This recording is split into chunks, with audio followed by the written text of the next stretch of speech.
What is going on, everyone, and welcome back to the channel. I hope you're all doing well. Today I've got for you a few hours of chilled out Reddit stories to hopefully help you fall asleep. Enjoy. My sister made up a dead brother to her spouse and in-laws.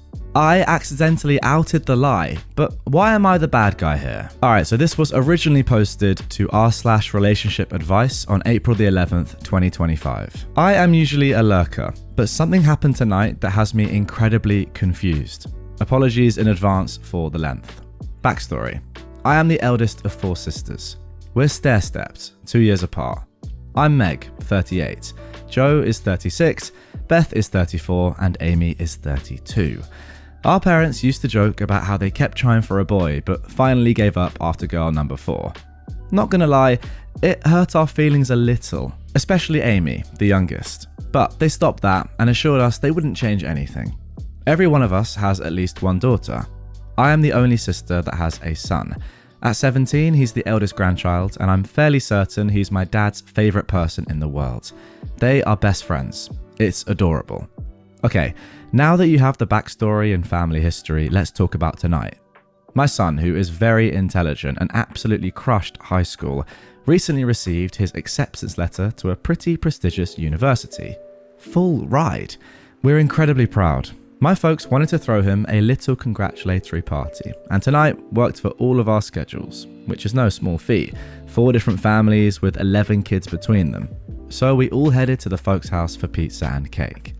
At one point, Amy brought up that it is Sibling Appreciation Day, and Mum said she wanted all of her girls to say what we appreciate about our sisters, and we go youngest to eldest, with most of the compliments going to me, as I was kind of a second mum to them. I told each of my sisters how much I loved them, among other things, and then I finished my speech off saying something like, "And I really appreciate that we didn't have any gross boys stinking up our house." All of us but Beth and her husband laugh. Beth's eyes got really big, and her husband, Chase, looked at me like I was something he scraped off the bottom of his shoe. Suddenly, he says, "That's pretty effed up." I said something like, "I don't know, Chase, I've smelled you after your workouts, it's pretty bad." And he got even more mad and said, "How could you talk about Tyler like that?" And Beth starts losing her mind, guys. She's grabbing him by the arm, begging him to hush, saying they need to go home now, etc. So naturally, I'm like, who is Tyler? Well, friends, apparently Tyler is Beth's twin that died during childbirth. And it made our folks and me so depressed that nobody is allowed to speak of him or reference him ever. Beth forbade Chase from ever mentioning him to any family member. After Chase told us this, nobody said a word. It was so dang tense. Finally, I just kind of bluntly said, "Well, I'm not sure why, but Beth's lied to you about this. I think you guys should talk about it, but I don't want to hear anything else about this tonight, as we're here to celebrate my son." After that, Beth burst into tears and ran into her old bedroom, with Chase, Mum, and Joe following her. The party never fully recovered, and they took off pretty shortly after that. I stayed behind to help clean, and so my dad and son could hang some more. While I'm doing the dishes, my mum scolded me pretty harshly about calling Beth a liar. "If the baby shoe fits, mother." My dad said I wasn't wrong, but I embarrassed Beth. Well, what the heck was I supposed to do? I was getting chastised over a lie. Absolutely not. Beth also texted me that I, quote, effed her over, and a text from Chase's phone told me I was the actual liar sister, and everyone knows that. Amy is on my side, but she and Beth always butted heads. Joe claims she's neutral, but she also told me I, quote, didn't have to call her out like that. But what the heck else was I supposed to do? Just take the lashing? And why is everyone acting like me calling out what I consider to be a pretty heavy lie is worse than the lie itself? How do we resolve this situation? I love my sisters so dang much. They're my best friends. But this is so weird and so wrong to put it on me. Okay, well that is just an incredibly strange lie. That is weird in and of itself, the fact that your sister has made up, and who knows why she's done this, by the way. I'm sure that will be revealed as we continue on in this story and get to relevant updates. But she's made up an entirely new sibling that never existed. I mean, yeah, crazy. But on top of that, you're the one that's getting chastised for calling her out on it. Again, I completely agree with you. What are you supposed to do? Just say, yeah, sorry about bringing up my imaginary dead brother's name that we agreed I should never do. Like, so odd. But yeah, I don't know. I find the whole thing very strange. But then what's arguably even stranger is the fact that no one is really supporting you apart from one of your sisters. Why? I mean, unless there's a lot more going on here. And as I said, we'll get into the updates because there are a couple. And who knows? Maybe there is a lot more. Maybe your parents and your other sisters know about this, or the fact that Beth has created Tyler. And again, who knows why she's done that? Maybe we'll find out. And that's why they're like, you didn't need to say that. But if they didn't know, like you didn't know, then for them to just come at you and say you didn't have to out her like that is absolutely ridiculous. So they just expect you to sit there and just say, yeah, you're right. We do have a dead brother. Okay, now before we get into the first of two updates here, I do want to just see what the comments are saying. Somebody said, I can't actually imagine any other response. I really can't. Were you seriously expected to lie along with her? I think that is shocking. Yeah, I agree. OP replied, I've got no idea what she was expecting. I have lied for her before, but saying she's at my house while she's really getting boudoir photos done for him is not the same as lying about a whole person who never existed. It's beyond bizarre. Someone else said, I'm kind of impressed that after all of that, she managed to convince her husband that you were the liar. Of course, if he still believes her, he's dumb as a brick. I think there is proof enough on her birth certificate, as it will state she was a single birth. OP replies, I will say, Chase is not a dummy, and he's typically not malicious. And although nobody really backed me up about this being a lie, at least not in front of me, I think it's pretty obvious that I was telling the truth, as everyone else was obviously confused and dead silent in the moment. I've not responded to the text, as I'm not looking to burn bridges. I've made many mistakes, and my sisters have graciously forgiven me. I'm just flummoxed and a little hurt. Someone else said, yeah, this is very weird. I'm confused at why your parents aren't embarrassed by your sister's behavior, especially trying to keep up the lie afterwards and saying you're lying. Is she mentally okay? Does she have a history of lying? Well, we all lied as kids, OP said, but I assume that she grew out of it as an adult. We also all exhibited some attention-seeking behavior, but again, age appropriate, especially for a family with 4 kids and 2 parents who worked full-time. My parents are hippies and very much live and let live kind of vibe, but this feels icky to me. So I'm a little surprised they're not more upset about it. Then again, they never punished us in front of each other, so they could be dealing with or planning to deal with the situation behind the scenes. Either way, Beth is way too old to be making up dead sibling stories. You know, I think from your parents' perspective, I just am surprised at their sort of lack of reaction. Maybe they were just absolutely shocked, but think about it from their point of view. You've just realised that one of your daughters has made up the fact that you had a stillborn son, and she's been saying this for her entire relationship with her husband probably, and never told you about it. Like, that would just send me for a loop. That is just so weird. I don't know how I'd even begin to unpack that. Okay, just checked, not stillborn, but died during childbirth. Whatever, it doesn't really matter. It's still just effed up. Someone else said, your sister dug herself a weird hole. She's now mad that she has to dig her way out of it and is placing that anger on you for accidentally handing her the shovel. If she wants to blame anyone for being caught in a lie, she can look in the mirror. So, how do you fix it? Well, your sister has to pull her head out of her butt and apologise for putting you all in that position. And then you can think about apologising for being, quote, blunt about it. But to be honest, I don't feel you did anything wrong exactly here. You had no idea what was going on. Why were you being accused of being a bad person? You literally just wanted the focus back on your son's achievements. It's not like you accidentally spilled a secret you were supposed to keep. Your sister created this entire mess and should probably explain to you guys why she did it. OP said, I appreciate your input and kind words. I don't like drama, so I find it best to just kind of stop it in its tracks. And my son, we recently got an autism diagnosis, what was formerly referred to as Asperger's, and it's messed with his head a little. He's always been so bad socially and really struggled making friends. As a result, his cousins got the bulk of the attention. He was really proud of himself, and I wanted him to remember this little get-together because it was all about him for once. Someone else was a little more harsh on OP's sister, saying, "Your sister is a freak weirdo, making up a dead twin for what? Sympathy? Attention? She effed up and everyone knows it. Why anyone would want to cover up her lie is beyond me. She made her bed. Let her deal with the repercussions of this outrageous lie. Question though. Did or have your parents try to set the record straight with her idiot husband, or are they staying silent about this alleged twin baby that never existed?" OP replied, "When I told Chase she was lying, nobody backed me up, but I believe it was kind of obvious because nobody refuted my claims. That, coupled with Beth frantically trying to get her husband to leave, Chase is smart, he can put 2 and 2 together. I mentioned in another comment that our parents never punished us, nor really got onto us in front of each other. So I'd like to think they're handling things on that end behind the scenes and trying to appeal to my dislike of drama and empathy to get me to forgive her. I don't find the lie unforgivable, by the way. I think it's bizarre and I don't appreciate it, but I don't think our relationship is over. I love her. I took her on her first date. I took her and a boy to get ice cream and they held hands. We lied to our parents about that one. I helped take care of her when she was postpartum because Chase had to work.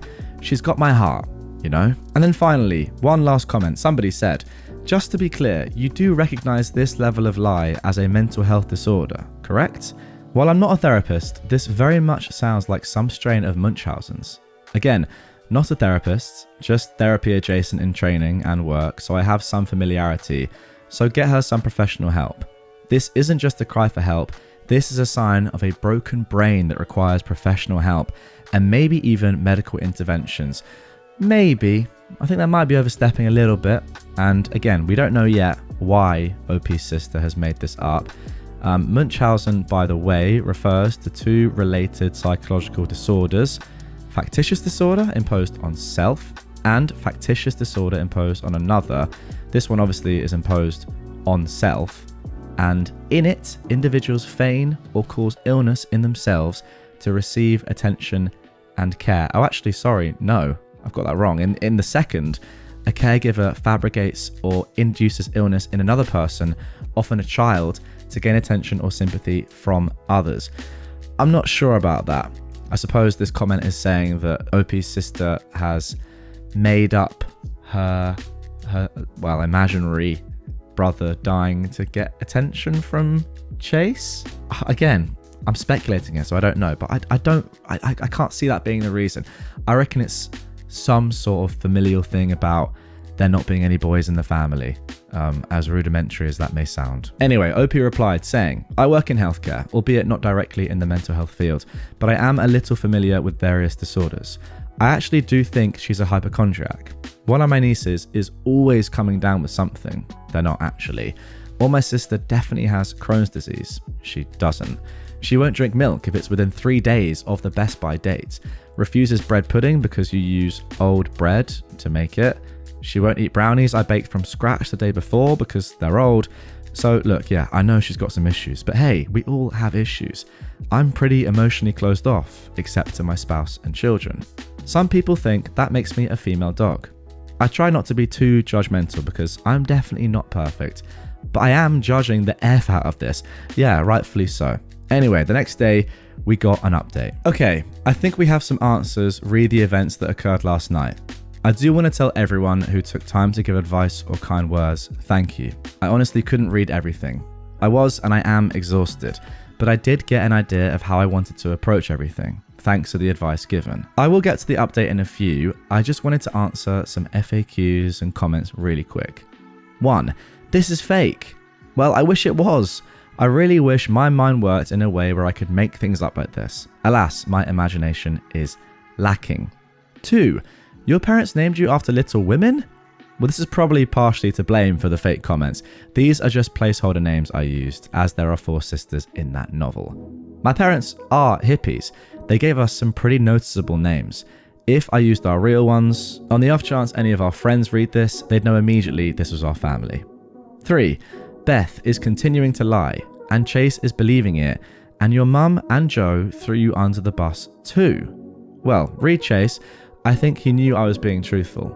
Also, I said the text came from his phone. I actually was thinking that Beth sent it, as that's not Chase's vibe. About Mum and Joe, they didn't throw me under the bus actually, but I'll go into more detail soon. 4. Is it possible that my mum actually had twins and I just forgot or didn't know about the death?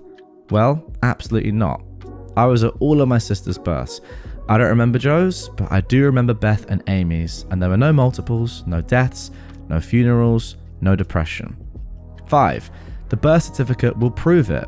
Yeah, it sure would, but I'm not about to try and strong-arm my sister into showing her husband her birth certificate. 6. Your sister is mentally ill, also the golden child, and you're the scapegoat.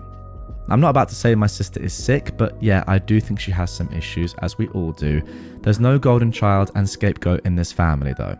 My parents were and are really good about treating all of us fairly and equally. And 7, you could have / should have been more tactful or pulled her aside, not just outright called her a liar. Well, had I known that Tyler was my dead brother, I never would have asked who he was. Chase and I tease each other a lot, and I honestly thought he was about to come out with some kind of funny joke, a la D's nuts. Re my lack of tact? I don't know, I think it's pretty lacking in tact to make up a whole dead sibling. And really, facts are facts. She lied, and that's that. The night was about my son, so I squashed the issue and I chose to move forward, hoping to end the conversation with as little drama as possible. Okay, so now let's get into the update. After a night of barely sleeping and my blood pressure being dangerously high, I called my mum this morning fully ready to let out an emotionally charged tirade about how I feel they unfairly threw me under the bus and took Beth's side when she objectively did the worst thing. My mum answered the phone, apologising, and asked me to just listen. When she and Joe followed Beth and Chase to Beth's room, Mum did tell Chase that Tyler wasn't real, and this is an issue between her and Chase, and they should probably leave because she didn't want the evening ruined. She did get on to me, but it was mostly out of sympathy and empathy for Beth, and she recognised it wasn't okay, and she apologised for that. She spoke with Chase this morning, and Beth, who is the one that sent me the text from Chase's phone, finally came clean early this morning after hours of denying the lie. Something I didn't mention, as I didn't feel it was pertinent to the story, is Beth's eldest daughter, Madison, isn't Chase's biological daughter. He's been around since Madison was 2. Also kind of pertinent is that Chase is a first responder. He loves to be a hero, and he's very good in that role. He met Beth doing victims advocacy, and as such, I believe they both view him as saving Beth. This has long been speculated, but it's not exactly our place to say anything. And we all love Chase. He's an amazing person. And Beth is no dummy. She picked up on Chase's hero complex immediately. It appears that, in an effort to make herself look more sympathetic, vulnerable, broken, she lied about having a twin brother that died in childbirth. Wow. So that other comment, who thought that there could be Munchausen going on here, is actually like 100% right. Just again, so there's 2 types of Munchausen. The second one is factitious disorder imposed on another, Munchausen by proxy, where someone fabricates or induces illness in another person, often a child, to gain attention or sympathy from others. Now obviously there's not an illness here, but isn't that exactly what's going on? Wow, what a comment. How do they spot this? So maybe she's not a hypochondriac. Maybe she does just suffer from Munchausen. Anyway, let's go back to it. OP continues. I guess Beth being in an abusive relationship and having a small child just wasn't enough. Well, she didn't have to do that. They've been together 10 years now, and not once did she come clean. To me, that proves a clear pattern of deceit and manipulation. However, I'm not going to speculate on her mental health problems or reasonings for not coming clean. That is for her and her husband to deal with. Neither one of them have called or texted me to apologise, by the way, and I'm honestly unsure if they will. Beth is more of the rug sweeping type, while I may confront issues head on type. I will not be cutting my sister off for this though. I love her, and at the end of the day, I just want her to be happy and healthy. I do hope that this whole issue will cause her to rethink some of her life choices, and maybe she can get some therapy. I think we could all use therapy, to be honest. So that's where we are right now. My mum did not offer any information about how Beth and Chase are doing, and I didn't ask. It's not my business. I've not heard from Joe, but Amy and I have been texting all morning, and she is being my best good friend right now and providing a lot of support. Hopefully we can all move forward and grow together in the future.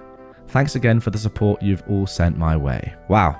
Now, there is one more update to come, which actually was pretty recent at the time of recording, 5 months after that one. But let's firstly just read a couple of comments quickly that were written underneath that update. Someone said, "I'm glad your mother apologized, but your sister really owes you and the entire family an apology. This was a really selfish and weird thing to do. She also owes Chase and his family an apology. I hope she gets some help for this. Good luck." Yeah, because, I don't know, would this have come up with Chase's parents? Maybe, I don't know. I mean, she's sort of sworn Chase to secrecy with her family, your family, OP, but is this something that has been talked about with Chase's family? I would actually say it probably is. I mean, ridiculous, but yeah. Someone else said, "Your sister could probably benefit from therapy. I will never understand why people think it's a good idea to lie about something that's so easily disproven. Don't lie about anything and you won't have situations blow up like this. I hope she comes to her senses and apologizes to you." And that's a great point. Also, it's surprising it's taken 10 years for this to come to light in this sort of setting. Like, that's actually quite remarkable. This should have happened a long time ago. Someone else said, "I think your family needs to do a sit down with your sister because this isn't normal behavior at all. She lied for 10 years about a dead brother. You need to call this behavior out since she's way too old to be acting like this. And doing nothing is showing her that you guys will accept similar or the same type of behavior in the future." And finally, someone said, "Well, this is why she continues to do this nonsense at her big age. No one holds her accountable. You can't move forward and grow together if people don't take accountability. Your entire family enables her in the worst way." I think that's actually a great comment. Surely, if she'd been called out on this sort of stuff many years ago, and this probably does, in part, go back to childhood, I mean, I'm sure it does, then this wouldn't have happened. And now we're in this, like, horribly strange situation. Like, again, imagine being Chaser. Imagine your wife has been lying to you about a dead sibling of hers for 10 years. How you got to start thinking, you got to start second guessing everything. Like, surely you lose a bit of trust there and you're questioning everything. I don't know. Well, I've not been in that situation, thankfully, but it's a weird one, isn't it?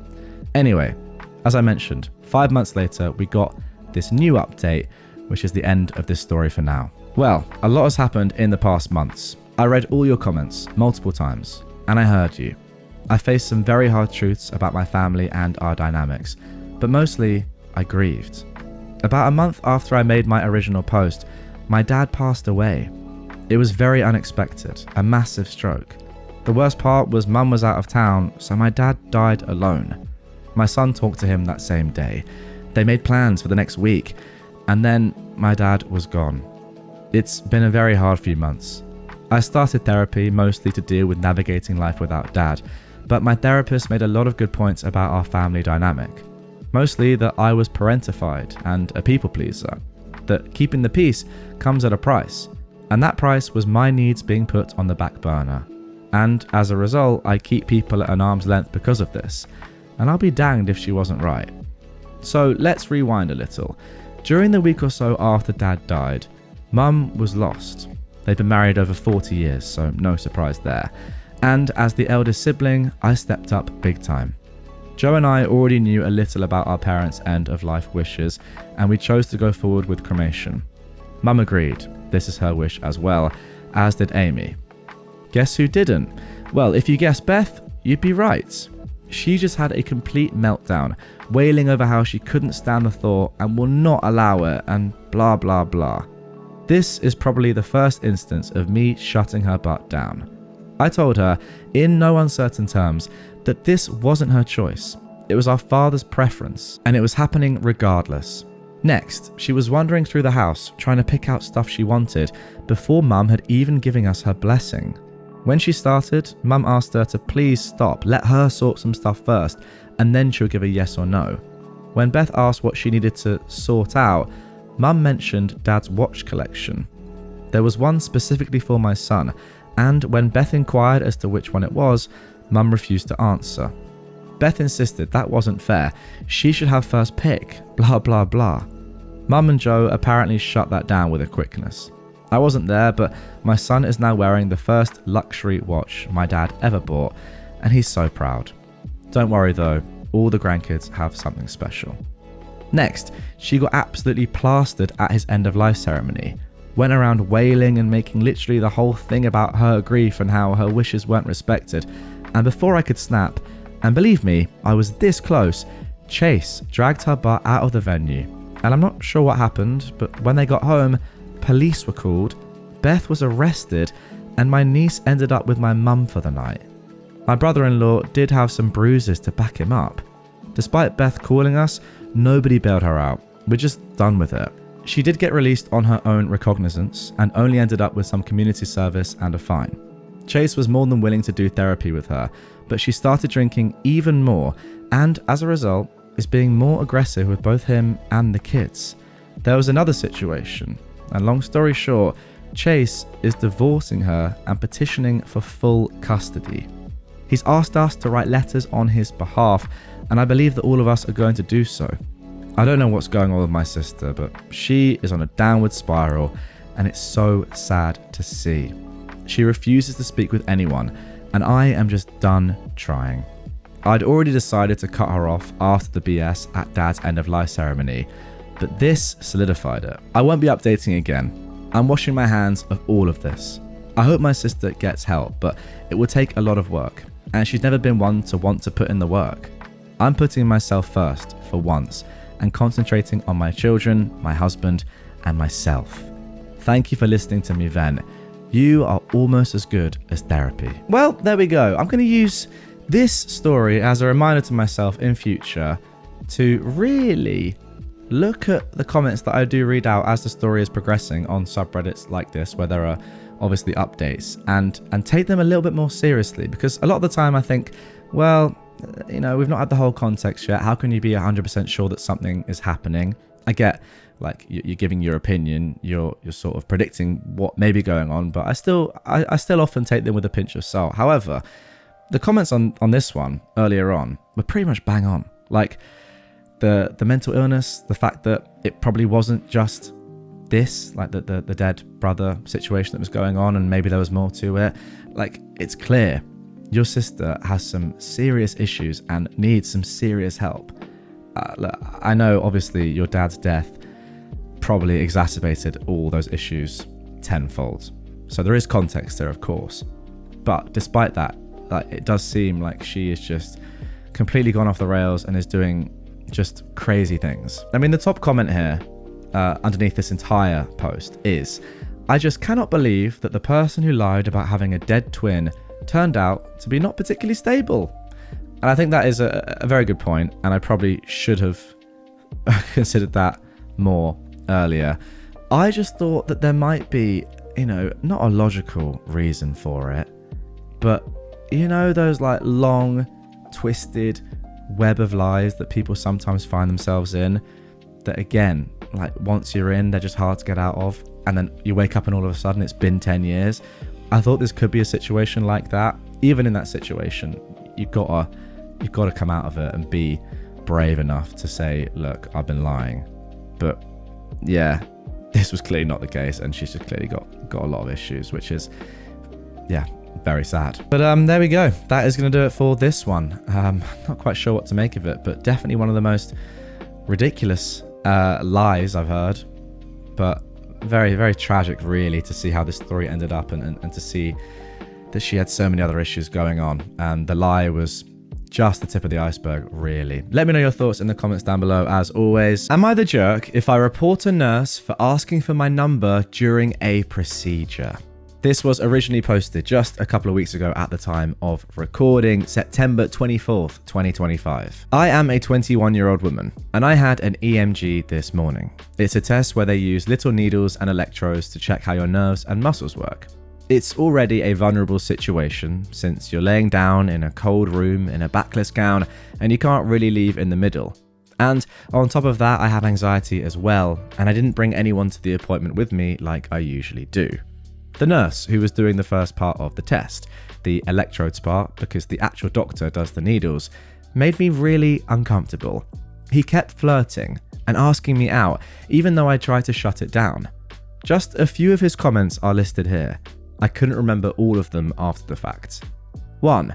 I'm also a personal trainer. Maybe I can help you stretch sometime. Another one. Am I charming you? Am I making you nervous? I want to show you around the city. Maybe we could get together and find a nice spot. Wow. Can I get your number? You're so beautiful. You have such a beautiful skin complexion, like a Nubian or Egyptian. Where are you from? Why don't you date? Why are you single? And finally, I want to take you driving. Oh, and actually one more. When I explained I'm happy single and don't want to casually date for religious reasons, he said, you never know, maybe if you find the right person, I'd love to show you around. All of this while you're in a very uncompromising position and you're having an actual electrode sort of like test done on you. Wow. He also commented on old scars on my arm. They're clearly old self-harm scars. Literally no other medical professional has ever brought them up, not even the neurologist that came in right after him. So that felt like he was violating my privacy. At some points, he even held onto my arm in a way that made me feel really uncomfortable. For context, I've never had a boyfriend, never even held hands with anyone, and I'd never even gotten male attention until recently. I also have really bad anxiety, and during the appointment, I kind of shut down and couldn't think straight. He was clearly older than me, and I felt really vulnerable the whole time. I tried to redirect the conversation, but he kept pushing. At the end, he asked for my Instagram. I said I don't really use it, but he kept at me.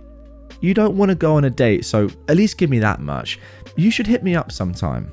So I gave him my public account and I blocked him as soon as I got to my car. I felt so nauseous and guilty sitting in my car, especially because I kept engaging with him and responding to his questions. I feel like I should have said something about how he was making me feel weird, or asked for another nurse, or even complained to the doctor, but I didn't know what to do. I feel like I should have stood up for myself, but on the other hand, I couldn't even think straight, and I was so panicky. Well, exactly, what are you supposed to do in that situation? You are sort of at the hands of these people. In fact, you are, aren't you? Like, they're the professional here, you're the patient. It's a pretty uncompromising scenario anyway, where you have to put your full trust in them and what they're doing to your body. And then on top of that, you have all of this. It's no wonder you didn't really stand up for yourself, or you felt really anxious anyway, or just completely put off by what was going on and didn't know how to react, or that you regret not reacting afterwards. I don't blame you for that at all, and I'm sure a lot of us would have done the same. Now, on one hand, this felt super unprofessional, inappropriate, and unethical. I don't want other people to be put in that position. On the other, I feel bad about potentially affecting his income or job, especially with how things are in the economy right now. And I'm also worried about the possibility that he has access to and can see all of my medical information and personal info. I have no idea what to do, and I would really like some input or advice from someone who works in the field or has experienced this before. Alright, let's jump straight into the comments before we get to the update. The first comment says, report them, which I think is the obvious answer here. It's exactly what you should do. Somebody else said, yeah, OP, you should definitely report. This is completely inappropriate, and then linked where to report. EMG techs are not nurses, so it's not the Board of Nursing. The link is to their certifying body. OP replied saying, thank you, this was a really big help. I just assumed that he was a nurse, but it's good to know what his actual job title is. Somebody else commented, well, first of all, you're not the jerk here, and that's something I should say myself. I mean, there's no real need for me to even say that, it's so obvious, but you're not the jerk. It's incredibly unprofessional that he was hitting on you and asking you personal questions about your scars, good point, while working as a healthcare provider. Reporting him is the right move so that he doesn't do it to other patients. And then finally, somebody said, report him immediately. He didn't feel concerned about risking his job to harass you repeatedly. You should feel safe and secure in your doctor's office. OP updated, saying, thank you all for your comments. I really appreciate the advice as well as the support. I sent an official complaint to their HR office and I'm on hold with the patient advocate right now. I really hope that they can make it so that guy can never do this again to anyone. Someone in the comments said to see if I can report him to the state board. So I'm going to do that next. Thank you. And then the next day, we got one more update. Okay, so this got a lot bigger than I expected. I usually just lurk on here, but I just want to say thank you again for all your advice, and that reading through all your comments has made me feel a whole lot better. Also, thank you to everyone who corrected me. It turns out he is an EMG tech, not a nurse. Good news though, they identified him, and I have a meeting tomorrow with the Director of Patient Services for that facility to discuss the matter further. And I'm also going to report him to the ABEM, like one of you suggested. Have a good night, everyone, and stay safe. Yeah, that was the first link I was talking about.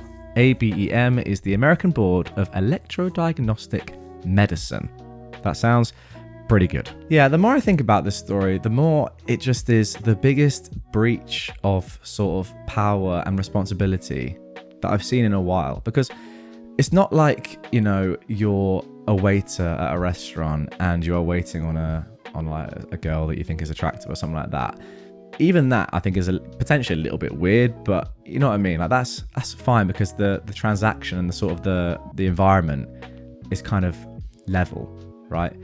I know you're bringing them food and they're paying for the meal, but it's not as if, like in this situation, the girl or whoever it is who's eating at that restaurant is actually putting their life in your hands.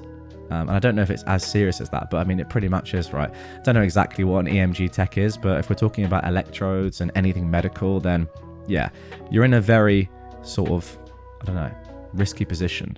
And you need to be able to trust the people that are the professionals here, and doing these things to you. So I think I can't think of many worse places for someone doing their job to flirt with someone that they're doing their job on, if that makes sense. It's like the worst possible place. Just so embarrassing and just like, yeah, so seedy and just weird. I know OP said about feeling bad about potentially affecting his income or job, but you don't want these sorts of people doing this job. It doesn't matter about them. It matters about other people, like you said, that this might happen to in the future, and protecting them. So for the good of the world, reporting him was 100% the right thing to do.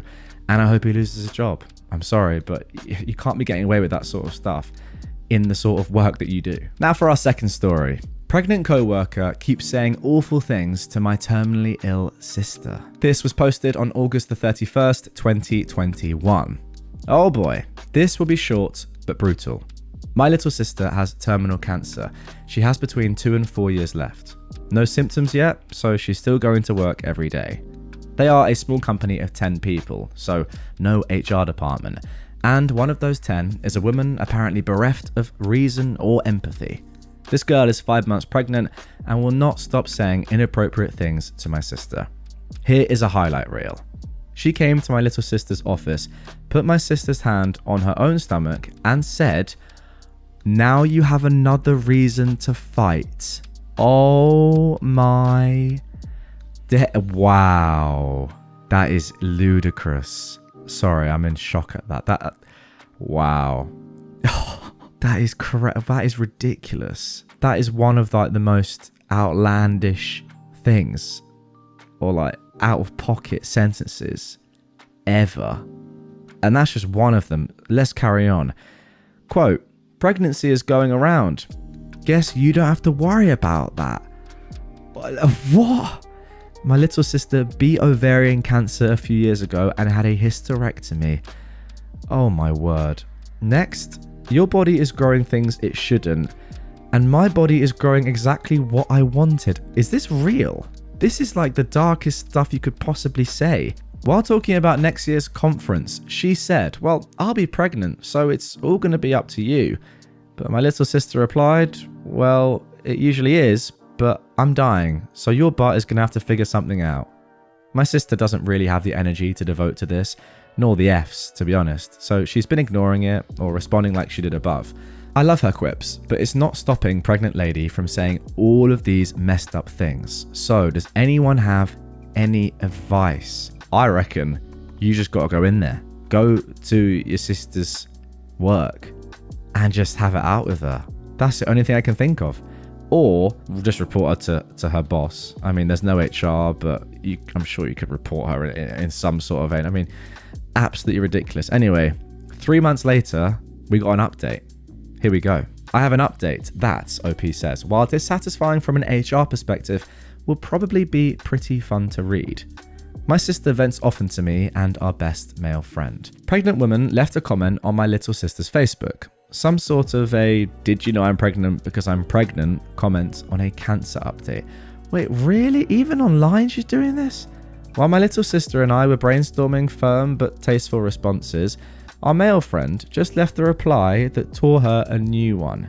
She immediately deleted her comment and went radio silent. My little sister met with her boss the next morning to get ahead of any potential drama. Her boss actually shrugged and said, well, this is what happens when you talk crazy out of church. Did I mention they're in a tiny mountain town? The gist was, she gave my sister carte blanche to put pregnant lady in her place as needed. A warning and write-up would have been better, and I'm disappointed that my sister's manager is kind of a coward. I suppose we're glad the manager is on her side in at least some way. You know what, I agree, I think that the manager should be doing more than that. You can't just say, oh, well, this is what happens when crazy people, come out of church. Like, it's your employee and it's a very small company. You should be sorting this stuff out, I think. Anyway, the pregnant woman came into my sister's office with her tail between her legs and apologized profusely, and has since only been annoying in an overly accommodating way. No pregnant talk, no minimizing the terminal cancer. Apparently, we just needed the audacity of a straight white man with nothing to lose. Wow. Now, interestingly, we actually got an update, another one, 2 years after this, which is pretty cool, on December the 10th, 2024. The pregnant co-worker, says OP, actually left that job shortly after the confrontation, so we didn't have to give her any more thought. My sister had to work until the last few weeks of her life. I forgot that this was obviously going to be a really sad update. Oh gosh. Yay capitalism, and we are so grateful for your help in making sure she didn't have to deal with a bully on top of everything else. She passed away earlier this year. She spent her final months doing almost everything on her bucket list, including hosting her own funeral a few months before she died. She wanted a party, not a memorial. That's pretty cool. She was the kindest and funniest person I've ever known, and the stars are dimmer with her gone. It's kind of special to know that sometimes when I'm down an AAM rabbit hole, I might bump into her. Yeah, that is terribly sad. I genuinely sort of forgot halfway through that story that your sister had terminal cancer, which is quite poor. I'm not quite sure how I forgot that, but I think I was just getting so, het up on the response that should happen to this woman that I forgot the point in the first place. But yeah, I mean, kind of what I said, it needed somebody to just say to her, what are you doing? This is like genuinely ridiculous. Either it was going to be you, I think, in real life, if you'd gone with your sister to her place of work, OP, or better yet, easier for you, your best mate online just absolutely tears that one. I would love to see the comment. Sadly, we don't have that, but yeah, good stuff. And you're right, it's nice that she didn't have to deal with this horrible lady as she was, well, yeah, passing, but very, very sad story nonetheless. Let's get into the third. My friend just asked me to play the violin at her wedding. I do not and have never played the violin. Also, I think she might literally be going insane. Like, really. This was originally posted back in 2014 in June. So, my friend from school asked me to be in her wedding over lunch today. I've known this girl for about 2 years, and because we have the same major, we are school friends. We partner up in classes, do projects together, etc., but I don't really know or hang out with her outside this setting. Anyway, she asked me to be at her wedding. I assumed as a bridesmaid, but I was wrong. By the way, OP here is 23 and her friend is 22. She said she had a dream of her perfect wedding, and it was so beautiful she woke up crying. She wrote it all down and cried for hours because it was just so beautiful and perfect. She even made some sketches and said this was a vision from God of her wedding, and she couldn't even explain the warmth and ecstatic love to me because she didn't have the words, but that she would do anything to capture it perfectly. She then likened herself to an artist with divine inspiration and went on for about 20 minutes about the details of her inspiration and how beautiful and uniting this wedding would be. That it would change lives and be so much more than a ceremony, and that the execution was so perfect it would be more of a visual statement, an artistic dedication to love that everyone would be a living part of.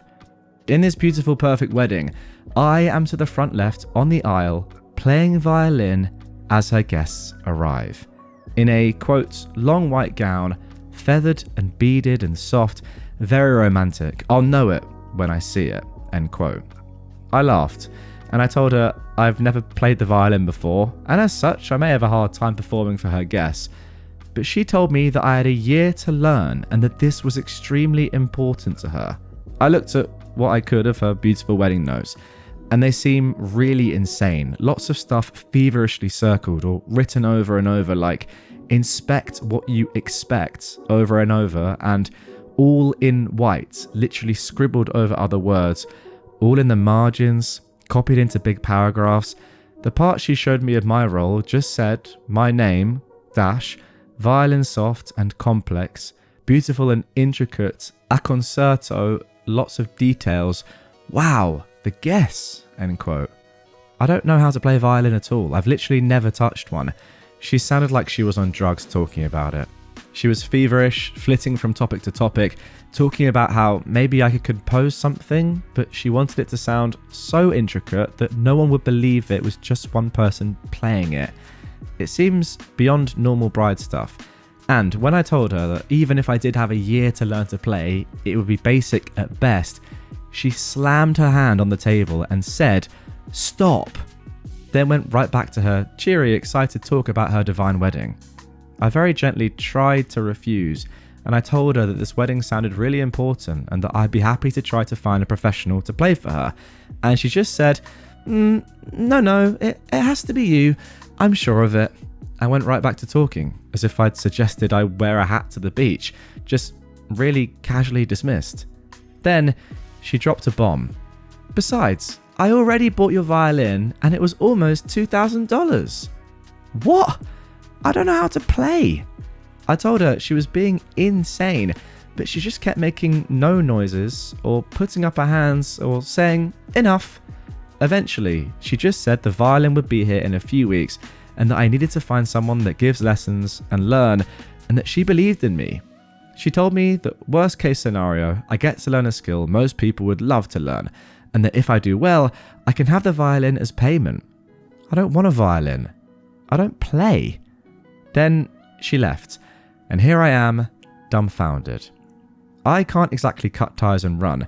It's summer now, but we've got a class together currently, and 3 classes together in the fall. I can only see her getting crazier about this. She's scaring me, and while she's always had a flair for the dramatics, she's never been this crazy before. I'm not really sure if this is just mega bridezilla and she'll get over it, or if I should just pretend I don't know her, or if I should call a loony bin to come and pick her up, or just take up the violin and hope whatever god of weddings visited her grants me magical powers. Wow. That is like one of the most crazy first posts I've seen. But good news, there is an update to come on this one, so we can find out what happened. But goodness me, what has happened to your mate? Let's jump into the comments. Somebody said, "Honestly, she sounds like she's dealing with a mental illness. This is typically the age that schizophrenia kicks in. She likely doesn't know she has it, nor does anyone else who loves her and can help her. If I were you, I'd actually approach her fiance, her family, and school mental health. She's not a bridezilla. She's a very sick woman in need of help. You didn't ask to be put in this position, but you are. You need to get other people involved in helping her." Yeah, I mean, that's probably right, isn't it? Immediately, I was just thinking she's just gone off the rails and she's had a dream and has just got too attached to it. But from even like her mannerisms, as OP was describing them, it does seem as if there is more at play here. OP said, "Yeah, I guess I can try. I'm Facebook friends with her fiance. I could shoot him a message." Somebody else said, "Yeah, I really think you do need to mention something to her fiance and or family. This sounds like it's potentially very serious. It's not a temper tantrum or demands. Something is very wrong." OP said again, "Yeah, I am Facebook friends with her fiance, but what do I even say? I'm sure she's told him about this dream of hers." Someone replied, "Yeah, But does he know that she spent $2,000 on a violin to give to a friend who's never played the violin and has no desire to learn? At the very least, you could contact her fiancé and ask for help in refusing. Say that you've tried to refuse this request, but she's really steamrolling you. Tell him that you're not going to be playing the violin at the ceremony and you need his help getting that information through to the bride. I mean, that way you're getting the fiancé involved with the crazy that's affecting you. From there, hopefully he can notice the more crazy things that are happening or just rein this girl in a bit. Now, I know on my episodes I normally do read out sensible comments, but there was actually a comment that was downvoted a lot that I want to read out because I find it, I don't want to say funny, but stupid is probably a better word to use. Anyway, it goes like this. Okay, so she probably has a mental illness, but why not go with it? Hear me out. Motivation to do extraordinary things is hard to come by. We normally go through life with some vague goals to better ourselves. Progress is measured and slow. Learning the violin normally takes years, but now you have a deadline and a crazy person who believes in you. This is gold. Grab the opportunity. You can do this. When it's done, mount that violin on the wall. It will be a symbol throughout your life that you can draw inspiration from. That one time when you did the impossible. I mean, like, I kind of get it, I suppose a little bit, but not sure about saying you have a deadline and a crazy person who believes in you. Go for it. I think this person needs help more than you should see it as a metaphor for life, learning the violin, that is. OP replied, very sensibly, okay, but I don't want to learn the violin. I could give a trash about it. I have very little free time, a pretty stressful life, and I'm a full-time student. I don't want to put the time in, especially for someone with some pretty crazy expectations. Someone else in the comments asked how these two are affording the wedding. And I'd love to know, especially like, yeah, is she rich to be able to just go and spend $2,000 on a random violin that no one ever asked for? Anyway, OP replied she's actually not rich that I know of. Her fiancé is in the army, and she is a student who works part-time at the Quiznos on campus. I really don't care to learn the violin, even if she wasn't expecting some kind of magic. I don't think she's sane enough for me to take her up on the offer, and $2,000 on a violin seems exorbitant for a beginner anyways. Yes, it is. A $2,000 violin is top tier. I'm just looking that up actually. Apparently, a beginner violin is sort of 50. You can get one for like £50 even to £300 GBP. This is intermediate up to £1,000. So roughly $2,000 or just below that, and then advanced would be anywhere from £1,000 to £3,000. So above $1,800 to the sort of $5,000 mark. So she's bought a proper advanced tier below professional violin for someone that's never played the violin before ever. And finally, somebody asked about OP's thoughts when she was first asked. At first, it was kind of funny, imagining the awkward soaring that would commence. Then it was horrifying. Then it was troubling and really, really sad. I sent her fiancé a message on Facebook. He's seen it, but he hasn't responded. I also can't believe she spent so much on a violin for someone who can't play. Even in a year's time, how the F can anyone play so well they'd fool people into thinking multiple people were playing? Is that even possible? Yes, that is possible if you are elite at the violin and you can do ungodly things, which I suppose is what she's asking you to do. But within a year, literally impossible. I mean, maybe it could be done, but only if you had just unbelievable natural talent and devoted a year of your life to it to get to that level. Let's be honest, practically it's impossible. So there we go. That is it for the original post. June 24th, 2014 now, which is only 2 days after the original, we got this update. So I sent my original post, but sort of modified, to her fiance and added afterwards, look, I'm really worried because this seems pretty mentally unstable, way beyond normal bride stuff. I got this reply on Facebook from her, not her fiance, at about 2 p.m. today. I didn't see it because she deleted me from her friends and it went to a different mailbox. Facebook is weird. Anyway, here it is. Thanks so much for trying to tell my husband I'm crazy. Thank God he understands what it's like to love someone and what planning a wedding is all about. Excuse me that I have a dream I am passionate about. Trust me, if you ever get a ring with that attitude, you will understand too, but I doubt it. Nice trying to get between us, but guess what, sweetie? Nothing can tear us apart, least of all you. Ha ha ha ha. You are clearly jealous, and that makes me feel really bad for you. Then, about an hour ago, I got a message from her fiance. A long message. Now, the too long didn't read here is that she went frickin' nuts on a florist because he couldn't do her entire wedding in wisteria. The horror. She almost got arrested for making a scene in his store. He found out that she has spent her financial aid and student loan money for the second half of summer and the fall on random wedding stuff like my violin. And she's been booking venue tours and tastings with ridiculously expensive prices.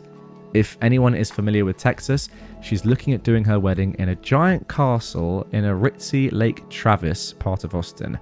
You know, by the huge multi-million-dollar mansions. Remember, guys, they're 22 and 23. They're like students. This is insane. So he told her about the need for a budget and being realistic, and she threw an epic freaking fit. At this point, she left and went to her sister's house. I messaged him back saying that she may be bipolar and in a manic state, and to ask her sister to maybe get her to a doctor. But he was more upset and focused on being hurt at what she'd said to him about the wedding than her.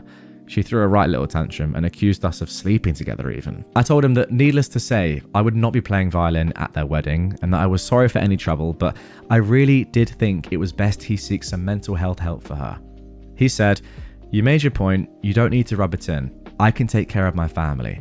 I told him I understood and I wished them the best, and I guess that is that. I didn't see her in class today though, and it looks like she won't be coming back for the fall unless she has a plan to get more money. Thank you for the help, everyone. I really did appreciate having a few hundred friends on this. So there we go. Goodness me. A couple of comments to round things off. Someone in the comments did demand the long message from the fiance instead of the TLDR, but OP said, no, something feels kind of sleazy about doing that. I did the update, but there's a difference to me between telling people the outcome of something that happened or copying out a message from someone else about someone else. I don't know, it seems shady. There are details in it I'm sure that he'd be embarrassed to have out there. She made a scene and spent all her money earmarked for school. Use your imagination for the rest. And finally, somebody said, well, when you described the violin solo, I also imagined it with wisteria everywhere. It really would have been quite lovely. Look, you've handled this as well as anyone could in your position. It sounds like the fiancé is in denial and isn't going to be able to deal effectively with her mental health issues anytime soon, but it's not like there's much else that you can do about it. At least you'll be spared the awkwardness of having her ask you about your violin practice every day in class though. In short, you did good. Thank you for the update. OP replied, yeah, apparently it dies too fast or something to be used in weddings, or maybe he just didn't want to deal with her. I don't know. And someone else said, and it's not as if wisteria is grown in a greenhouse and available any time of the year as with more popular hothouse flowers. The window for wisteria blooming naturally is a couple of weeks in spring. Okay, seems as if we sort of ended on r/botany there rather than r/relationships, am I right? But nonetheless, a quite sad story. Slightly funny, but mostly sad, but slightly funny. But terribly sad because, you know, clearly this woman, I don't know, is she insane? Is she definitely going through some sort of mental illness? Or is she just maybe a bit crazy anyway? Some people are just like that. If they always have been sort of eccentric and, yeah, a dreamer, you know? If someone has a dream and they're like, I want my wedding to be like this, doesn't necessarily mean they're crazy. So that's why I'm saying it is slightly funny. However, I do think that it is concerning the fact that she is spending all of her money that is needed to be spent on her education on stuff that isn't even relevant to her wedding. That is obviously very concerning. And it's also very concerning that her own fiance, I don't really think has grasped how serious this is and who knows about her family. She definitely needs help in some way. It's just whether she needs help like because she has a mental illness or because she is terrible at budgeting and has like sort of ridiculous expectations of what her wedding should be because of a dream. maybe they both go hand in hand. Who knows? But yeah, there we go. Ridiculous story. Hope you enjoyed it. My husband and I were walking in our neighborhood when a man stopped us in front of his house and claimed that my husband was having an affair with his wife. This was originally posted on September the 1st, 2023. I am a 62-year-old woman and my husband is 59. I'll call him John. We've been together for 26 years, married for 25 and a half. He is one of the most wonderful people I know. I had a very rough, dysfunctional, abusive childhood. It took years of therapy and tons of support from John to get to the other side and really learn how to love and trust. I also have ADHD, OCD, and suffer from severe anxiety and PTSD from my traumatic childhood. John has always been supportive and actually maintained a great sense of humour, especially with my ADHD. He actually was the one who suggested looking into a diagnosis. I was diagnosed about 10 years ago. We met when my daughter, who is now 34, Tessa, was 8 years old. I've been a single mum, so Tessa and I are very close. We went to family counselling right after we married, John's suggestion, because we wanted to ensure we integrated our family and learned how to do that with steps. To say that it's been amazing is an understatement. John and Tessa love each other so much. It took a while, but we really worked at it. I tell you all of this to give a brief glimpse of why I trust John implicitly. We have gone through so much together. There were times that I thought that there was no way he was going to stay, that this would be the straw that broke the camel's back, but he's never left my side. When this man stopped us, he asked my husband if he was having an affair with his wife. Both this man and his wife are well into their 80s. We thought he was joking at first, and both of us just started laughing. We then realised that he was serious. At first, he tried to say that it occurred during lockdown for COVID while I was at work. I told him that was impossible because I'm a teacher and I taught remotely from home for over a year. We asked him why he thought this was occurring, and he said that his wife, who is in late stages of Alzheimer's, confessed it to him. We asked if he knew a time frame when this supposedly occurred, as we have motion cameras around our house. Yeah, I'm very paranoid.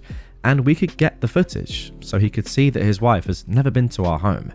He said he didn't know, and he couldn't ask her due to the Alzheimer's.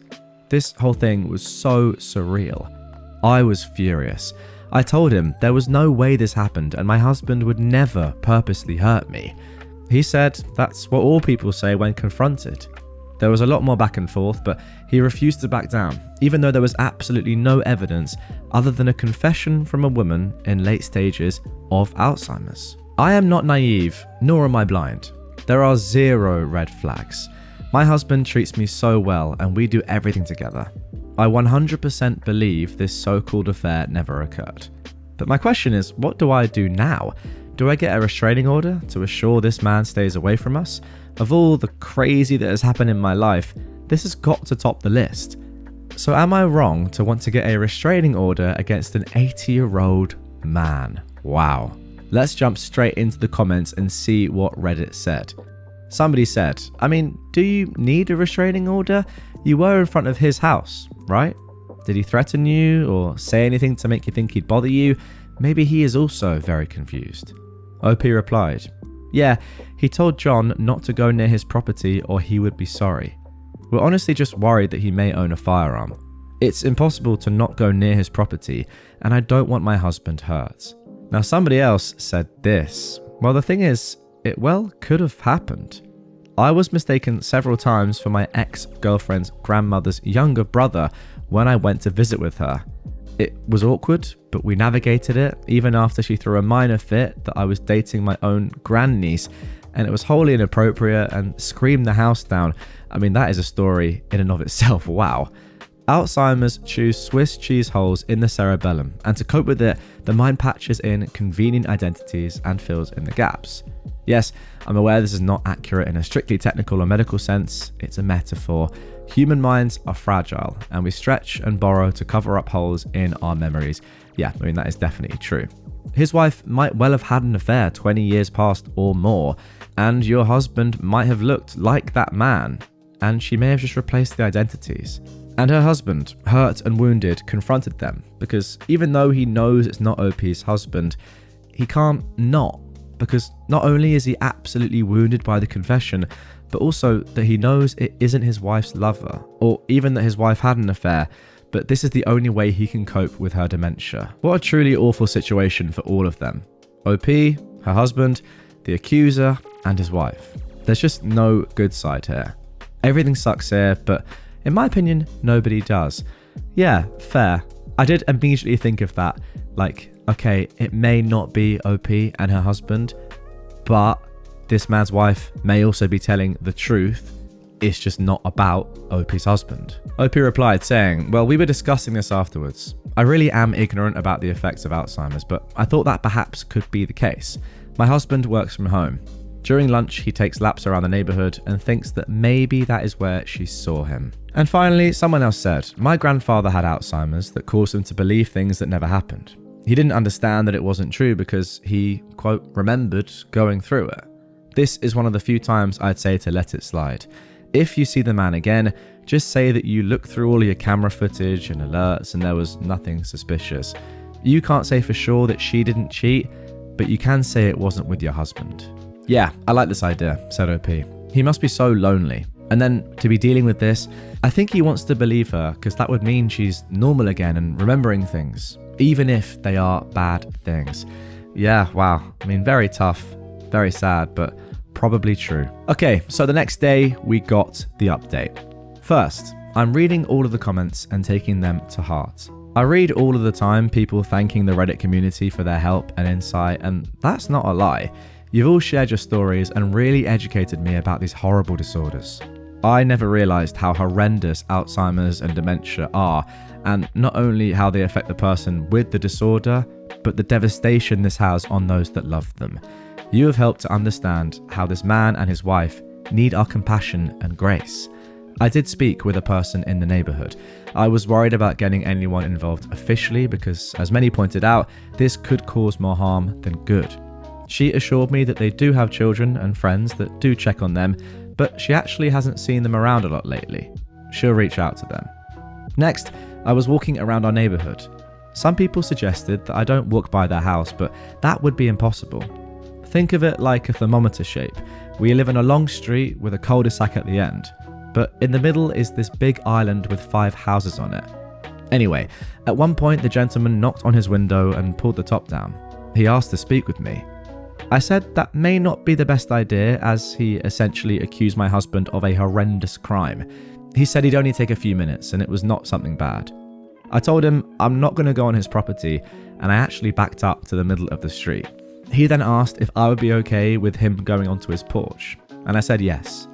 He immediately apologized. He said my husband's demeanor was what made him realize that there was not any truth to what his wife said. He said what many of you have told me about Alzheimer's, and he realized what his wife told him could not have occurred. I told him that I was so happy that he realized this, because after all I'd learned in the last 12 hours, it was breaking my heart that this may be the last memory he had of the person he spent almost his whole life with. He thanked me, so I'm thanking all of you that made me realize compassion and grace should be the go-to. We actually then had a nice conversation. We all together talked for about 15 minutes. He asked me to apologize to my husband for him. I told him I would, and we said see you later. He had a really big smile on his face. Again, I do not think this would have ended this way without all of your input, even those of you that called me a Karen. That's okay, I used to teach at a behavioral school.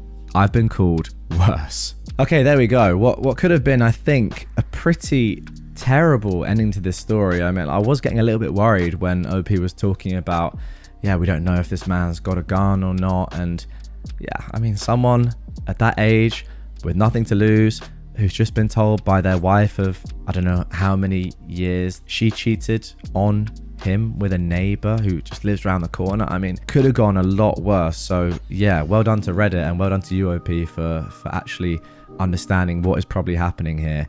And also fair play to this man as well. Like, I'm sure he did actually believe what his wife had told him, and it must be so horrible and hard and tough having to deal with your partner getting Alzheimer's and just knowing there's nothing you can do. I've not had any experience myself personally with dementia or Alzheimer's really in my family. I know my great-grandmother had it, but I barely really met her. But yeah, get in the comments down below, guys. Any tips and advice for people that are dealing with something like this? It's a truly terrible situation, is all I can say, really. But let's get into our next story. Last month, a friend began to cross a flooded river in his car with me in it. I jumped out, and I now have a letter from his lawyer asking for damages. This was posted on December the 2nd, 2018. Early in November, we went to pick up car parts after work that my friend, I'll call Aaron, because his name's Aaron, and I think he's being an idiot, had bought on eBay. We had to go through some back roads to get to the property and picked it up, and all was well. It had been raining for part of the day, but it really picked up when we were loading the parts, and we got to a causeway we'd passed only an hour before, but it was now covered in what looked like half a meter of water, and we stopped. I'd been navigating, and I knew that we could back up and take another, much longer route, even though the highway was just a bit on the other side of the causeway. There was no way I'd go through the water as it looked. I'd been caught on a causeway 20 years ago in less water and had my car pushed off into the river. I didn't want to risk it. I didn't lose that car, but it's one of the scariest moments of my life. I said we had to turn back and we could take a different road 10 kilometers around, but that would take us via a bridge over the same river. Aaron decided to push on and started moving, and I panicked and I got straight out. It was far more water than I'd had to go through when I nearly lost my car and life before. I got out well before the water though, so I didn't let any water in the car, by the way. Aaron didn't even get halfway across, and the water pushed his car off the side, rolled it completely over, and it ended upright on the bank 50 meters downstream. He was extremely lucky not to drown, and I ran down and I helped him out. Immediately he was aggressive and combative because he said with my weight in the car he'd have made it across. Admittedly, I'm 130 kilograms plus, but his car is a 1,650 kilogram Commodore wagon with a couple of 100 kilos of eBay parts in the back, so it's not like I'd have made that much difference. We phoned for help, and the river went down within an hour and made it across the causeway by foot. We haven't spoken since, and he's avoided me in places we usually go. But on Friday, I received a letter from a lawyer I know is real in our town, but it sounds like it was written by my friend. It's asking for $50,000 for the car and personal damages because I made the car unsafe by getting out. It was a 1997 Commodore, maybe worth $1,500 on a good day. Someone reassure me. It's not up to me to sit in someone's car when they're doing something dumb, is it? Goodness me, what a question to ask. Obviously not, but yeah, let's get into the comments first of all before we get into the update. Somebody said, so what I gather from this is your friend wants to cross the river washed road. You say it's a bad idea. He says, nah mate, I'm doing it. You get out at fear of your own safety. Friend drives in and car washes away. Your friend blames you because 130 kilograms of you could have saved it. Yeah, that sounds like a load of rubbish. I don't think you're liable for that. However, I will consult an attorney for legal advice pertaining this to the situation. You were in imminent danger and acted on it by ensuring your own safety. There's nothing wrong with that. However, do not repost responses here and show him what people say to you. You could be liable for reasons, or even be incriminated. Wow, it's a bit scary. OP replied, yeah, that is exactly what happened. I got carried away in a moment of salivating over internet justice. I won't say anything to him about this post. Somebody else said, your friend, or probably ex-friend, is an idiot. Hasn't he seen the "if it's flooded, forget it" adverts that the blood police put out every time there's a decent amount of rain? It's unlikely that an actual solicitor would have written such a letter of demand, given how patently ridiculous the claim is, but you'll want to double check that's actually the case by calling them directly using a number taken from their website. If they did actually write the letter, just hang tight until you're actually served with a lawsuit. Get a solicitor of your own at that point. If they didn't write it and you're feeling petty, uttering false documents is an actual criminal offence, so you could dob him into the police. Personally, I just dropped this idiot like a hot spud.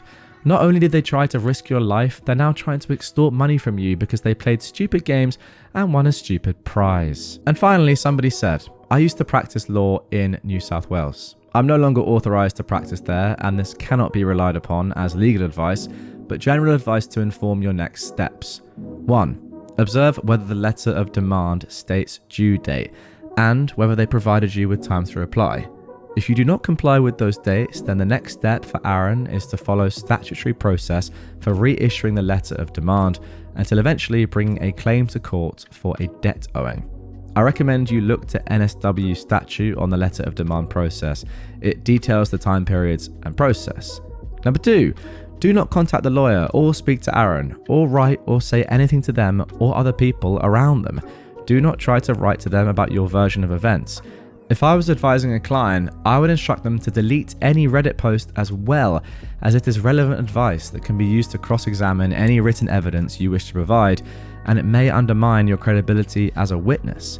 Given a formal dispute may be a he, she said situation, your reliability as a witness is important. Wait, really? It just feels a little bit like silly to me. It's so obvious that this is all a load of rubbish. Like, how can you claim damages from someone for getting out of a car and saying it's $50,000 and then saying that 130 kilos would have made a difference? What is this even?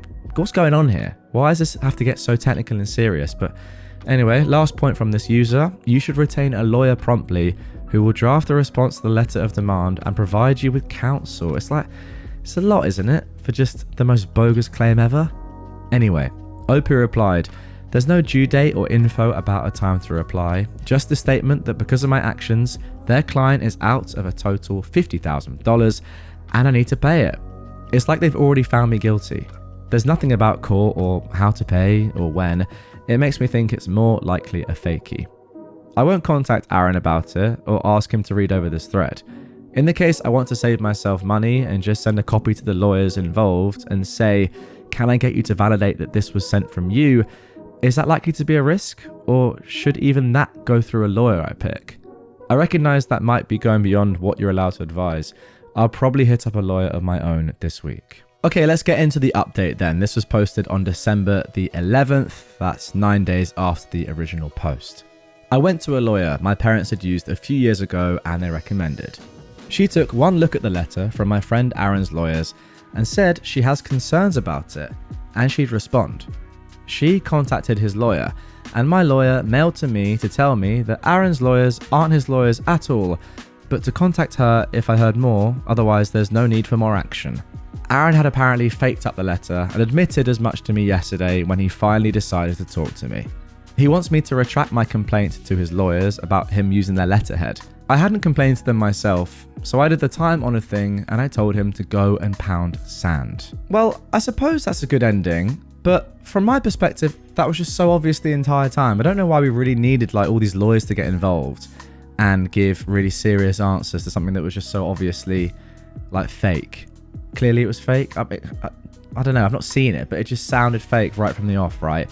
This was posted to r/legal advice, so obviously there was proper advice backed by law given to OP, but from my perspective, I just don't think it needed any of this.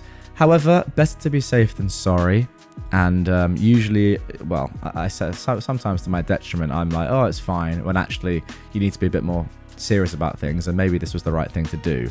But yeah, in terms of Aaron, just clearly an idiot anyway, driving through a river, or, not a river, but a road that's covered in water, and maybe even more of an idiot now that we know that he's done all of this. What I would say is this.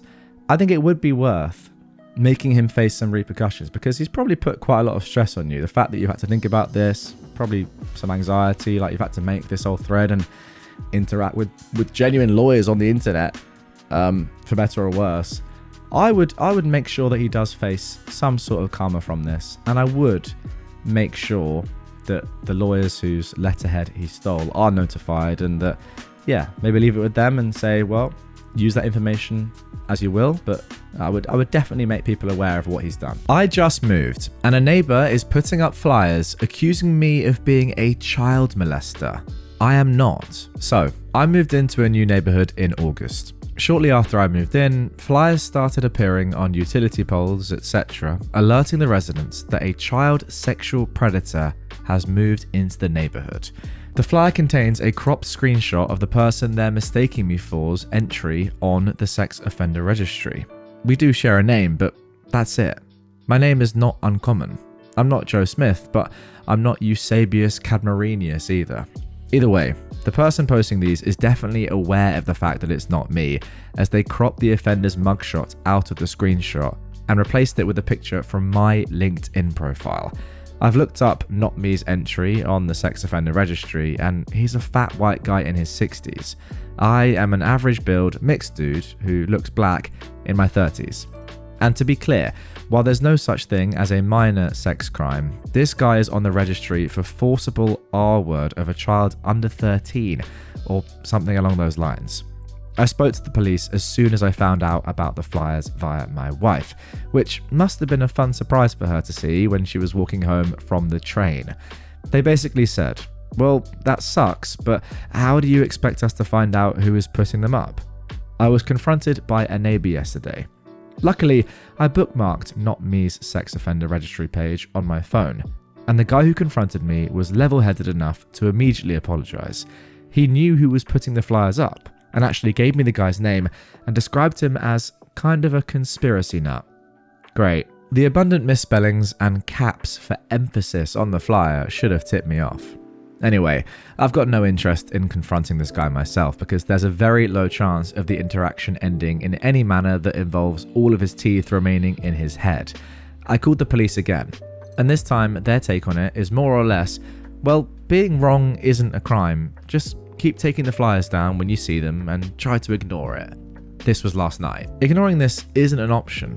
I'm planning on going to the department in person today when I get back from work.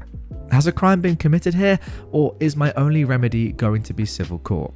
I feel like this is way beyond the standard type of libel that might F with my ability to get a job or something, as there's a non-zero chance that this kind of BS could lead to a vigilante type trying something. I've got something of a hectic day at work, otherwise I would have gone in late to get my butt to the police department earlier, so I might not respond here right away, but if any more information or clarification is needed, I'll get to it as soon as I can.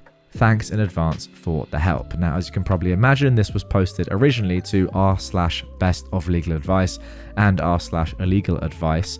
So the comments got involved. This is what they had to say. Somebody said, "A rare case of defamation per se, where no damages are needed since OP is falsely accused of being a criminal. Bonus points for the police either not knowing or not caring that NY Sex Offender Registration Act, section 168Q, makes misusing the sex offender registry a crime. So this isn't just civil court stuff." Yeah, I don't know what those police were on about. Surely there's a crime going on here, whether it's defamation or something else like this. You can't just randomly go publicly saying that someone who isn't a sex offender is a sex offender. That has to be illegal. The comment continues, "Not even going to pile on the fact that the person making the posters actually photoshopped OP's picture over a totally different person's sex offender poster, making it trivial to prove they knew this was a false accusation." Yeah, exactly. The only tricky part is proving who is putting the posters out though. Hearsay is not admissible in court, and the cops refused to investigate. Somebody else replied to this, quoting that last sentence, "The only tricky part is proving who is putting the posters out, and that hearsay is not admissible in court, and the cops refused to investigate," saying, "A warning about the consequences of misusing the sex offenders list posted on the police Facebook page with a direct reference to the present situation could be enough to stop it. At least it would alert neighbourhoods as to what's going on." Yeah, that's very important. You can't just have the whole neighbourhood, the whole village or city even, thinking that OP is a registered sex offender when they're not. That is so damaging. OP replied to this saying, "The guy who confronted me was incredibly conciliatory after I showed him the actual sex offender registry page. We exchanged contact information and he offered to help me clear things up. I didn't get specifics, but it seemed like his knowledge about who put the posters up was first-hand.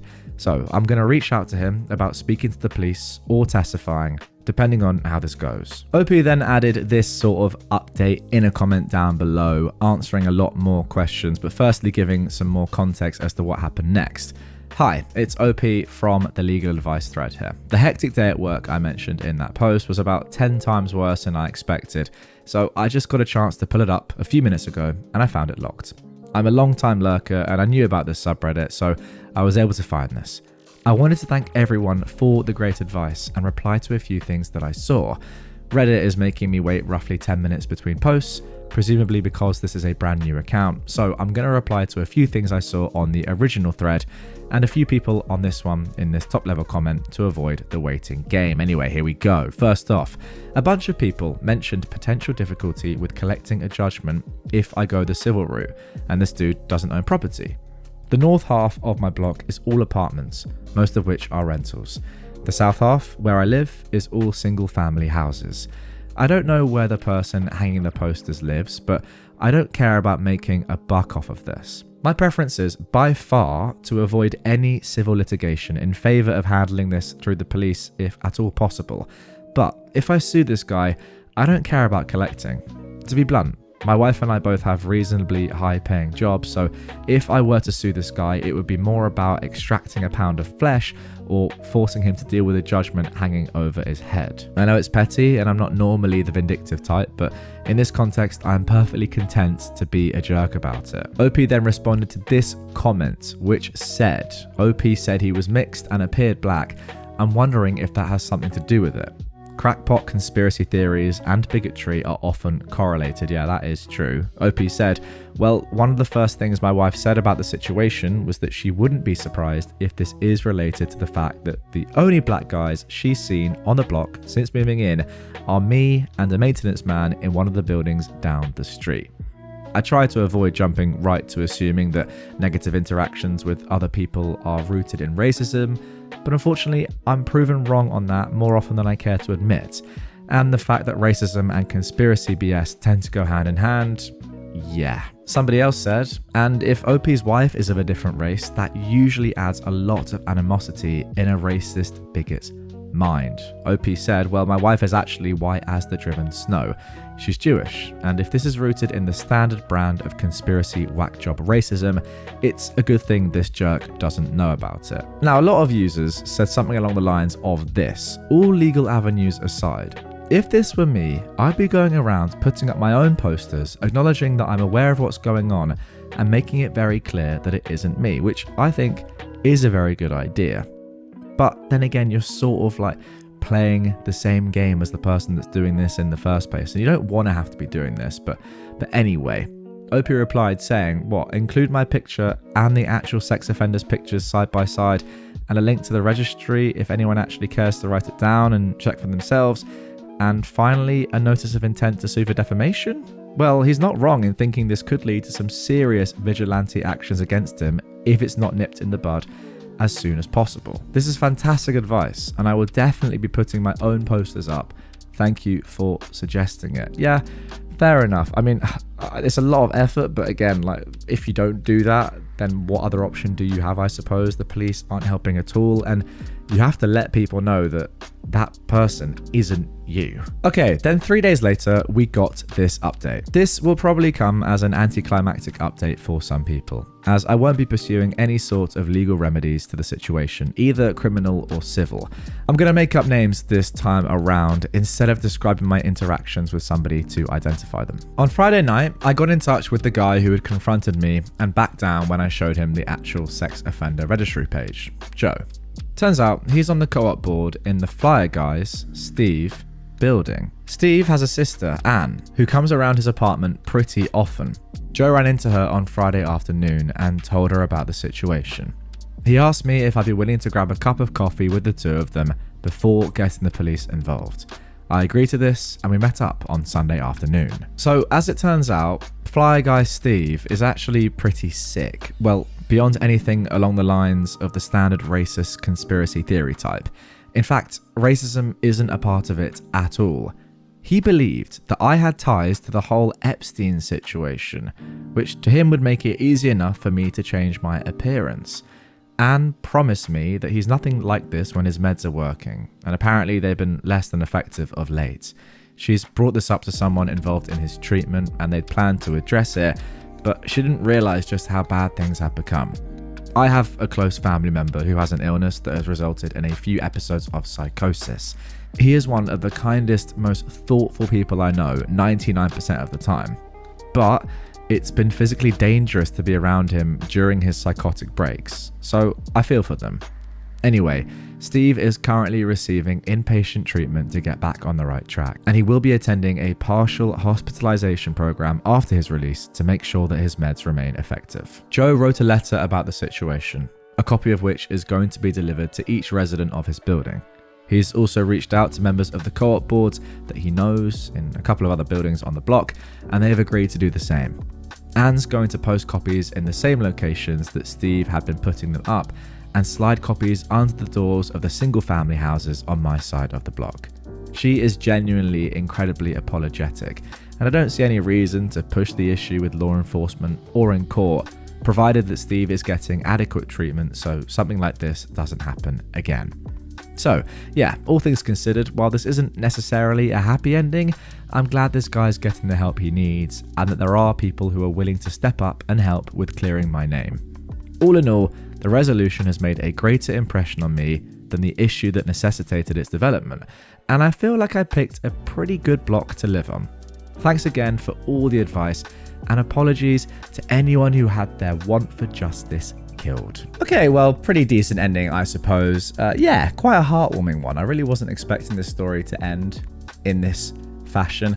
I thought that there was a malicious side to this, but actually, yeah, psychosis is obviously a terrible thing, and it sounds like Steve has some pretty good people around him trying to help him out, and that the community as a whole is a very good one. I agree with OP on that. Fair play to OP, by the way, because think about it. Like, put yourself in that position. What would you do? Like, what would be going through your mind that whole time you're seeing this stuff up in a new neighborhood that you've just moved into, and you know this is like massively tarnishing any reputation that you're ever going to build, may affect your job, your family. Like, it's a pretty crazy situation to be in. But I've got to respect OP and sort of like be very impressed by him and how level and calm he seemed the entire time. It's just very impressive to not just completely lose your mind and just go crazy, especially when the police were helping him 0%. I hope things work out for both OP and also Steve, because yeah, I mean, it's one thing having someone putting up posters of you and accusing you of things, but at least you're sane.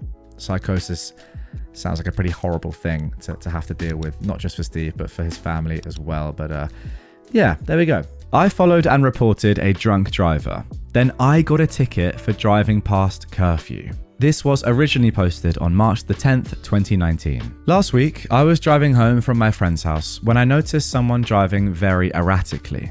They were swerving when there was nothing to avoid, and they couldn't stay in their lane. So I called the police and I followed them. The police caught up to us after a while and they pulled over the driver. It turns out that he was extremely drunk, and when they gave him the sobriety test, he failed them miserably. He was arrested, and the police asked me to write a statement and give them my information. I gave one of the cops my driver's license. I'm under 18, so he could copy my address. And he said that I wasn't allowed to be driving because it was past 11.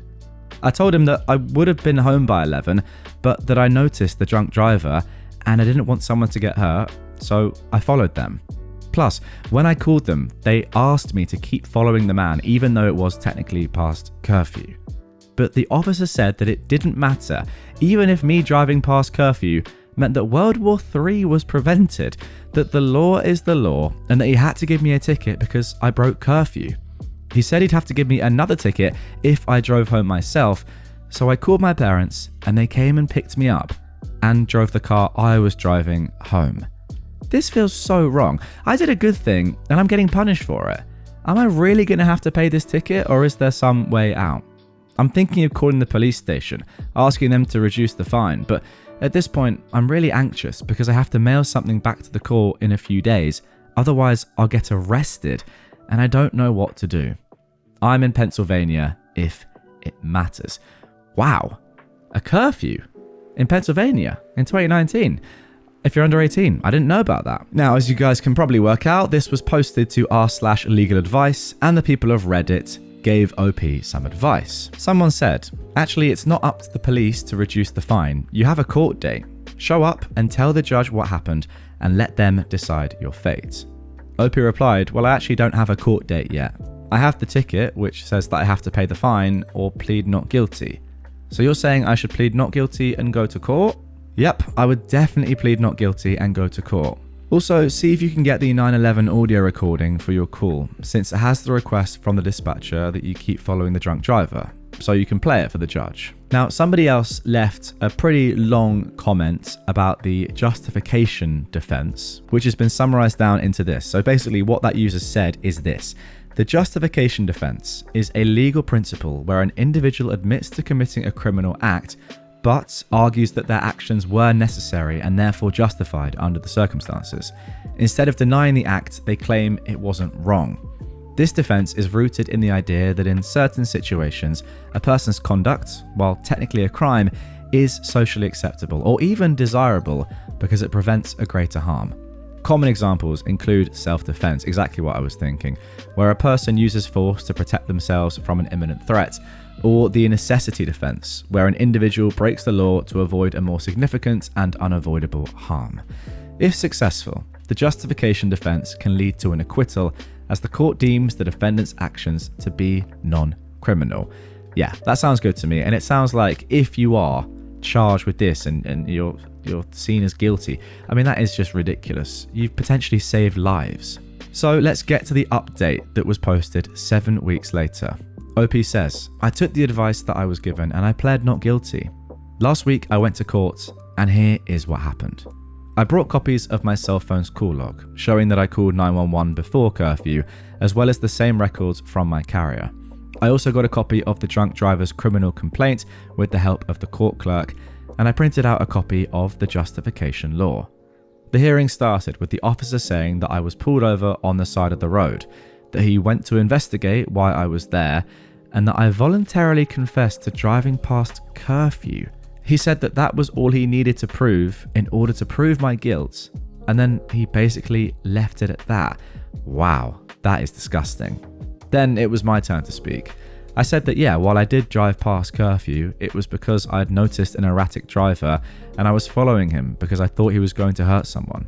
I felt that if I'd let the man go, he would kill somebody, and that 911 had told me to keep following him. I mean, why is this even a thing?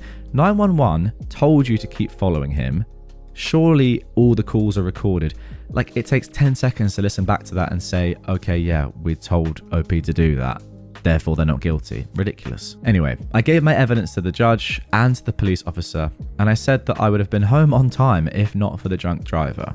I argued that I had a reasonable belief that the man was very drunk and that the police are accusing the driver of having a .12 BAC.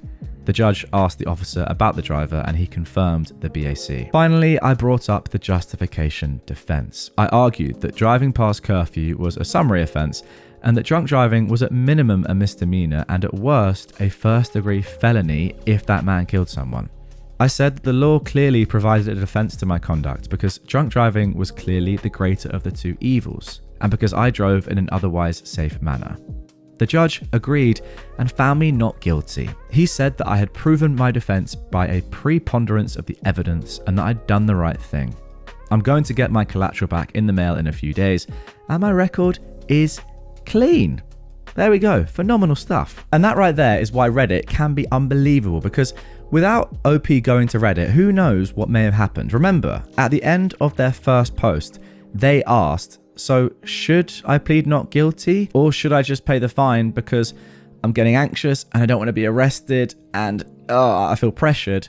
And I assume this is what happens a lot of the time to people that actually have done nothing wrong, but they're being hit by fines that are ridiculous but aren't their fault, etc., etc. Like, when you're under that sort of stress and pressure, it's very challenging, I think, to go like, no, that's not right. I'm going to do something about this, especially not knowing the law. So that is why going on Reddit, going on r/legal advice, and the people on there saying, well, this is what's going on, and then someone else, bringing into the mix this justification defense, which OP actually used at their own trial. That is brilliant. And yeah, well done to everyone on Reddit. Well done to you, OP, for posting and taking the advice given. Also, that cop is corrupt. Like, that just didn't happen at all. And I really do hope that he faced some consequences because of his actions there. Right, without further ado, let's get into the second story of this episode, which, as I mentioned in the intro, is way crazier even than the first. CEO demands I send him child prawn. This was originally posted on November the 7th, 2020. The company I work for owns a website open to the general public. Both our company and servers are located in California. Today, one of our users had uploaded a series of child prawn images. Per our SOPs, I've deactivated the user's account, made the images non-public, but still kept them on our servers to avoid destroying the evidence, and reported the incident to law enforcement online. No response yet, it's kinda late here. The final step was to send a notification to company management. Soon after that, I received an email from our CEO demanding a detailed incident report, including the images in question. I sent the report, but instead of sending the images, I wrote that I probably shouldn't be sending illegal stuff around. To which he promptly replied that this is not my concern, that as a CEO and owner, he has legal right to access any company information and I should just comply. It's not atypical for him to be a control freak, including demanding people to do something in the middle of the night, but at least I'm getting paid to handle urgent incidents around the clock. Yet he is usually not bothered with us grunts. The company has no in-house lawyer, so I can't consult them. From this mess, I have 3 questions. 1. Would it be illegal distribution of CP for me to send these images? 2. Would it be illegal possession of CP for him to receive those images? And 3. What should I do? Well, to me, the answer here is pretty obvious. Do not do anything until the police have told you what to do. Like, it's just way too risky, and your CEO is being extremely weird about this.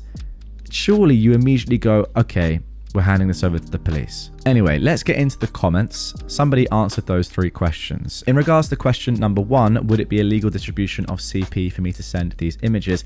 Yes, absolutely. Tell him you're uncomfortable filing his request. If you really want to take a more tactful approach about it, tell him it's because you're not comfortable looking at the imagery. In regards to question number 2, would it be illegal possession of CP for him to receive those images? It's more of a grey area, but I'm sure a prosecutor could make that case. And number 3, what should I do? Well, do nothing further. Your obligation ended when you reported it to law enforcement. Yeah, exactly what I thought. They'll respond by issuing a subpoena to the company, which is a court order that will give them permission to come onto the property and image the server or servers in question. I'd also definitely start looking for another job, ASAP, because if he is a control freak, you may be retaliated against and fired. Wow, fired for not sending CP to your boss. Crazy way to go. OP replied saying, well, unfortunately, I've already seen the images while handling their removal. And in regards to the previous comment saying your obligation ended when you reported it to law enforcement, well, to the law maybe, but not to my employer. And in terms of looking for a new job, yeah, I do need to do it. What sucks though is that I've been working for them only for a few months. Well, better a few months than a few decades under this tyrant who may also be a nonce. Someone else said, well, why not just tell him which server or file location it's in? That's what I would do. I'd say, hey, I don't think we should be further distributing these files and exposing additional servers to being placed under subpoena, as that could disrupt business operations. As such, instead of sending, here is the exact location of the files so you can access them with law enforcement. As CEO, your account always has access to all server folders. OP replied though saying actually no, he doesn't have server access as he's not a techie and I guess he was never interested in it before. To get the files, he would have to SSH into one of the servers and run a few commands to retrieve the images from file storage. Now, this is where it gets interesting. OP has added an update saying the situation has gotten way creepier. I didn't send the images overnight. Instead, I forwarded the request to my boss, asking him for advice. In the morning, I saw the CEO's email to my boss that I was CC'd on, demanding the images, but not mentioning that they're child prawn, and ranting about how the heck is he supposed to run the company if his own employees deny him business critical information. My boss replied something diplomatic like, I'll look into it, but why do you need them in the first place? The CEO replied that he needs to verify himself that it's really illegal content. What? Maybe because I'm sleep deprived, or because as a woman I'm not fond of men being creepy, but I can't help thinking that the only reason he needs these images is that he wants to see child prawn. Since I handled pages overnight, I'm not expected back online. I work from home early in the morning, so I've not done anything and I'm just sitting here scared poopless that I'll either commit a crime if I comply or be fired if I don't. Or at least my working life in this company will turn into hell. Well, don't worry about the company right now. Like, if you were to lose your job, first of all, you would have crazy grounds to sue. Secondly, you'd just be losing a job. You wouldn't be going to prison for distributing child porn. Like, you got to think about that. Anyway, 5 days later, we got this update. Hi, I'd like to thank everybody who responded to my original questions. Since then, the situation was developing quickly and not always in a good direction. I was freaked out on Sunday to the point that I forgot which day it was and thought I was supposed to work. Eventually, my boss messaged me that the CEO has found someone to send him the, quote, suspected child porn. What? So he's been going to multiple people in the company saying, I need to see those images. That is so odd. On Monday, 2 things happened. First, I received a call from the cop who was assigned to investigate my report. We mostly discussed things unclear from the report, but at one point I mentioned the CEO's request and that it was eventually fulfilled. Later, I had a video call with HR where I was shown my Reddit post, asked if it was me, and before I even managed to open my mouth, I was fired for disclosing confidential information and insubordination, aka calling the CEO a control freak. Wow. The next day, the detective called back and thanked me for my help. He said that the CEO was known to them, so they just searched his house and discovered an F-ton of child porn, not just the images in question. Oh my word. The dude was presumably arrested because since then, from what my friends back at the company are saying, everything has ground to a halt. Mr. Big had set up so many internal processes to require his approval or participation that even accountants aren't sure if they'll be able to process the next payroll in time. What the heck? And that might be the end of a nice collective poisoned by a single jerk. As of myself, I'm about to post my CV on various job boards. It sucks to be unfairly fired, but it seems that soon there'll be no employer to sue over dismissal, so I'm not looking back. At least, if an interviewer asks me why I was fired, I can answer that our CEO was arrested for child porn possession, and then everything quickly went to hell. I'm going to scramble my password, so no point in trying to contact me. Wow. There we go. Somebody said, well, that went from weird to holy frick pretty quickly. Good job, OP, and good luck in the job search. Goodness me. Yeah, pretty crazy story, that one, to end this episode. But maybe there's a moral in that if someone is asking to see child porn, they might just be a nonce.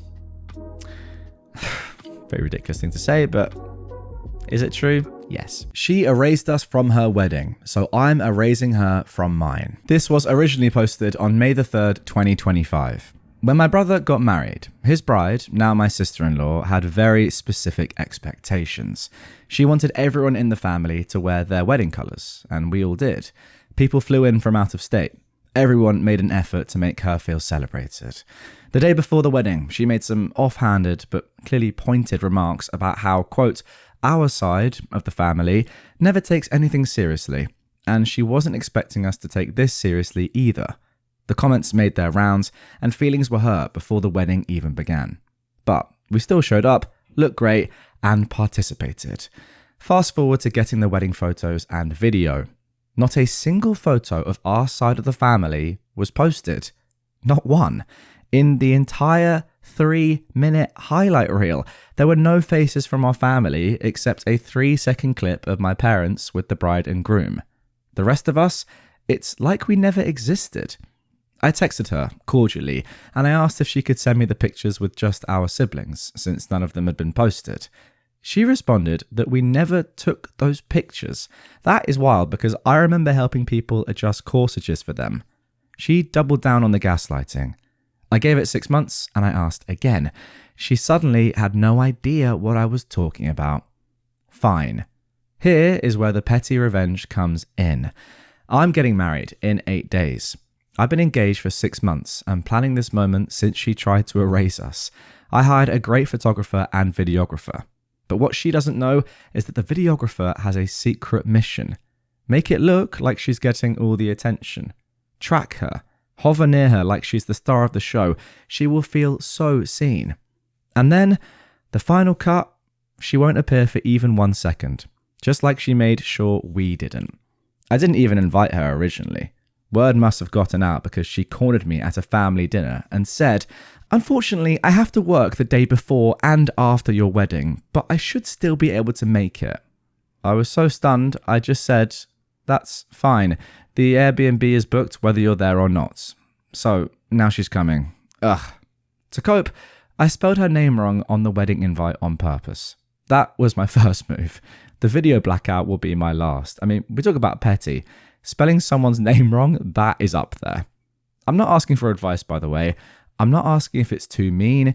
It's not. It's exactly fair.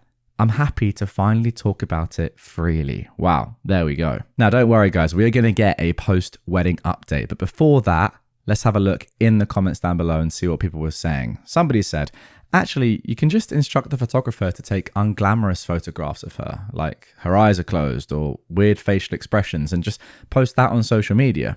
If she complains, you could just tell her, well, at least everyone's in my wedding photos." Although somebody replied to this, no shooter would risk their career for that, which I guess does make sense.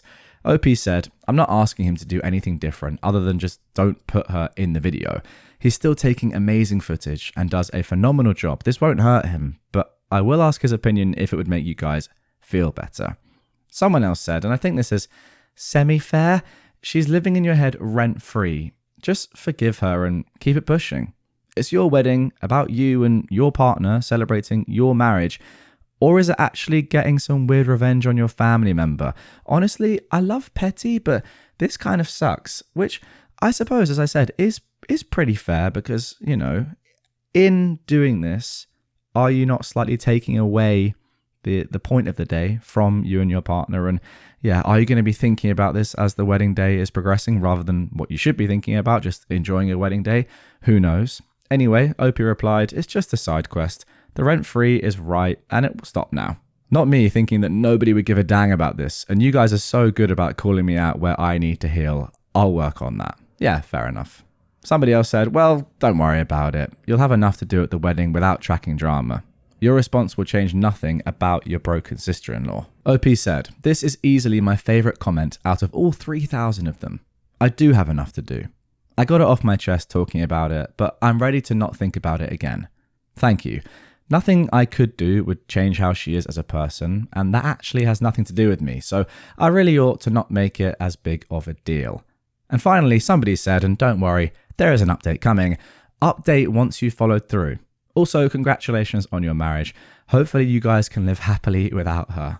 OP said, "Thank goodness we're in opposite ends of our state with hours in between. She's never on my mind and not involved in my life, but I was pretty hurt at her wedding.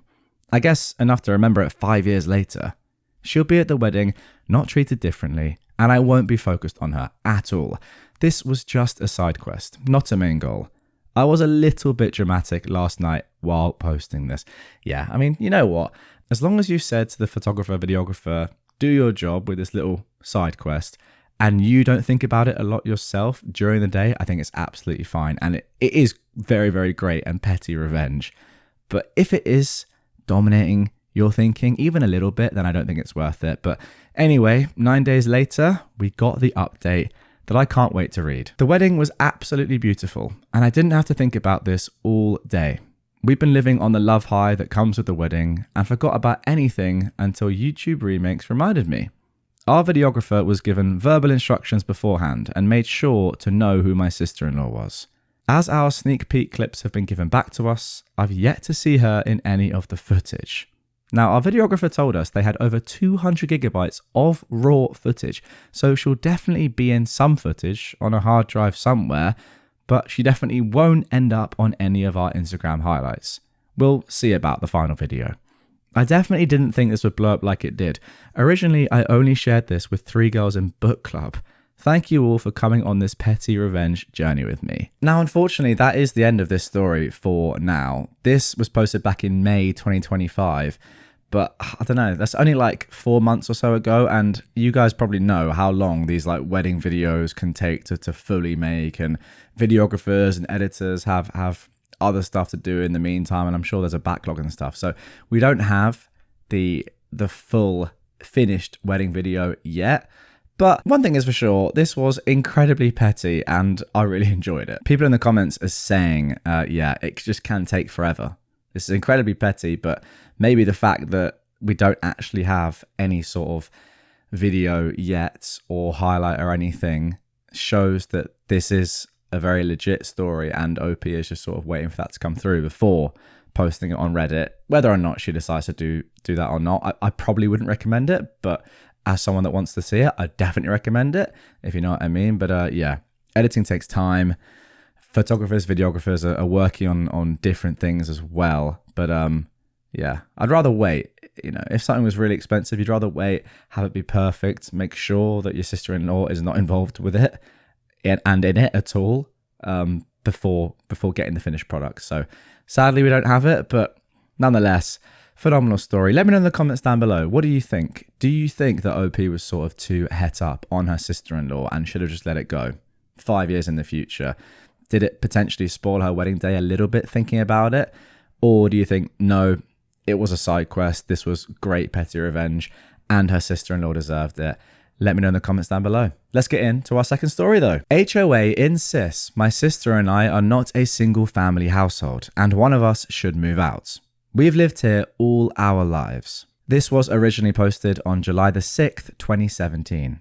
I am 21 and my sister is 19. We've lived in this house our entire lives. Our parents bought it 27 years ago. They joined the HOA about 15 years ago.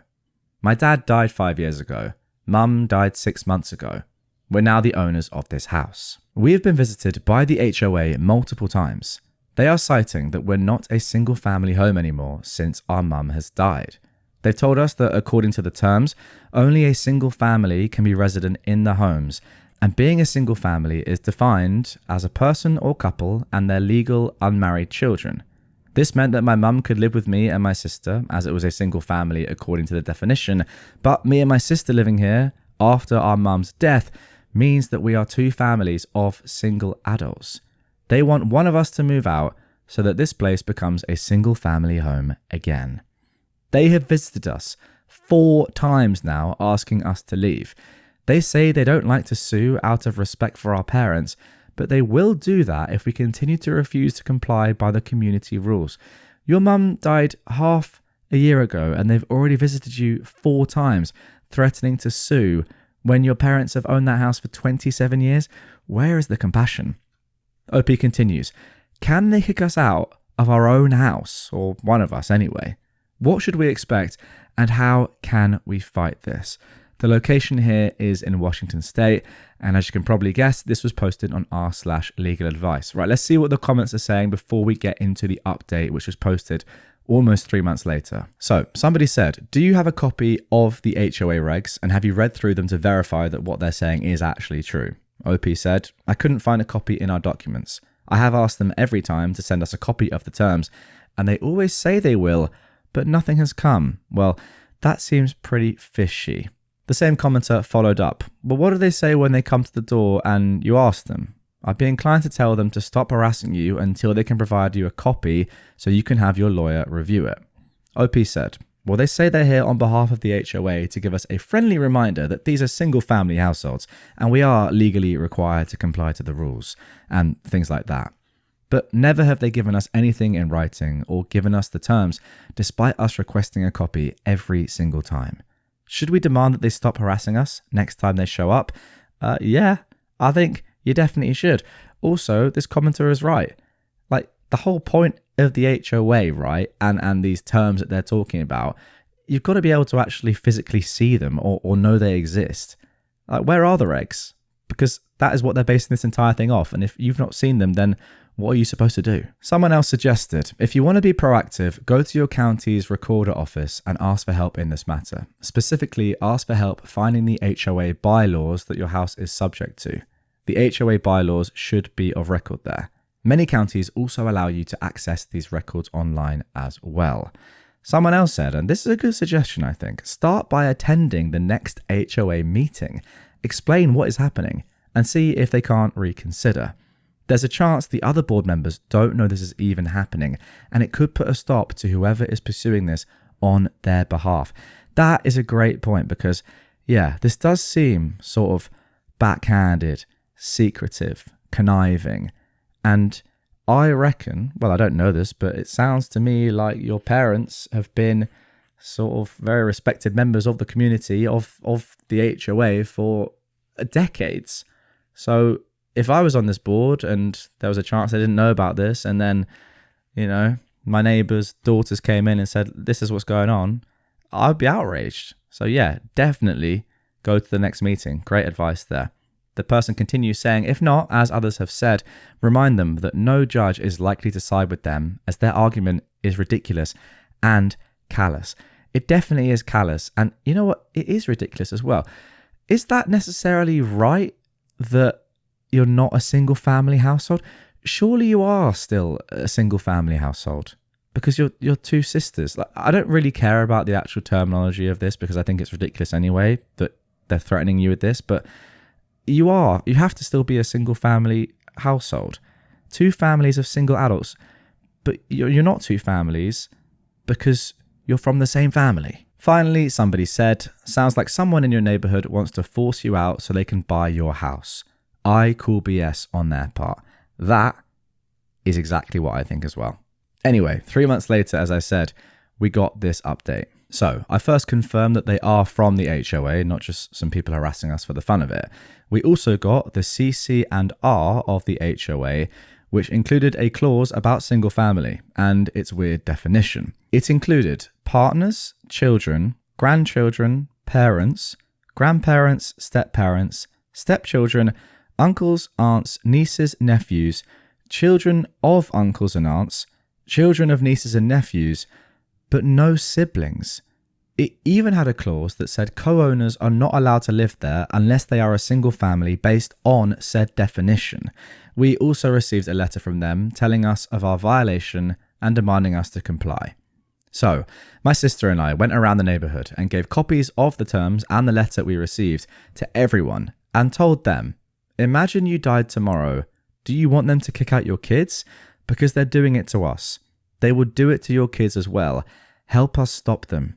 We gathered signatures and had almost everyone contact the president and demand that this should stop. Within 2 weeks, we received a letter that says this has been a mistake with an apology. We learned that this HOA is actually horrible to everyone, not just us.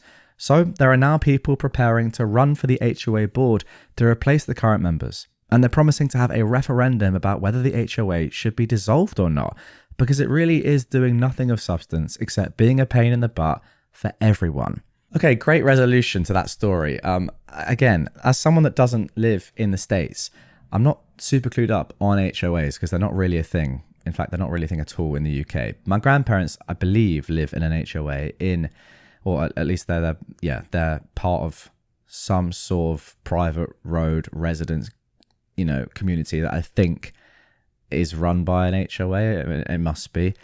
So maybe I should ask them or you guys in the comments down below. But I think this is, I don't know. There are quite a lot of stories, bad stories about HOAs on Reddit and them doing things like this and coming across as pretty manipulative and predatory. I think from speaking to my grandparents, their one is fine and they've been happy with it. And they keep things in pretty tight nick or good nick, I suppose, which is actually sort of what you want from an HOA. You don't want just residents being able to do whatever they want, etc. I remember a story from them. They said that someone had moved into the road and had these like quite garish pots outside or sort of figurines or statues or something like that. And they were asked to remove them because they were a little bit garish. But apart from that, nothing crazy. And I think that is legitimate. I know from my perspective, I am currently going through quite a lot of long lease contracts regarding the flat I'm trying to get. So it's not too dissimilar to this where, the regs are important and you need to go through word by word and see exactly what is going on there. But to have all those different sort of familial relations be considered fine, but not have two siblings living in a house, that is ridiculous. One thing's for sure, it definitely wasn't a mistake, as they said. They were just trying to take your house. And as the top comment down below said, I wonder what the HOA had in mind for an endgame here.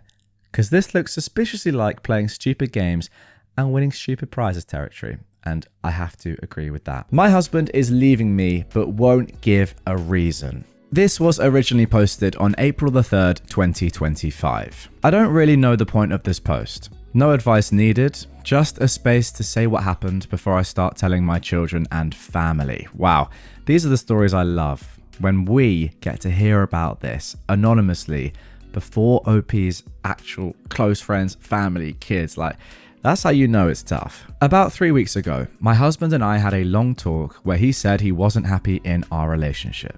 He didn't give me a specific reason, just that he wasn't happy. I asked him to put more effort in and see how we both feel after a holiday he was taking with his friends. Well, during the holiday, he rang me all day, every day, sent messages constantly, told me he loved me at the end of every conversation.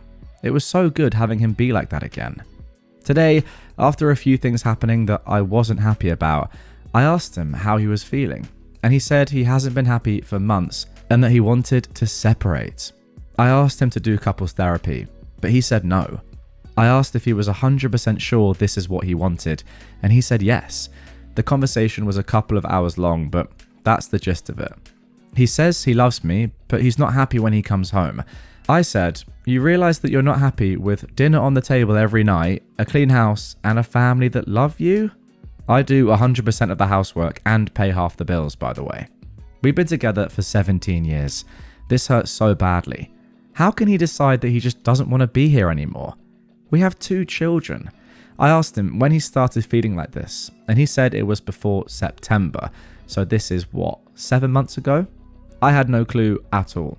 But you know what was happening at that time? Well, my mother was dying of cancer, so I didn't pay as much attention to the relationship.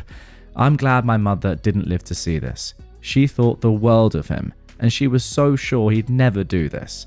I just can't believe this is happening. I can't afford the house by myself, even with child support payments. I'll probably have to move in with my 70-year-old dad once my rent contract is up.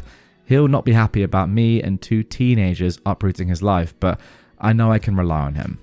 I am so angry. Okay, before we get into the update here, first of all, there's a little bit more context revealed by OP in the comments. So she replied to one comment saying, yeah, I put more effort in while he was on holiday. We spoke constantly, and he said I love you in every conversation, as did I. When my mum died, my mental health was all over the place. She was sick for a long time, and it took me a while to get back to normal. But once I realized I'd been like that, I tried to give him more attention. His parents were on a long holiday with us. They stayed for 4 months, which I think must have strained the relationship too. Although I love them to bits and I was happy to have them in my house. One night, I picked my husband up from work and brought him to an Airbnb for the night, just to spend time together. That's putting effort in, right? I was looking through my WhatsApp chat with him and we've exchanged I love you every day, several times a day for the past couple of weeks, including today. We've been intimate through all of this too. I was blindsided. Somebody else said, I can almost bet that he is cheating. And why are you paying half the bills and doing all the housework, by the way? Opie replied saying, he's not cheating, it's not his style. I asked him if he met someone else. He said no. I've never doubted his loyalty. Now it's worth noting that this comment was downvoted, so clearly Redditors weren't sure about this. And I get it from OP's perspective. You know, you never want to think about that sort of thing, but it does seem like that could potentially be going on. I do need to say as well, though, it could also be the case that your husband just has fallen out of love with you and he's trying his best by, you know, saying I love you every day, giving you loads of attention, being intimate, etc. to sort of fall back in love with you, but he's just realized it isn't working. That could explain it as well, but anyway, let's carry on. OP answered the other question, saying, I work fewer hours, usually 2 to 3 days a week. He works between 50 to 60 hours a week. It made sense for me to do the housework and cooking. Somebody else commented, you should consider working full-time. Maybe you can afford rent with a job, alimony, and child support. But OP said, well, there's no alimony where I am. I'll be looking at getting a better job. I work fewer hours in the winter, more in the summer, so my pay will go up a bit anyway. I hope I can make it work with child support. Somebody else commented, stop doing things for him. No laundry, dinner, etc. If he doesn't want the marriage, he shouldn't get the perks of the marriage. OP said, yeah, I'm not going to be doing any more of it. Someone else commented, he said he's unhappy, and your response was to tell him to put more effort in. Okay, do you hear how that sounds? Where do your efforts fit into this? How's your sex life? I noticed you didn't mention anything about that. If you had to guess, what part of your marriage is making him unhappy? I suppose this comment was left without seeing the previous comments from OP, or maybe it was before. I suppose this comment is partially alright. I mean, we know now about the sex life stuff and the intimacy, but yeah, it's a little bit weird when someone's like, I'm not happy, and then their partner says to them, well, put more effort in. But then again, it does sound like OP is putting in and has been putting in loads of effort in regards to their general partnership. Anyway, OP replied, I didn't mention our sex life because it was fine. We had sex last Friday and again on Sunday, but usually about twice a week for years. I worded it wrongly. I told him that we should both put more effort in. I also put more effort in. He hasn't been putting effort in this year at all. I asked him, how can anyone possibly be happy in a relationship that they don't put any effort into? Yeah, that's fair enough. I asked him out to lunch on Monday. He said he has no money, but let's go for coffee later. It didn't happen. I asked him out for lunch on Tuesday and said I'd pay. Again, he said no, and again said about going out for coffee, which again didn't happen.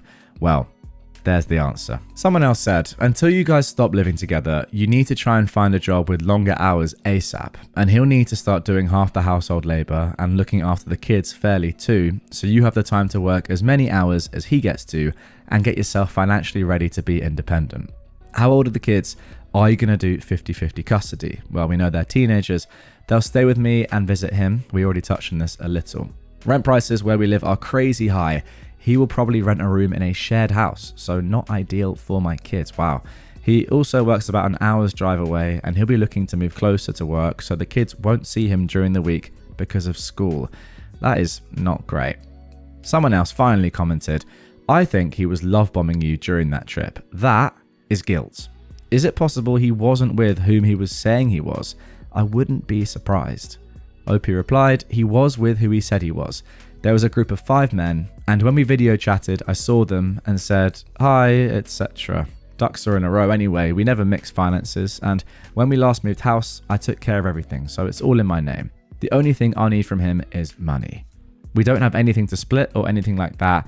No home ownership. We have our own cars as well. All right, now OP was on Reddit over the next couple of months before the update, commenting on sort of similar posts, like I'm going through the same sort of thing and I feel bad. This is what I've done, etc. Reclaiming my house, the space, repainting.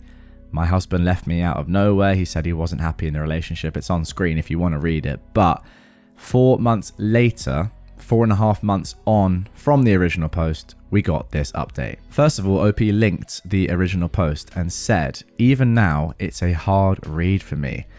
Now, again, as you all know, I never skip ahead when reading these stories, so I'm sort of reacting to it live as you are reacting to it listening right now. That sentence alone pretty much confirms to me that he was cheating, because I reckon she is thinking or finding it such a hard read because maybe she's looking back and thinking, how could I be so naive? Anyway, let's get into it. So many people commented saying that he was cheating, and he was. I knew it. I mean, I don't want to sort of brag about being right about you getting cheated on, OP, but I don't know. Yeah. It's one of those horrible things where you look at it objectively and you think cheating is there's a very high chance of that happening. But from her perspective, she's like, no way, I've trusted this man my whole life. Like, we've been married for years. We've got 2 kids together. How could he? It's not like him. But yeah, clearly this is what happened. Anyway, let's carry on. The full story came out a couple of months after the separation. He'd been sleeping with someone from work. I just found out that he's living with her. A while ago, he asked me to forgive him, and he asked if he could come home. I said no. He hurt me way too much to be able to come home. So now they live together. I'm having some sort of feelings about this, but I'm actually much happier. My house is so peaceful. I love that I live with just my kids. The freedom is unreal. Without him, I can do what I want. There's no one to tell me to wash clothes, cook dinner, or expect sex. I'm 100% sure he treats his girlfriend better than how he treated me. Wow. I even got myself a boyfriend. It's early days, but he treats me unbelievably well. I am so hopeful for the future. Thanks for reading, and to those who gave me advice and told me he was cheating, you were right. I'm glad he's gone. Damn, short but sweet. That is brutal, but sounds like it's for the best. There's a lot more to unpack here though in the comments, so let's dive in. Somebody said, so is your divorce finalized yet? Assuming separation and divorce are not being interchangeably used by you here. OP said, no divorce yet, we are just separated. I'll divorce him when we're able to do a no-fault one after a couple of years. If he doesn't divorce me first, that is. I'm not bothered, to be honest. It's not something I'm going to stress about right now. Oh, what is a no-fault divorce? I mean, I'm pretty sure those don't exist in the UK. Is that to do with infidelity and adultery? Let me know in the comments if you know what that means, and I will be forever grateful for your help. Somebody else commented though, any debts he accrues will be half yours. That should be scary enough. You should divorce ASAP. Oh, interesting point. But OP said, I don't live in the States. It works differently here. Another commenter said, well, legally, this is a stupid idea. Sure, if I lived in the States, OP said. Thankfully, I don't, so legally it's the best way to get a cheap divorce. We didn't own a house or anything else together. Okay, that clears that up. Someone else said, I'm so glad you were able to keep your own place. I haven't been through it, so it's hard to understand the difficulties involved. I just see that having to move the kids is almost always mentioned as a barrier to leaving. What helped you get financially free? Well, we had separate finances anyway, through my own choice, as he's terrible with money. I get some benefits as I'm now a single mother. Along with my pay raise, I'm doing pretty well financially. Someone else asked, how are your children taking this though? Well, now that he's coming to see them and bringing them to his house, they're much better. It was them that told me about the girlfriend. I didn't give much of a reaction to the news. I just asked if they met her, which they didn't. So they're not upset with their father? Well, they don't know that he cheated. As far as they're aware, she's just a new girlfriend. I won't be telling them he cheated, although the truth always comes out eventually, and when they're older, I'm sure they'll figure it out and I'll tell them the full story. Yeah, that is 100% going to happen. Somebody else said, congrats on living a peaceful life. It sounds like the breakup was a blessing. Exactly what I said. It does seem as if OP truly wasn't actually that happy with her husband anyway, when she was talking about how he treated her, all the sort of requests and the demands that he put on her, eating, sex, cleaning, whatever. Like, it doesn't sound like he was really doing much at all. So yeah, I kind of agree with this comment. OP said, well, thanks. Definitely couldn't see it at the time, but I'm so much happier now. So there we go. Someone else asked, did he seriously want to come home while still sleeping with her, or was he hoping for reconciliation? I've got no idea. He said he missed me and regretted everything. He only told me that he'd slept with her several times, but that he wanted his family back. To be honest, I think he just wanted to go back to his easy life. It never would have worked. Does his girlfriend know he was cheating on you with her? Yep, she knows. What did his family, or your family, say about his cheating and moving in with her? Well, his family were disgusted with the cheating. Like myself, they couldn't believe it. I'm really close to his mum, but we avoid talking about him, so I don't know what they think. It was my kids that told me he was living with her.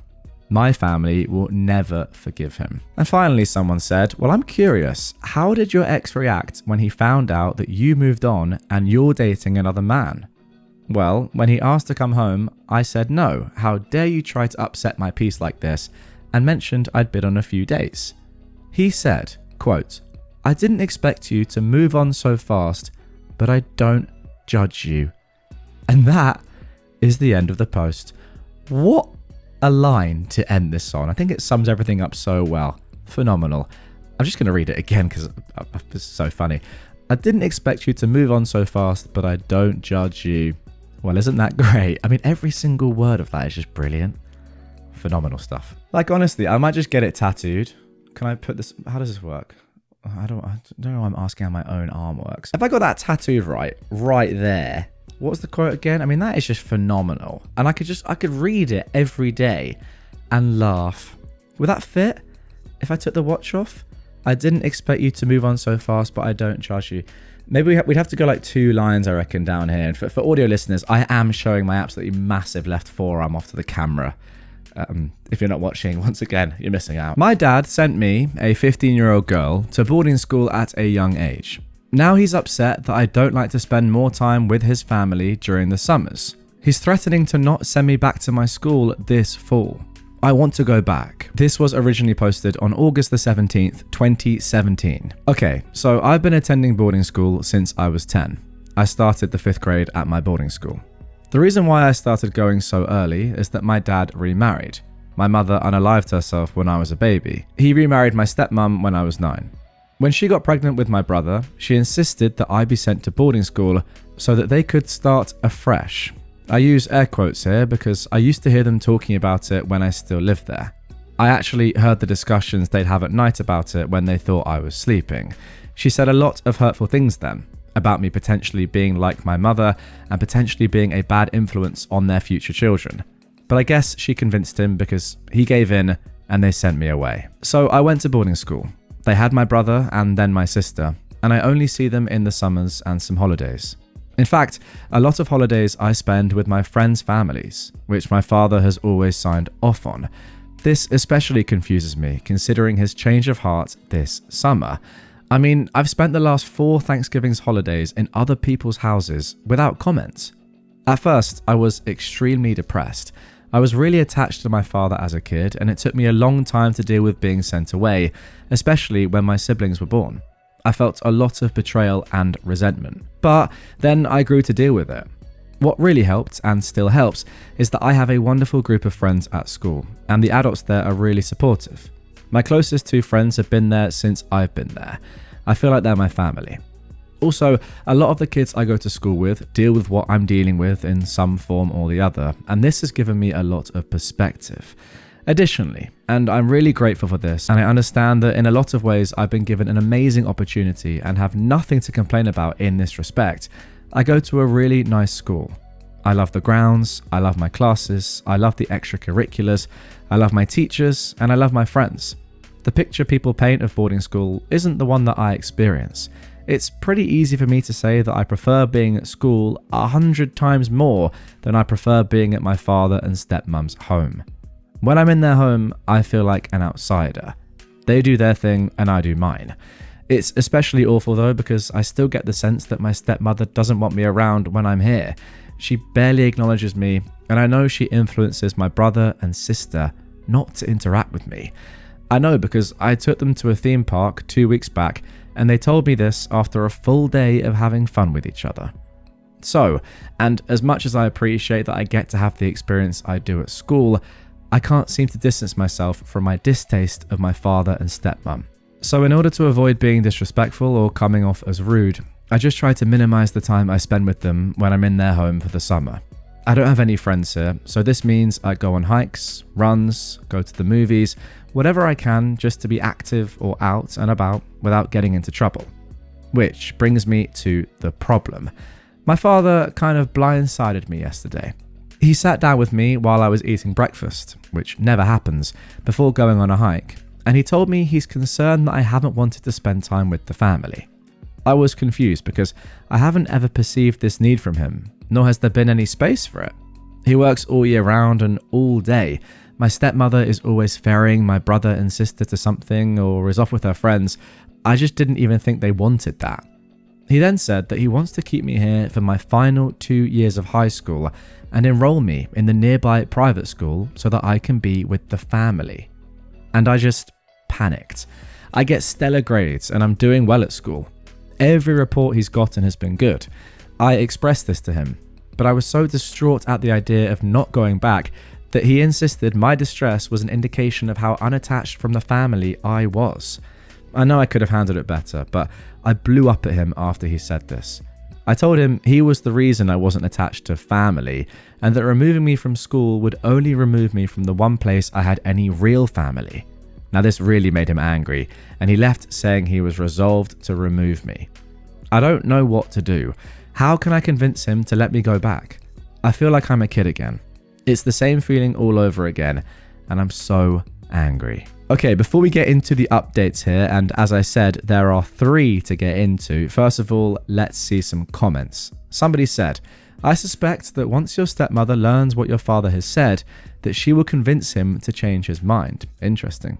Somebody else said, the stepmother might actually be a good last resort strategy here. If you try the letter writing or having a friend's parent or a teacher talk to your father and he doesn't change his mind, then you've got nothing to lose in trying to enlist your stepmother to convince him. For her own selfish reasons, it sounds like she would agree that you should go back to this school, and she's probably the person most likely to influence your father. Yeah, I'd have to agree with that. I mean, it sounds like she was the one who influenced him in the first place, so yeah, it's a bit weird to say, can you convince my dad to keep sending me to boarding school? Because normally you wouldn't want that, I suppose, but yeah, in this situation, I'd agree. It's a pretty sensible idea. OP replied saying, oh God, I really hope so. Somebody else said, you need to be honest with him. He'll be shocked and deny it, but if you're honest, he will understand. You need to tell him that you heard when you were 10 the reason you were shipped to boarding school is so that his family could start afresh. At the time, you resented it, being displaced, but you found what you were missing at home, acceptance. You're now thriving at that school with friends who willingly and wantingly have you over for Thanksgiving. You don't feel the same at his house. You feel like an intruder, not a true member of the family. Even your brother and sister admitted that your stepmother instructed them to treat you this way. Then you drop the truth bombshell. You will always resent him for picking his new family over you, but you'll resent him even more if he displaces you from the only place where you've felt welcome. This conversation will not be easy, so feel free to write it as a letter instead. You're 15, you don't get to call the shots, but you are old enough to demand your opinions be heard. Your father is an absentee parent. He needs to learn the truth.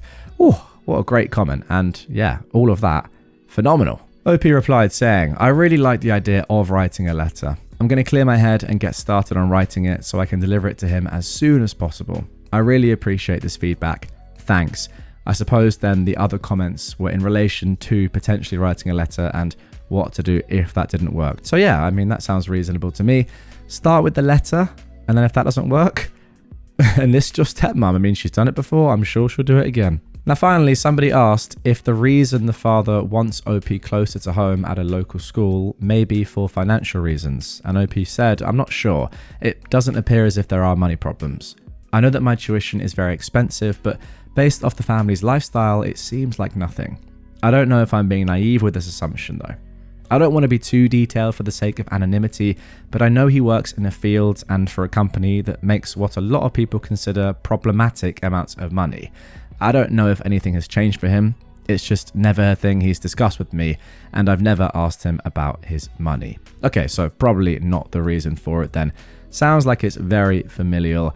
Maybe your dad's regretting it after all these years. I mean, you'd hope so. Not saying there's anything wrong with sending your child to a boarding school, but it has to be for the right reasons. And those, the ones that he chose back in the day, were definitely not the right reasons. Okay, let's get into the first update. This was actually posted on the same day. Firstly, thank you so much for your concerns and kindness. It really helped me sit down and think more calmly about this situation. Secondly, I decided to write an email to my father, in which I apologized for my outburst, expressed my understanding that we should develop a better relationship, and my want for one as well. I don't know if I really want this, to be honest, but based on feedback, it seemed smart to include this, and my belief that pulling me out of my school would not result in that goal. I offered alternatives, like FaceTiming regularly and more consistent visits during the holidays, like Thanksgiving. I also suggested that maybe we should do something together during this holiday so that we could talk and catch up. We used to hike a lot together when I was a kid, and I suggested that we go on one together, like this weekend. I also explained that I feel I've been a responsible and productive student at the boarding school, pointing out that I head the diversity club, have provided peer tutoring each year since 8th grade, and have maintained a good GPA, and that disrupting my schooling might be counterproductive.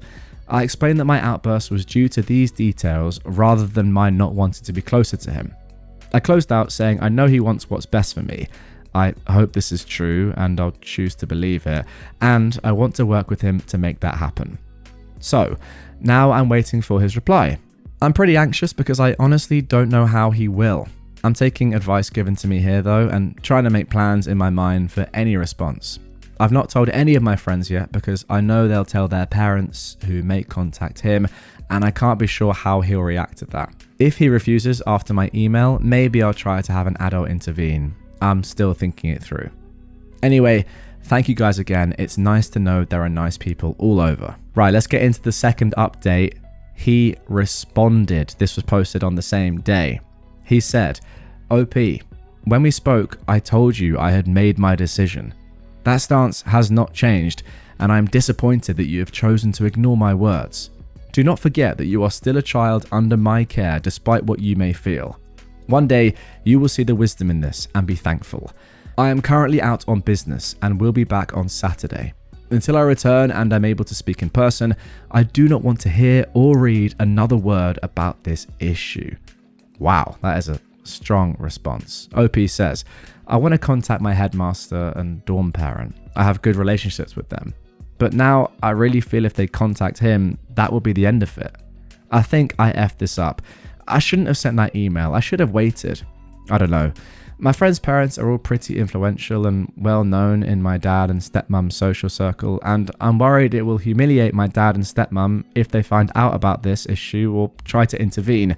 I feel so paralyzed. And then the next day, we got this final update. I'm going back to school. A lot has happened in a short period of time. I don't think I dealt with my father's email in the smartest way, but it worked. Advice telling me to speak to my stepmom really stuck with me. I felt so desperate that I spoke to her about the situation. It became very obvious very quickly that she had no clue that my father had wanted this. She immediately left the room after I explained the situation. I could hear her arguing with him, saying it was a deal breaker and that she wouldn't have it. He called me soon after she hung up and sounded so very angry. He said it was clear I had made up my mind and didn't want to be part of the family. He said that he'd wanted time to let my stepmother know and wishes I had trusted him.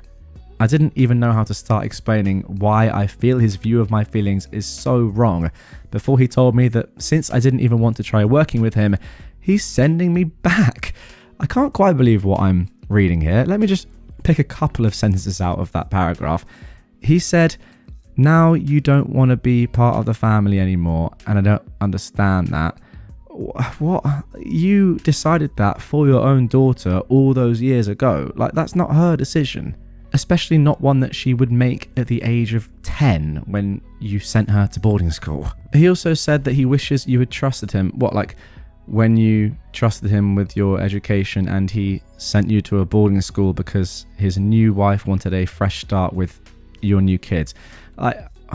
Not really adding up. Anyway, he ended the call saying, I hope you can deal with the consequences of your choices. Yeah, flipped back on you, my friend. These are the consequences of your choices 5 years ago. I'm angry at him because I feel like so much of this is miscommunication on his part, but I'm happy more than anything because I get to go back. Thank God.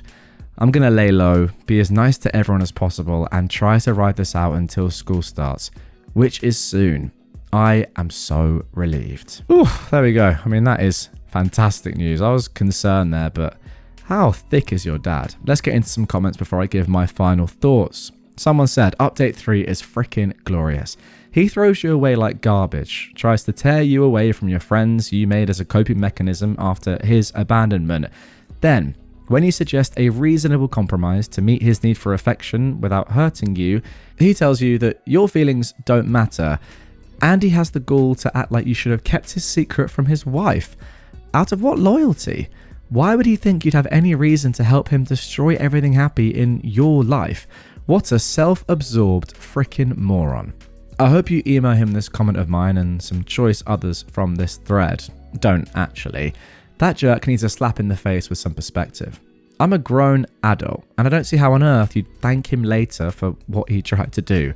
Exactly, absolutely ridiculous. And then the final comment, just saw update 3, someone said. Congrats, I'm glad this worked out. The things you know need to be shared someday though. The jerk needs to know that you know he's full of trash. Maybe wait until he doesn't have any control over your life though. Yeah, sound advice. So there we go, that is the end of that one. A very happy ending, which I'm delighted to see. But I do have to say, and I agree with all the comments here, this dad is so self-absorbed, so like selfish, and so like unable to see the world from anyone else's point of view. It's just a crazy thing to do in the first place. Your new wife says, I want a fresh start, so you then just almost discard your kid or any sort of feelings towards your daughter and say, you know what, yeah, you're right, we'll send her off to boarding school and she won't even come back for holidays. Yeah, you'll barely see her, don't worry, we'll just have our new family. Then 5 years later you go, actually kind of miss her a little bit. Is there any way you can come back into my life? No, obviously not. It's absolutely ridiculous. And this girl, I feel so bad for her. Gotta say, like, having read through all of that, she writes amazingly and she's shown pretty insane maturity. Not even just for her age, just in general. Like, I mean, I would react a lot worse to this at any age, and I'm sure a lot of you listening and watching would do as well. So fair play to her. Clearly, the boarding school that she's gone to has brought her up very well.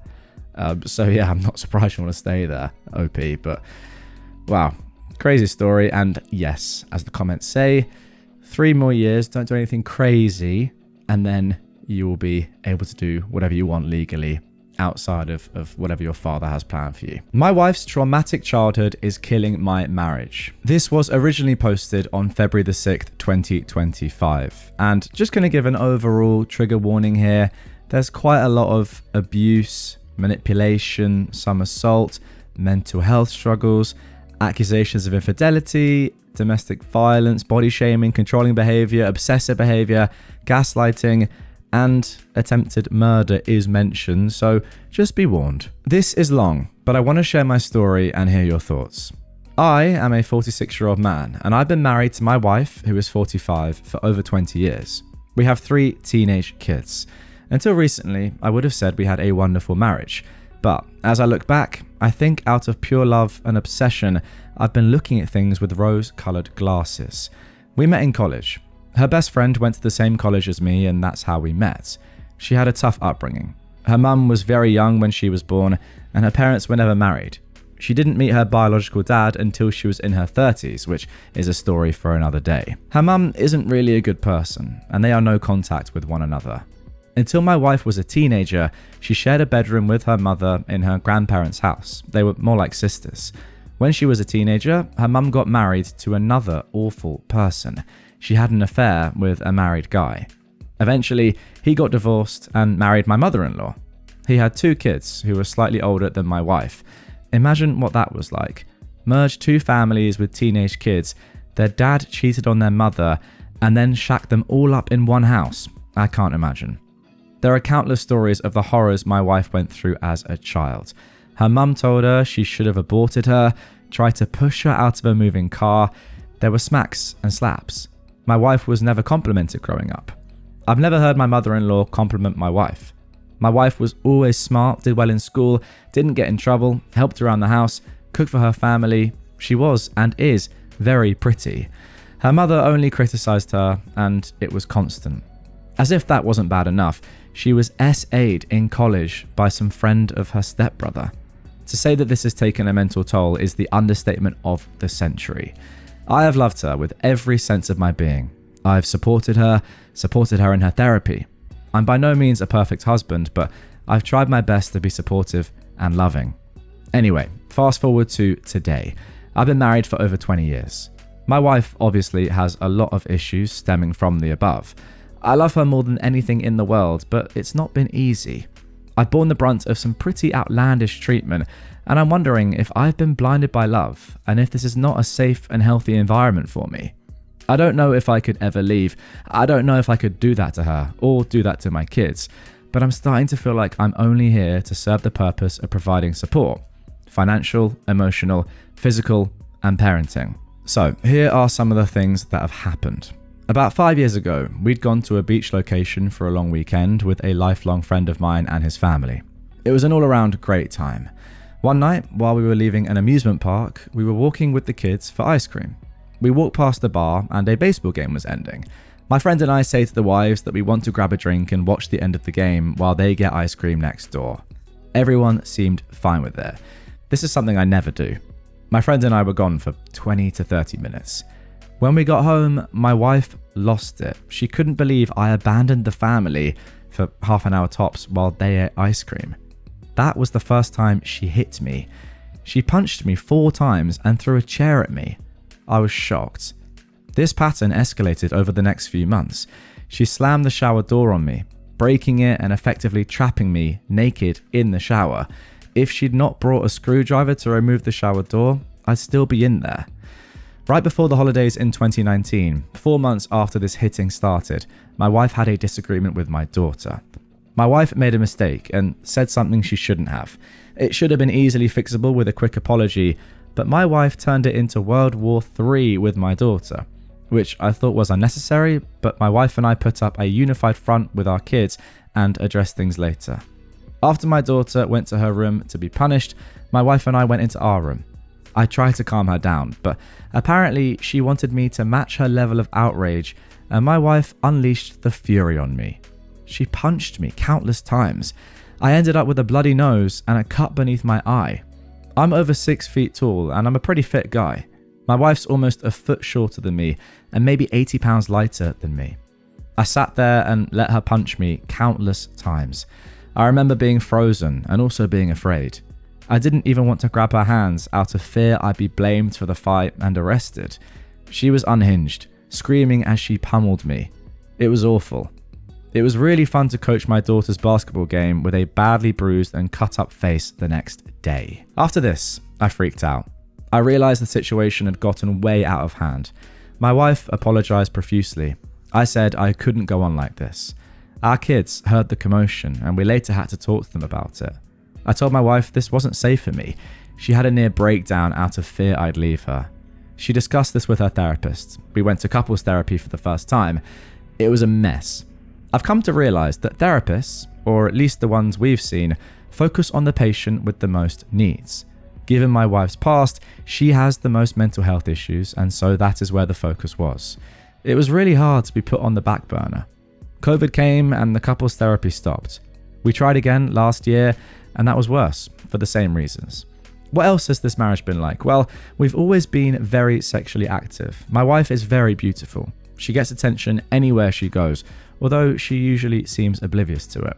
I sometimes feel infatuated with her, but she grew up with a mother that hated her and constantly took her down. I have always complimented her.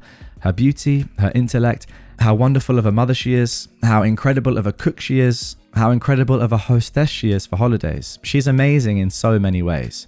I think I'm good looking, but nothing special. I'm in good shape, but I'm going bald and I've aged. Most people would say this guy is punching above his weight. I was good with this for a long time, but I think as I started to feel somewhat insecure as I aged, I'm not particularly vain or anything, but I look for reassurance from her about my physical appearance.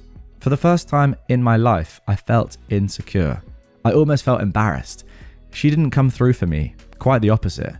She'd never really complimented me about my appearance our whole relationship. Maybe she's just brutally honest. I don't know. One night, after we were intimate, she told me how small I was.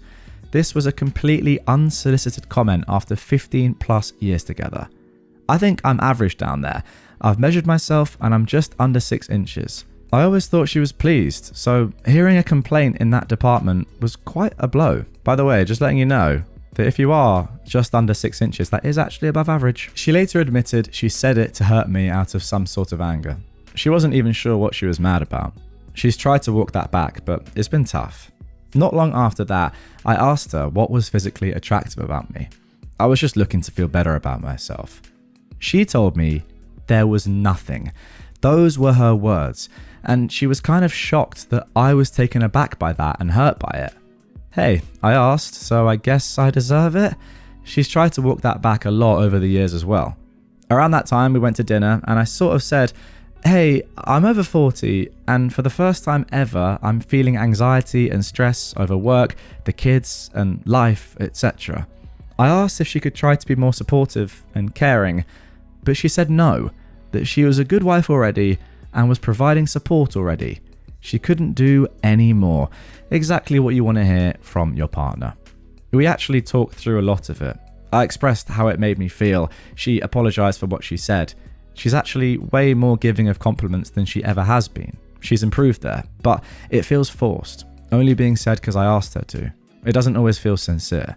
I've discussed it at length in therapy, and I'm basically good with my appearance and what I can and cannot control, but I still think it was unnecessarily mean of her.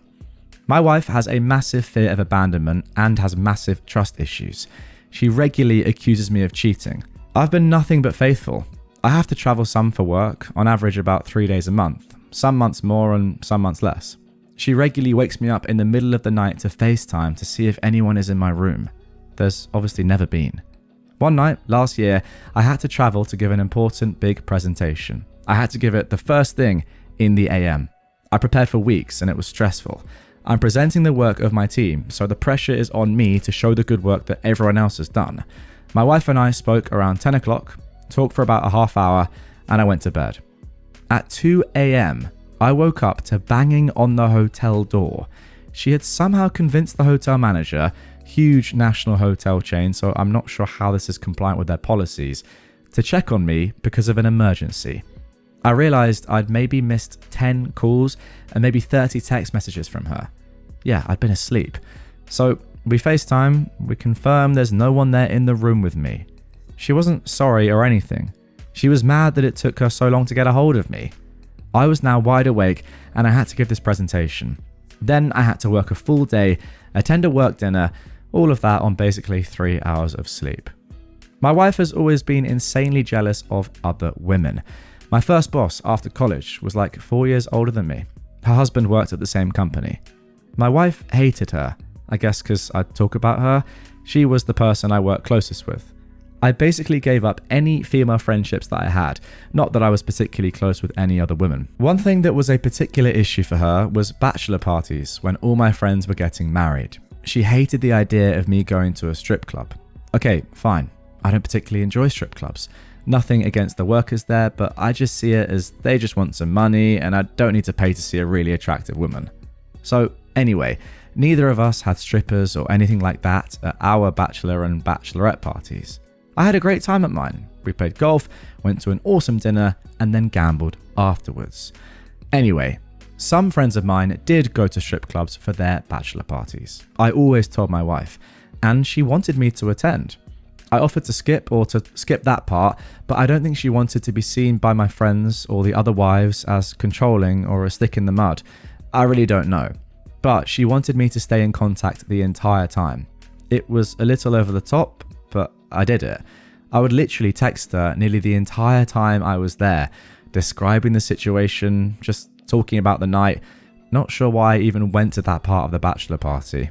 This happened 3 or 4 times. So she wants you to go, but she actually doesn't want you to go, but she only wants you to go so not everyone else calls her controlling, and then she wants a play-by-play for the entire time you're in there. What on earth? Anyway, when I got home, I got the 3rd degree. She examined me, she smelled me, she examined my body for evidence, examined my underwear. It was crazy. Before the last one, I said, I don't want to do this. I don't even want to go. But she didn't want that. She wanted to go and stay in touch. She promised to back off some, but she didn't really. At one point, a bouncer came over and told me to put the phone away when I was texting. So I did. I guess he was worried I was taking pictures. No, I wasn't taking pictures. I was staying in touch. Typing this out makes me realize how ridiculous it was. Yeah, but you don't realize it at the time. You're just in this pattern of abuse, but only when you come out of it and you're fully out of it do you actually understand how bad it was. This is actually terrible. Anyway, let's continue. All of this would have been no big deal. These bachelor parties all happened over 10 years ago. Recently, she was talking about her best friend's bachelorette party, which was years ago. My wife was the maid of honor. She'd always insisted that she never went to a strip club ever. Well, recently, she said something about the men pulling her friend up on stage and embarrassing her. I was like, where was this? Even in that moment, I wouldn't have cared that they went to a strip club. I trust her. Or until all this, I fully trusted her. She insisted this was at a, quote, typical bachelorette party restaurant that wasn't a strip club. I don't know what that is. Does anyone know? No, because that doesn't exist. I said that it felt like she wasn't being honest. She was offended. I said that I thought that the real issue was that she thought I might have put her through the same thing she put me through.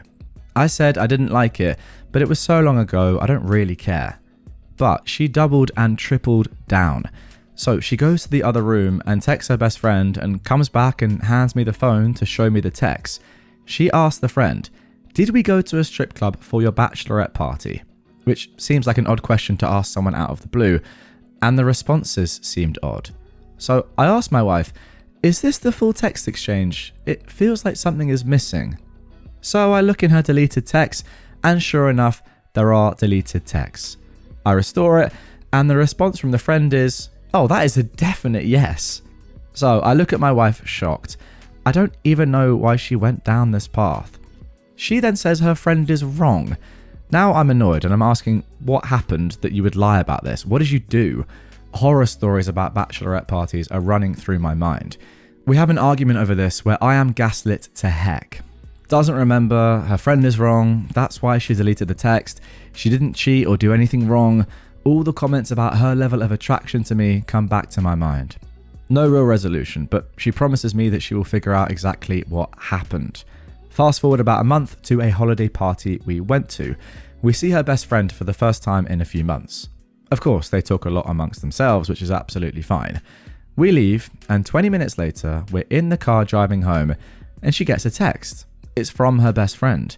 It includes a screenshot from one of their other friends, and the best friend text says, "Wife and I just cannot remember what we did for my bachelorette party. Do you remember?" And the response is this whole description of a comedy show that they went to. The entire thing is so contrived, it's almost comical. There's no way this is true, and it's so clear that they discussed this at the party we were just at, and then came up with this plan. I feel so manipulated.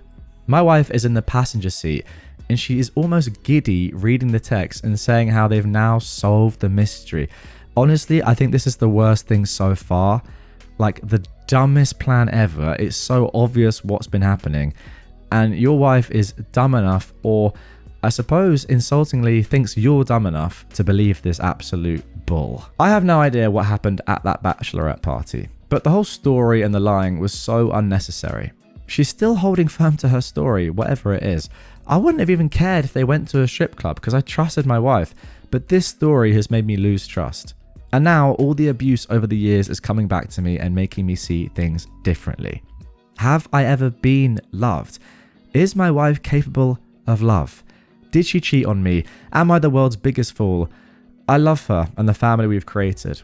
Obviously, there are so many positives to our relationship that I didn't list, but can all the positives in the world make up for all of this? Okay, now before we get into my thoughts on this and the update, which came 6.5 months later, OP first of all did leave this edit in the comments down below, pretty much saying, "Firstly, all comments and the DMs have been so caring and kind, even the ones trying to smack some sense into me. There's a lot of love out there from kind strangers.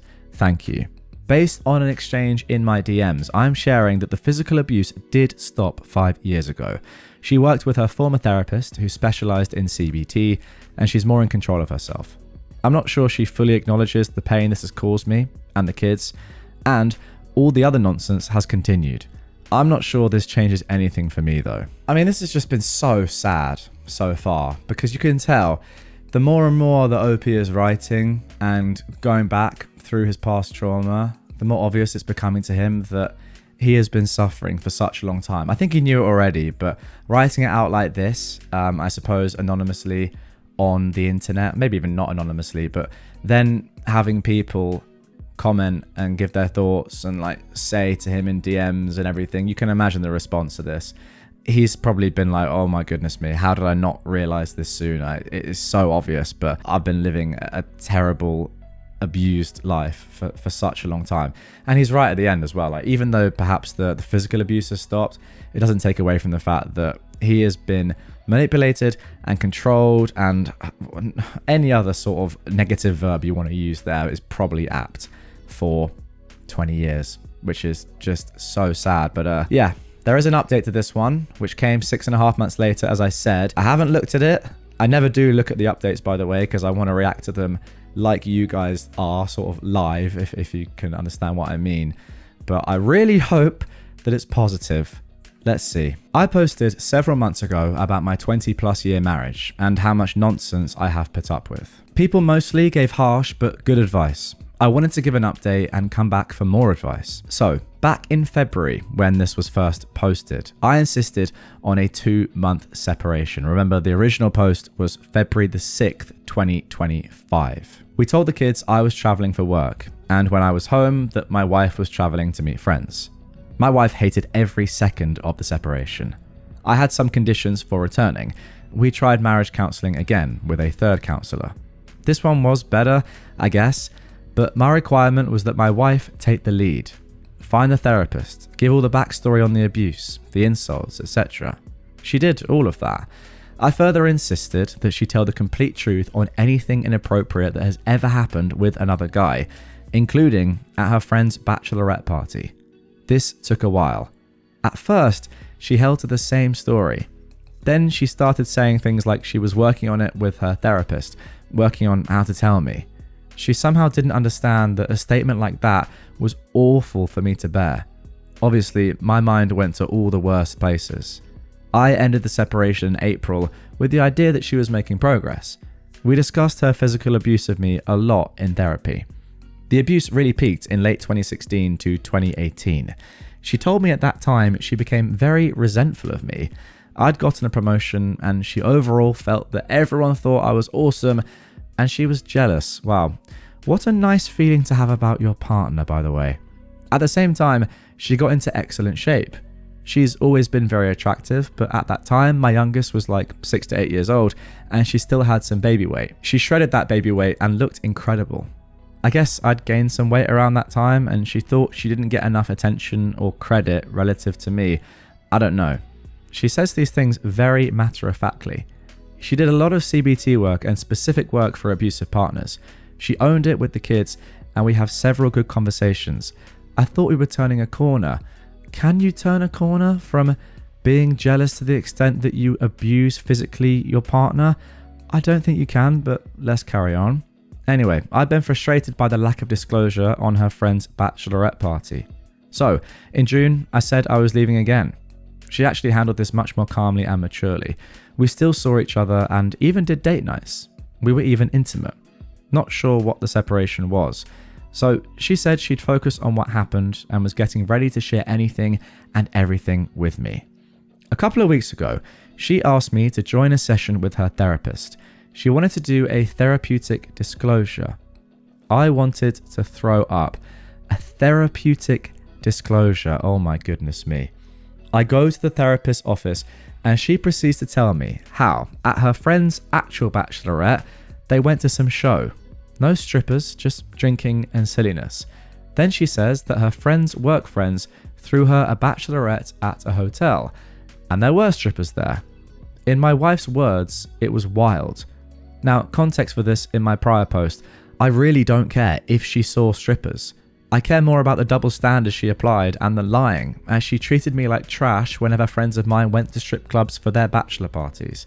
She said that she never touched any stripper, even though multiple approached her many times, at first in G-strings and eventually fully nude. Lovely. But that's all that happened. Who knows if it's true? I don't care anymore for reasons I'm about to get into. This is all in front of this therapist, by the way. So then she says that I asked if there was anything with any guy that she hasn't told me. If this wasn't long enough, brace yourselves. She had this other friend who was in the middle of a divorce in 2016. Friend was a fitness instructor at a gym. The friend met a retired professional athlete at the gym. I remember the friend being obsessed with this guy, all while technically still married. Well, my wife and this friend would go out and meet up with the retired athlete and his entourage. My wife would effectively play wingman for her friend, and one of the entourage took an interest in my wife. My wife claims nothing ever happened other than flirting, but that when they were out, this guy always had his arm around my wife, constantly groping her butt, often tried to kiss her, sent D-pics, bought her a thong bikini for her to send pics back to him. My wife said she never wanted it, but never fought it.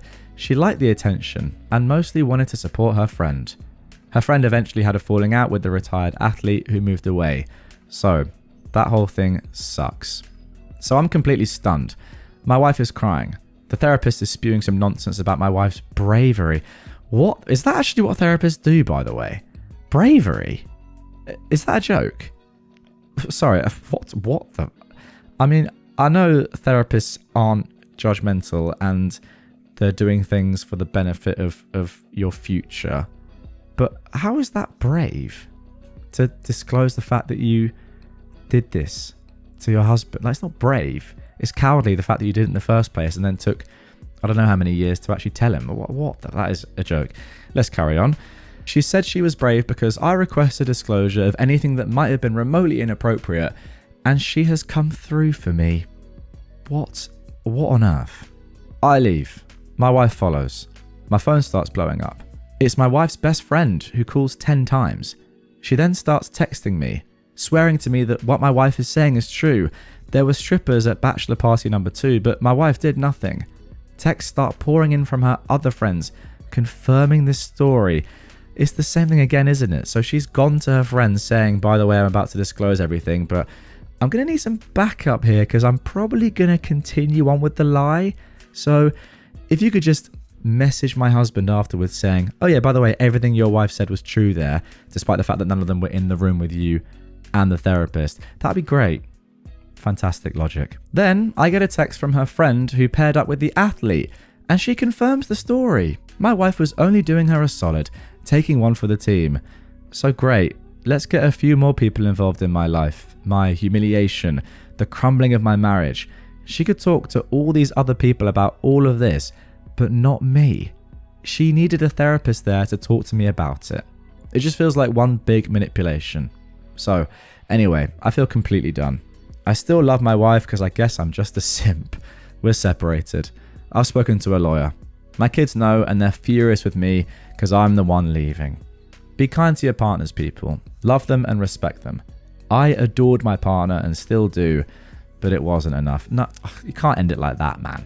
You can't. I mean, this is what people like OP's wife do to people like OP. Even despite the fact that it's so obvious to all of us right now that he has been abused for so many years and that he's done nothing wrong. In fact, it sounds like he's been an unbelievably good husband and dad.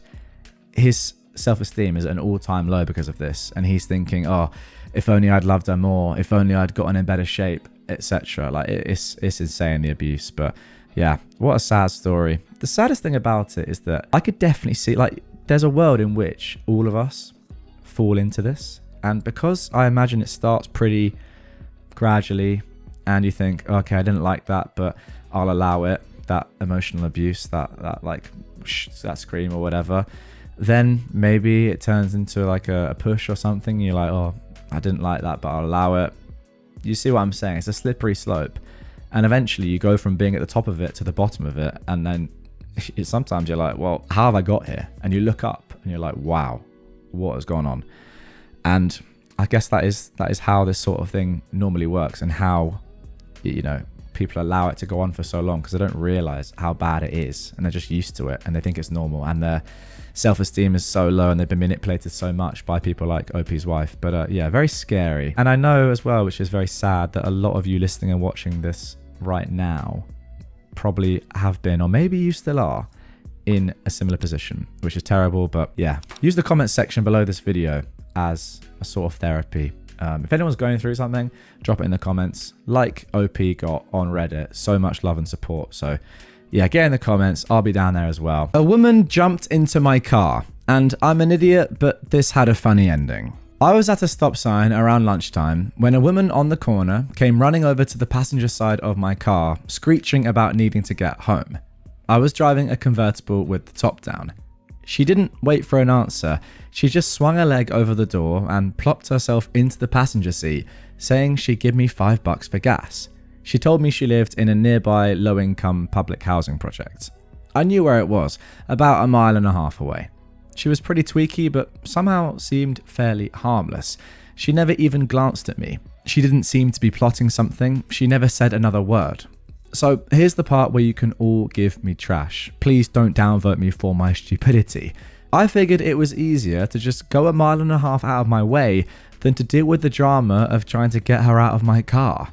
My backup plan for carjackings is to just drive into the first telephone pole I see or rear end the first police car I spot. Airbags for the win. Better to deal with the aftermath of that than have your body dumped into an alley. I suppose that is actually fair enough. So, I get to the housing project. It was broad daylight, and I was right in front of the main entrance with people around, so I didn't feel in any danger. She hopped out and ran off. I wouldn't have taken the $5 even if she'd offered, which she didn't, but mostly I was annoyed that she left the passenger door open as far as it could go. I got out to go around to close it when an older guy in a silver pickup pulls up. He put his passenger window down and asked did I know that woman and was I okay? I replied, I've got no idea who she is, but yeah, I'm fine. He explained that he'd been coming down the street behind me when he saw that woman jump into my car. He followed me to see if anything sketchy was going to go down. I was pretty stunned by the thoughtfulness and told him that, wow, thanks, that was a pretty awesome thing to do. He said, I'd have punched that female dog right out of my truck. He then pointed a finger at my face and sternly lectured me like I was one of his kids. Don't do that again. Okay, yes sir. Of course, he was absolutely correct, and if it ever happens again, let's hope not, I might just take his advice on the punching part. But just try to imagine the entitlement of jumping into a stranger's car because you need a ride. Honestly, if she'd picked the wrong vehicle, it could have turned out a lot worse for her. Wow, what a story to kick off this episode. The audacity of this woman to be like, you know what, I'm in your car now, give me a ride. And you know what, I kind of rate that you just did it, because I kind of agree with you. Who knows what might have happened if you didn't? Yeah, obviously it's still very risky, and that man is right, giving someone a lift to their house, a complete stranger.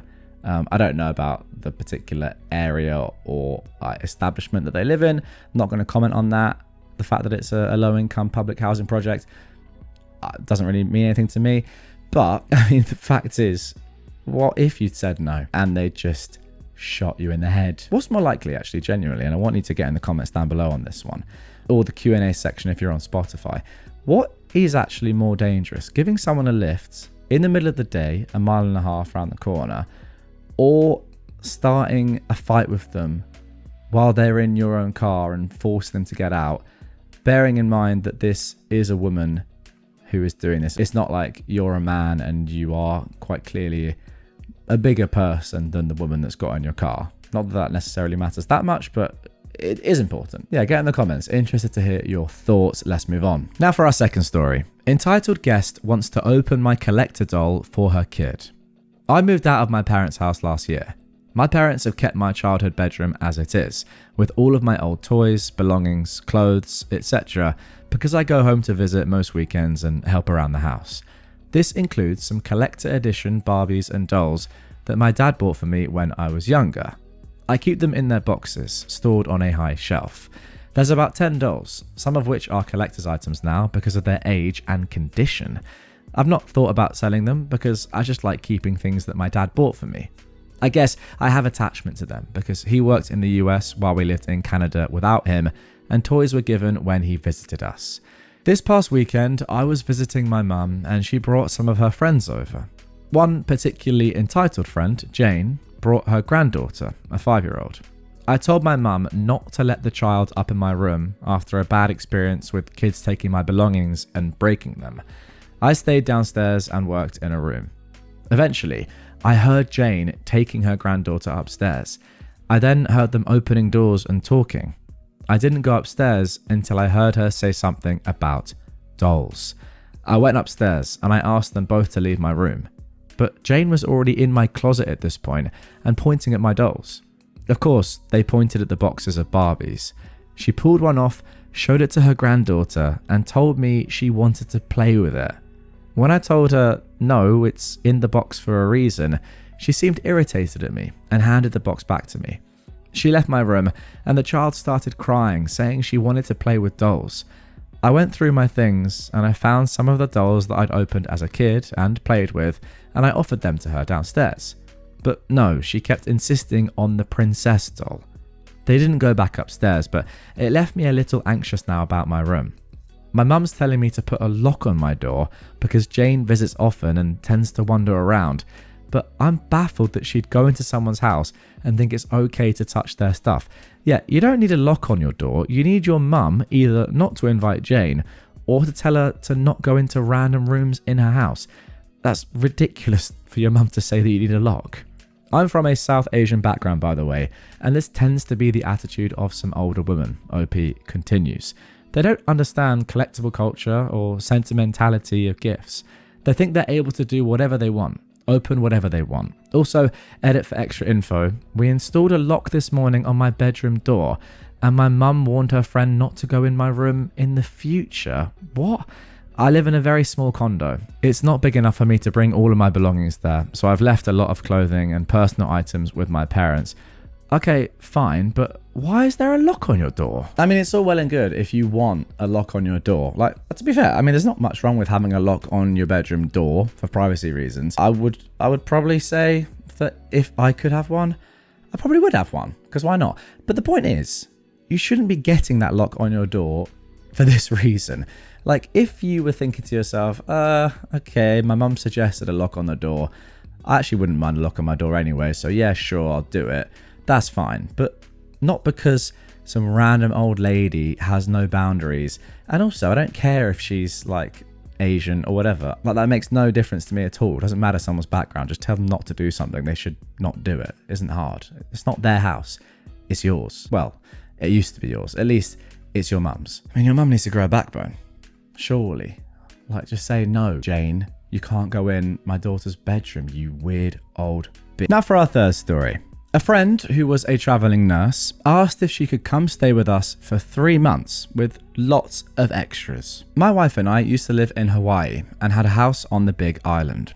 One day, I got a call from a friend, Lana, who used to live on Oahu, but then moved to San Diego. She called me saying that she was now a traveling nurse and had to make a decision ASAP about whether to take a job on the Big Island or on the East Coast. She needed to make a decision within 30 minutes, and it was for 3 months, and she wanted to know if she could stay with us and pay rent for that time. I asked my wife, and she said, fine, it will be good to see Lana again. I called her back and said it would be fine for her to stay with us for that time. Then she tells me, oh, by the way, my boyfriend will be coming with me too. And also, I'll need a car too, because I can't afford to rent a car because I've got a $500 per month car payment here in California. That was a bit of a shock, given we'd agreed to her staying with us alone and now there'd be 2 of them. She also asked if we drank coffee, and we did, so she told us she made a 12-cup pot every day.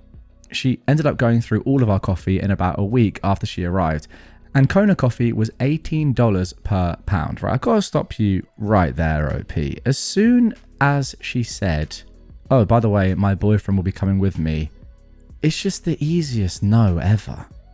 I don't understand some people like OP. I think it's because they're just too generous. People that can't say no, or that don't just immediately go, no, that's not happening. Maybe I'm just not like that. I mean, clearly I'm not like that as a person, and I respect people that are very selfless, but can't you just see that it's never going to work?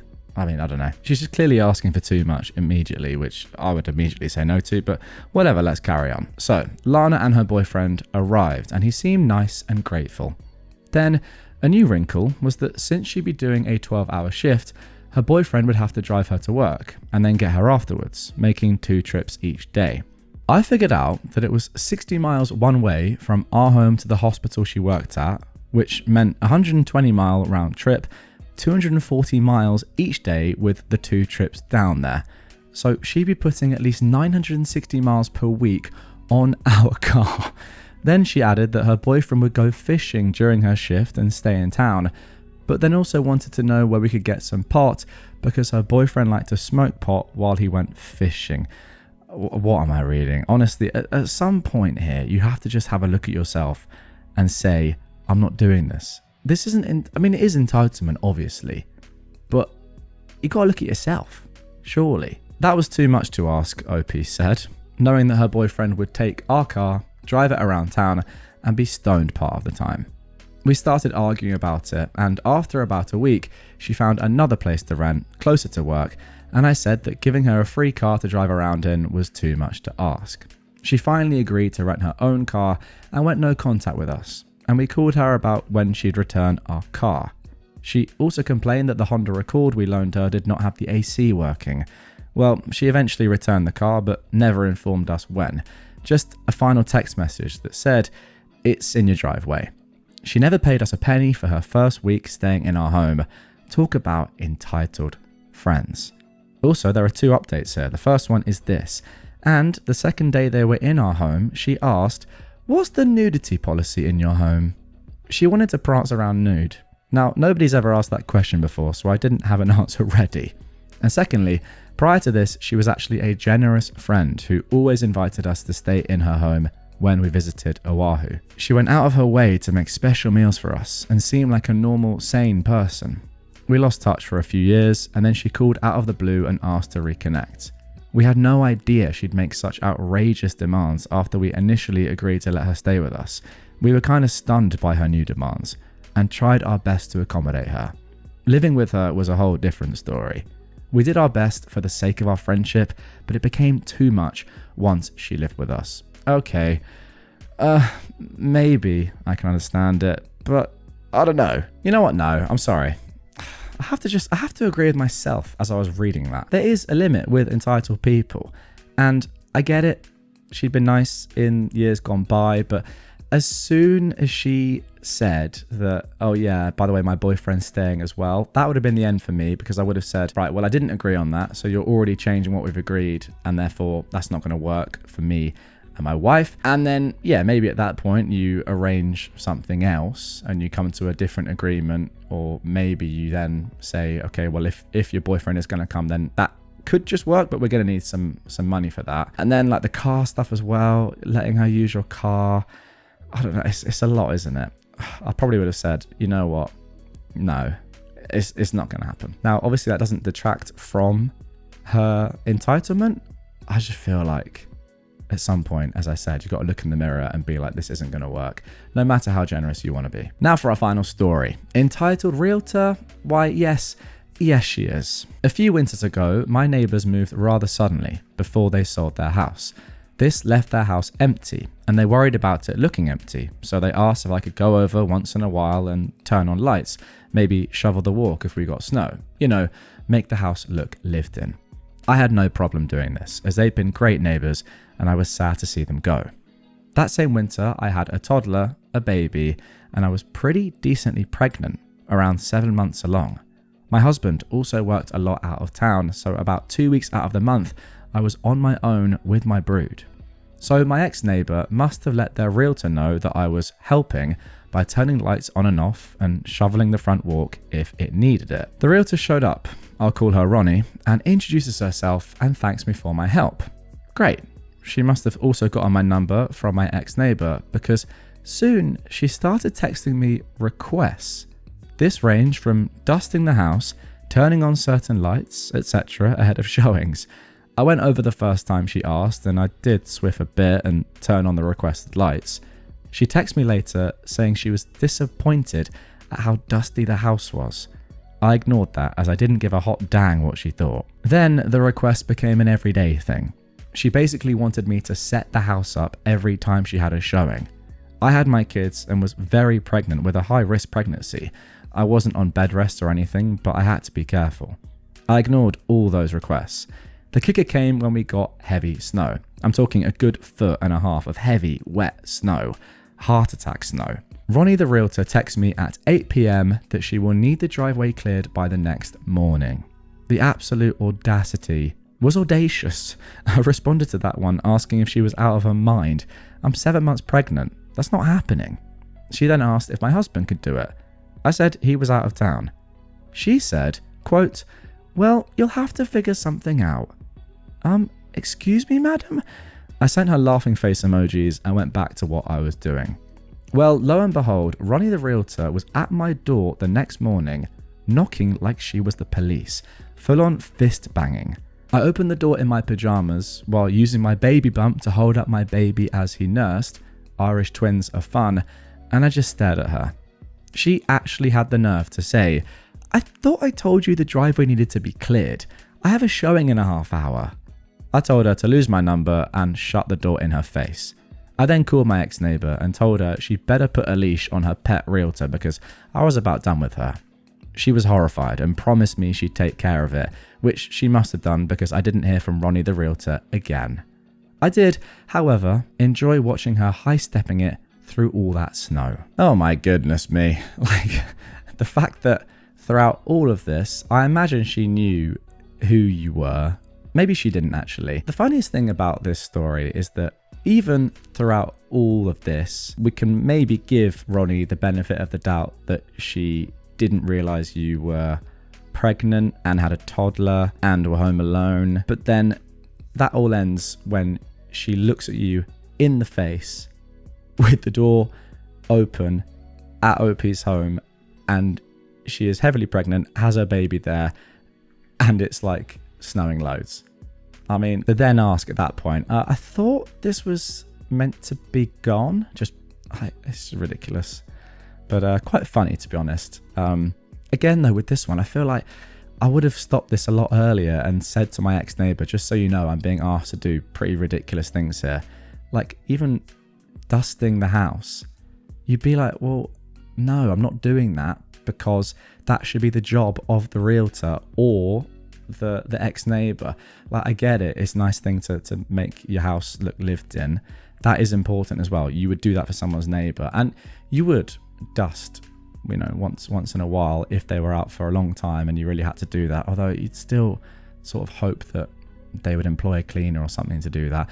Anyway, this is just too far when you're like trying to help them sell the house, which is the realtor's job. Like, they should be doing that. They should be employing the realtor to then do that, or they should be, you know, employing a cleaner themselves to help sell the house. But yeah, again, like, it shouldn't have got to that point, but it was very funny. Okay, so this first post offers a bit of background. It was posted on November the 5th, 2023 with the title, "Am I the jerk for not allowing my dad to see his grandchild for Christmas?" Hello, here is my current dilemma. I am a 30-year-old woman, and my dad, who is 57, invited me for Christmas this year. Now, usually this hasn't been a problem for us to attend, since he only lived an hour away. But he just bought a new house, which is 3 hours away by car, which turns out to be a bit of an issue for us for the following reasons. We have a 15-month-old son, and the last time we visited my dad for a day trip, my son was inconsolable the entire way, just wanting to get out of his car seat. This means another 6 hours to look forward to, driving back and forward to my dad's house, and just thinking about that makes me stressed out for my son. We do not have a car. We live in a city that doesn't require it, and we bike and take public transport. This means we will have to rent a car to get there, which is incredibly expensive in our country. We do not have a travel bed for my son, who still needs to sleep in a crib for safety reasons. My dad doesn't have a crib in his house. This means we need to go out and buy a crib just to use that one time in my dad's house. So, as a solution, I offered that we could celebrate Christmas at our place. But my dad, who has a car and no small children, refuses without giving any reasons. I've told my dad that for my son's sake and for our sanity's sake, we cannot attend Christmas in his house this year. But that's left him very upset, claiming that I'm keeping his grandchild from him and that family should stay together at Christmas. Just for info, in my country, Christmas and opening presents is in the evening, which is why we'd have to stay the night. OP then asks if they are the jerk here or not. You can probably guess what subreddit this was originally posted to. Right, now let's get into the second background post. This was posted 3.5 months later on February the 27th, 2024. Titled, "Am I the jerk for not forgiving my parents' reaction to me being SA'd as a child?" Remember guys, these are just background posts before we get into the actual story, but as you can sort of tell, they're giving important information and context to this one, and especially the relationship between OP and her parents. OP says, "When I was 6 to 11 years old, I was SA'd by my maternal grandfather. I never told my parents while it was going on, since I simply didn't understand what was going on and I didn't know it was wrong. It was never intercourse, but a lot of inappropriate touching, mostly him telling me to touch his private parts. At least, that's what I remember. It all stopped when my grandfather died when I was 11. I kept what happened a secret from my family for a long time. I think it was a mix of shame and fear that kept me from saying the truth. But when I turned 16, I finally gathered up the courage and I told them. I told my mum first, as she was always the one I could talk to about sensitive subjects. But to my shock and dismay, her first reaction was disbelief. She simply could not understand how her dad, who was a well-loved figure in our family, could do such a thing. "He never abused me," she said. She also told me she would talk to my dad about it, so I assumed she did. Fast forward 3 weeks later. I bring up what happened in a conversation with my dad, and he's immediately shocked. It turns out mum never told him. This progresses into a fight between my parents, and after that day, it was never spoken of again. My mum later passed away from cancer. I brought that whole situation up with my dad the other day. I told him that I was disappointed in them as parents and how I felt as if they failed me. I told him that if this was my child, I would at least have talked to them and most likely gotten a therapist involved. My dad told me that I never expressed a need for a therapist, so he didn't know that I needed one. And I told him that I was a child and had no idea what I needed and that my parents should have guided me. So, am I the jerk for being angry at my parents even though I did not express a need for help? Okay, so that is it for the 2 background posts. Now let's get into the original post, the main point of this episode. But yeah, hopefully those background posts have given us the context we need to really understand what I'm about to narrate. So this post, titled "I told my dad to never speak to me again the day my son died," was posted just 9 days ago at the time of recording on the 18th of August on r/true off my chest. My son, 32 weeks into my pregnancy, passed away very recently. We knew it was going to happen, so we invited our closest family to say goodbye to him at the hospital.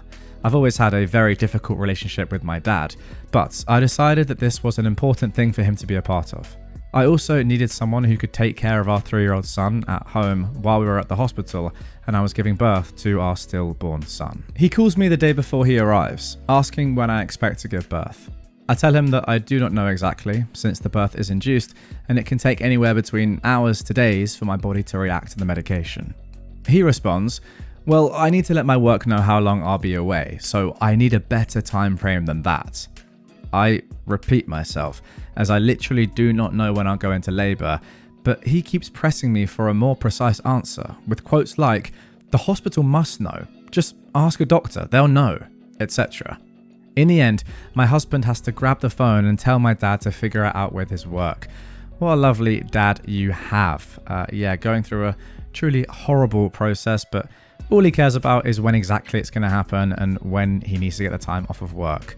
What a lovely man. I think this is why the background was important here, because now we know about their relationship, right? Anyway, my dad then arrives with his girlfriend and is, throughout the entire day, extremely visibly distraught. I think to myself, wow, he really cares, and I feel incredibly bad for him. But I also notice some strange behaviour from him. Throughout the 3 hours he was there, he just places himself in a corner in a complete zombie state. He doesn't once console me or my husband. He doesn't once take the initiative to go for a walk with our 3-year-old son or talk to him. He just sits there without a single word, and I have to handle my son while I'm also trying to arrange paperwork with the hospital about my stillborn baby. The only thing my dad tells me that day is, quote, "You should probably go home. Your 3-year-old is very confused and he needs you." At this point, I'd just given birth to my son 3 hours prior, and prior to that been hospitalized for bleeding. My dad then ends up walking out of the room and taking the elevator down. My husband, being a bit worried about him, follows and asks him what is going on. My dad then looks at him and says, "My girlfriend and I broke up." My husband doesn't react much with other than telling him he's sorry. My husband also decides to keep this from me for the time being because I'm dealing with enough grief at that point. Later in the day, we all return home. My dad, still sitting motionless on the couch, is staring into the room. His girlfriend gets up to use the bathroom, and he then turns to me with tears in his eyes and drops the bomb on me as well. We broke up, but I don't want to talk about it right now. Clearly, he was trying to keep this announcement a secret from his now ex, since he waited until she left the room to tell me. In that moment, I can't take it anymore. I glare at him and I tell him, "I cannot handle this right now and I think you need to leave. Don't contact me."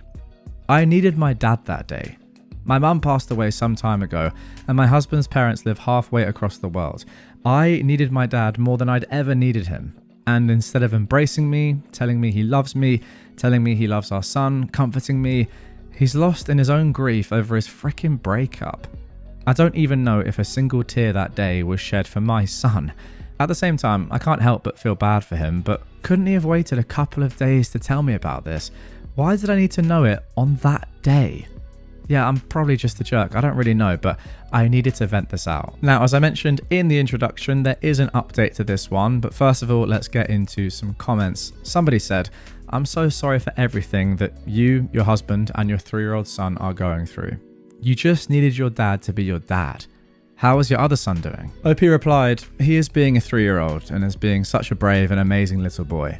I adore him 1,000 times more than I ever have, and I'm showering him with love. He's no doubt affected by it, but I hope we can heal together as a family and I can give him space to grieve in his own way." Somebody else asked, "Has your dad always been like this? Between how he behaved on the phone and how he behaved at the hospital, your dad strikes me as a very selfish person. I think that you were well within your rights to tell your dad to leave and to not contact you. I'm sorry for your loss." Yeah, well, we know because we've seen the background post, but OP says anyway, "We have a very, very strained relationship. When I lost my mum as a teenager, he also engulfed himself in grief and forgot to care for his 4 kids. I had to arrange my mum's funeral because he couldn't handle it. He never once asked how his kids were doing, never once checked in on us." Oh wow, I mean, that is horrible, and part of me does feel terrible for him, but also you can't leave your kids to organise their own mother's funeral when they're teenagers. Someone else said, "You need to ask yourself why your husband wasn't able to tackle the administrative tasks of form filing and childminding. I imagine that if your husband was in the middle of a health crisis, that you wouldn't hand him a clipboard and a 2-year-old. I suppose that is a fair question. OP responds saying, "Thank you. Just to clear it up, in that moment my husband was talking to a photographer about how to arrange the photos of our son. He was in another room and didn't see them handing me the paperwork." Somebody else asked, "So if they broke up, then why did they come to the hospital together?" OP says, "I asked myself the same question. Probably because the ex has a heart and wanted to be there for you in a small way. Yeah, maybe." OP responds saying, "Perhaps. She's genuinely a really sweet person and she's been there for my son more than my dad ever has, so it could be her wanting to be there and support us." And then OP said to another commenter, "I can see your point. I'm not quite sure when they broke up in the process, but it must have been relatively close to my son's passing. I don't know what happened between them. My dad has some anger issues and some extreme outbursts, and perhaps she had enough and had to step out despite the tragic circumstances. I've gotten to know her quite well over the years, and although I can't claim to know her to the core, I'd be extremely surprised if she decided to break up with him during this time if it wasn't highly necessary. I hope to talk to her one of these days to understand what happened. I do have sympathy for the double whammy my dad was hit with. However, if my child ever went through something like this, I can guarantee that the world could be falling apart, and that wouldn't stop me from being there to hug and hold my own child. Whether she broke up with him close to the event or not, I do blame my dad for not being capable of sitting aside his own trash for 3 hours just to be there and be present." Okay then, and let's finally get into the update posted the very next day. "My dad called today 4 times. I didn't want to talk to him, so I asked my husband if he could. I was genuinely afraid that something had happened. My dad used 30 seconds on asking how we are. The conversation then immediately turned into him complaining about his now ex. When he started telling my husband about how he's already signed up for a dating site because, quote, now I need to find a new girlfriend, he hung up. My dad called my grandmother and complained about how difficult I was being during his visit at the hospital because I didn't ask why he was so sad. I've blocked him on every possible contact and I will never let him near my family again." Okay, so there we go. That is the end of that one. Incredibly sad story. Again, this happened or was posted just 1 week ago. So yeah, thoughts and prayers are with OP and her immediate family. Well, her husband and their child. Not obviously with her dad going through such a terrible experience. Let me know in the comments, what do you think about hearing some other posts from any person that does post one of these stories or events that have happened to them on Reddit, which do provide more context? Because, you know, I feel like without those two background posts, we wouldn't have got the whole picture in terms of how horrific OP's dad has been for probably quite a long time, going back obviously to that essay that she experienced at such an early age, which was just discounted by her mum and dad. Just absolutely ridiculous. I mean, don't get me wrong, it must be pretty weird and horrific to hear that your dad has essayed your daughter, but surely you don't react like OP's mum and dad did there. I mean, it's insane. Yeah, your dad is just a genuinely terrible person. What is going on? The top comment actually on this whole post says, her father has the IQ of a turnip. What a thoughtless creature. And I could not sum it up better myself. Am I the jerk for ruining my brother and his wife's pregnancy news with the news of my recent diagnosis? This was originally posted on June the 9th, 2020. A bit of backstory. My brother and I are very close. His wife and I, not so much. We've had our fair share of tension. Anyway, I fell sick in the middle of May, but I held off getting checked out because of COVID and safety reasons. Eventually, when June started, I decided to go and check it out. Turns out it was stage 2 breast cancer. I decided to tell my family 2 days ago, since lockdown laws had been lifted. So I invited everyone over, and when I told my brother and his wife, he said, okay, that's fine, because he has news to share too. So our family gathered and my brother decided to go first. He did ask me, and he announced that his wife is 4 months pregnant. Of course, everyone was overjoyed. After about an hour, they asked about my news, and I knew this was probably the last time in a long while before I had everyone here in person, so I told them. And of course, the initial joyous atmosphere was gone. The rest of the evening was a lot of support for me and not a lot of attention on my brother and his wife. My brother didn't seem to mind this, as he was quite distraught with my news, but I saw his wife pretty upset and cornered off, so I decided to approach her, and I apologised for the timing of it all.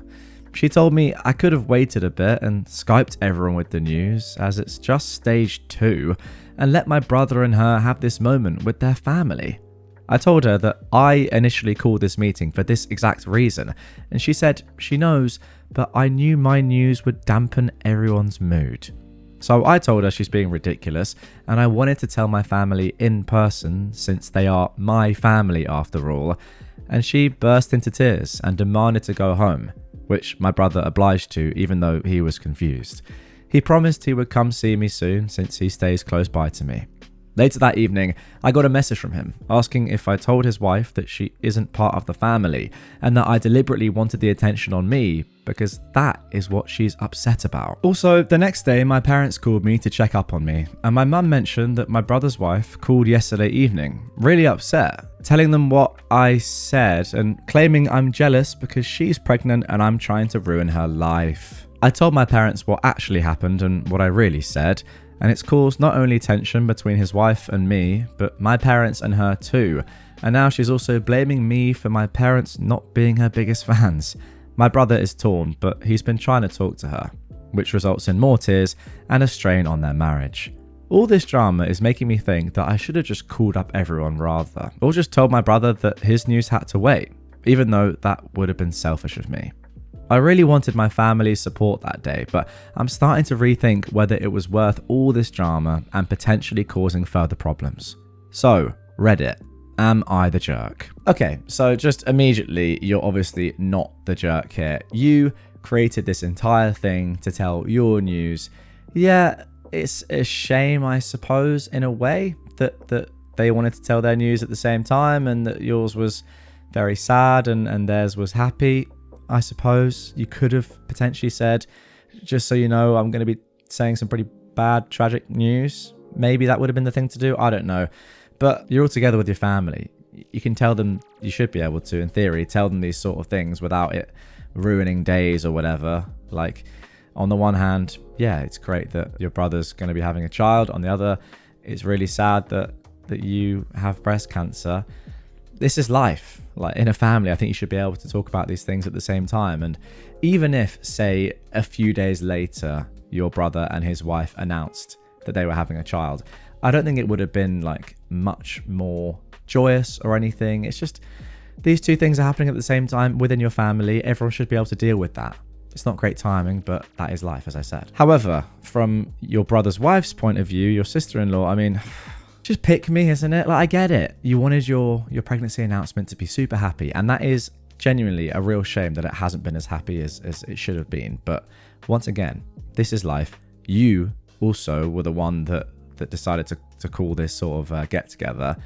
Your brother and his wife could have done their own one at a later date or another time if they wanted to, but you did this. You can't take the blame for it. Let's jump into some comments before we get into the update on this one. Somebody said, "You are not the jerk. You called the meeting for your news." Also, if sharing it in person was unimportant, then why couldn't your sister-in-law share the pregnancy news over Skype?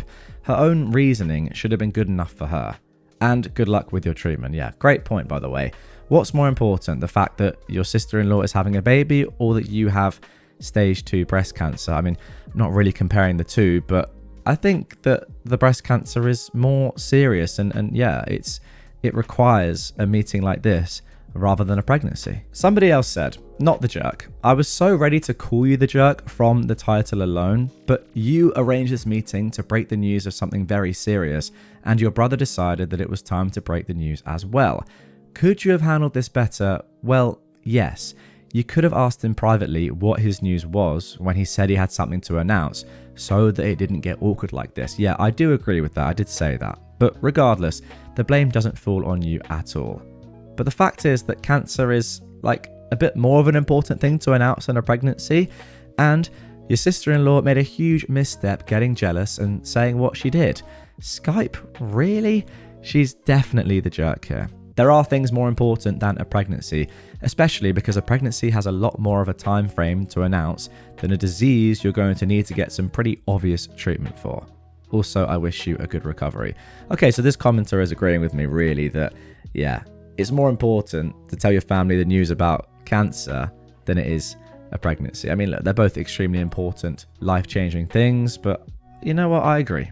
Now, OP also left this edit after all the comments, after all the help and advice, before we get into the update. She said, "Wow, I didn't expect this to get so much lovely feedback, and to think I was slightly scared to post this. Thank you all for the unnerving support, love, and hugs. I read and am still reading every single comment made, and I really, really appreciate it. I will most definitely fight through. Thank you all so much. I just wanted to add a few points. When my brother told me he had news too, he was really super excited, and he added it as a, just by the way, I'll announce mine too.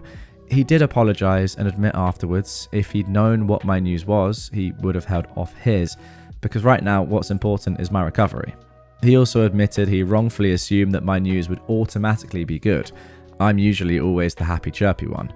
His wife wasn't too fond of this either. My brother's wife also had a miscarriage at the beginning of the year, which is why this pregnancy, I suppose, was extra special. Oh man, that does, I suppose, make her side of the story a little bit more, I don't know, meaningful, I suppose. She probably was like even more excited than ever to announce this, and yeah, probably pretty crushing saying what you said, but doesn't take away from the fact that they could have done this themselves, and the fact that you had terrible news to give doesn't mean that you are to blame for them feeling bad about it or whatever. I don't know why I couldn't tell my brother over the phone. We're really close, and I knew it would have crushed him.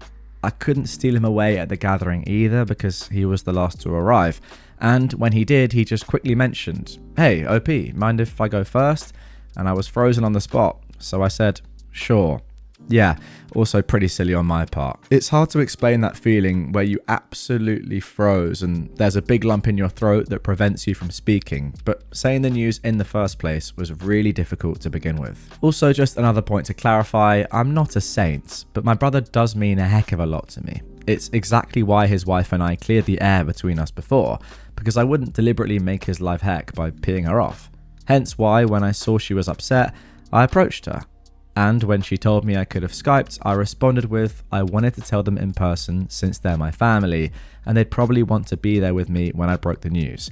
I never once implied she wasn't a part of it. My brother and parents know this. Okay then, let's get into the update. This was posted 1 month later. Sorry this is so late. A lot has been happening the past month since the news came out, and since I received a tremendous amount of love from Reddit, I thought it would be only fair to let you all know what happened.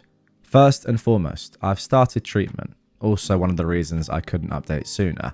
Thank you all for your well wishes. I plan on bouncing back as soon as I can. Anyway, I could see that my brother was under a lot of stress, and I finally sat him down to talk about it properly. He showed me a bunch of texts that his wife sent him, telling him he is a trashy father for choosing me over his family. She said I was seeking attention and nobody cares about her. And one thing that really got to me was that she told him to choose once and for all. And if he picks me, he loses her and his child. And if he picks her, she doesn't want me in their lives at all. I felt terrible, not only for him, but knowing that I could have prevented all of this. I took the time to apologize for putting him in this position, and if I'd just pulled him aside soon enough and given him a heads up, he would have truly understood. He tells me I shouldn't apologize, because he should have been more considerate.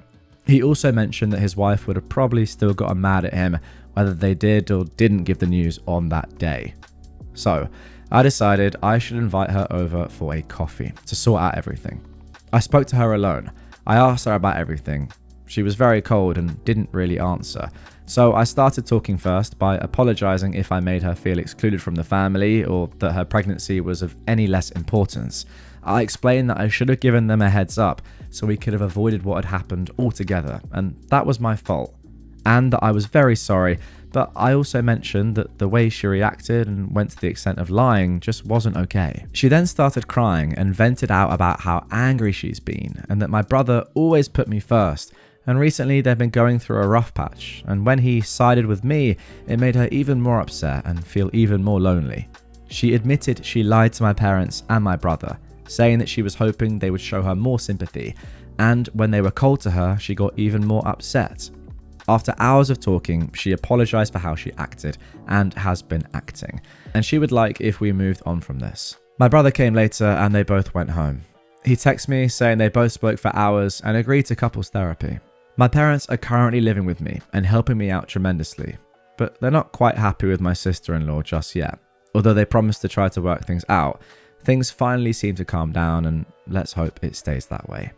By the way, none of this would have been possible without the feedback you all gave me, and I'm indebted to that, so thank you. Also, just to add, all of you are so kind, honestly, but I want to clarify that I am no saint, nor am I selfless. I know what happened wasn't entirely on me. However, in order to focus solely on my recovery, I can't be stressed out about this whole situation and have all this tension around. Seeing my brother being put in that position, and my sister-in-law, as hurtful as she was, being upset and holding hatred, can affect herself and the baby. I did what I could to fix things so that everyone can focus on being healthy and being positive without holding any grudges. I know I sure will. I know my sister-in-law. She can be very stubborn and unreasonable, and if I left things in her hands, I'm 99% sure it would have resulted in much, much worse circumstances than me putting the first hand forwards. At least now I can focus on my recovery without any distress or toxicity. I'm human. I felt angry. I felt upset. Yeah, I wanted to give her a piece of my mind, but in doing so, that's not helping myself, her, my brother, or my family. It's only damaging things further. This realization is what prompted me to let it all go and focus on positivity and my mental and physical health. And lastly, I spent all day on Reddit reading every little or big comment made, and honestly, I didn't know you could feel so much support from people you've never met. You are all the amazing humans. Thank you for the upvotes, comments, and awards. I'm still reading every single one, but this will be my final edit.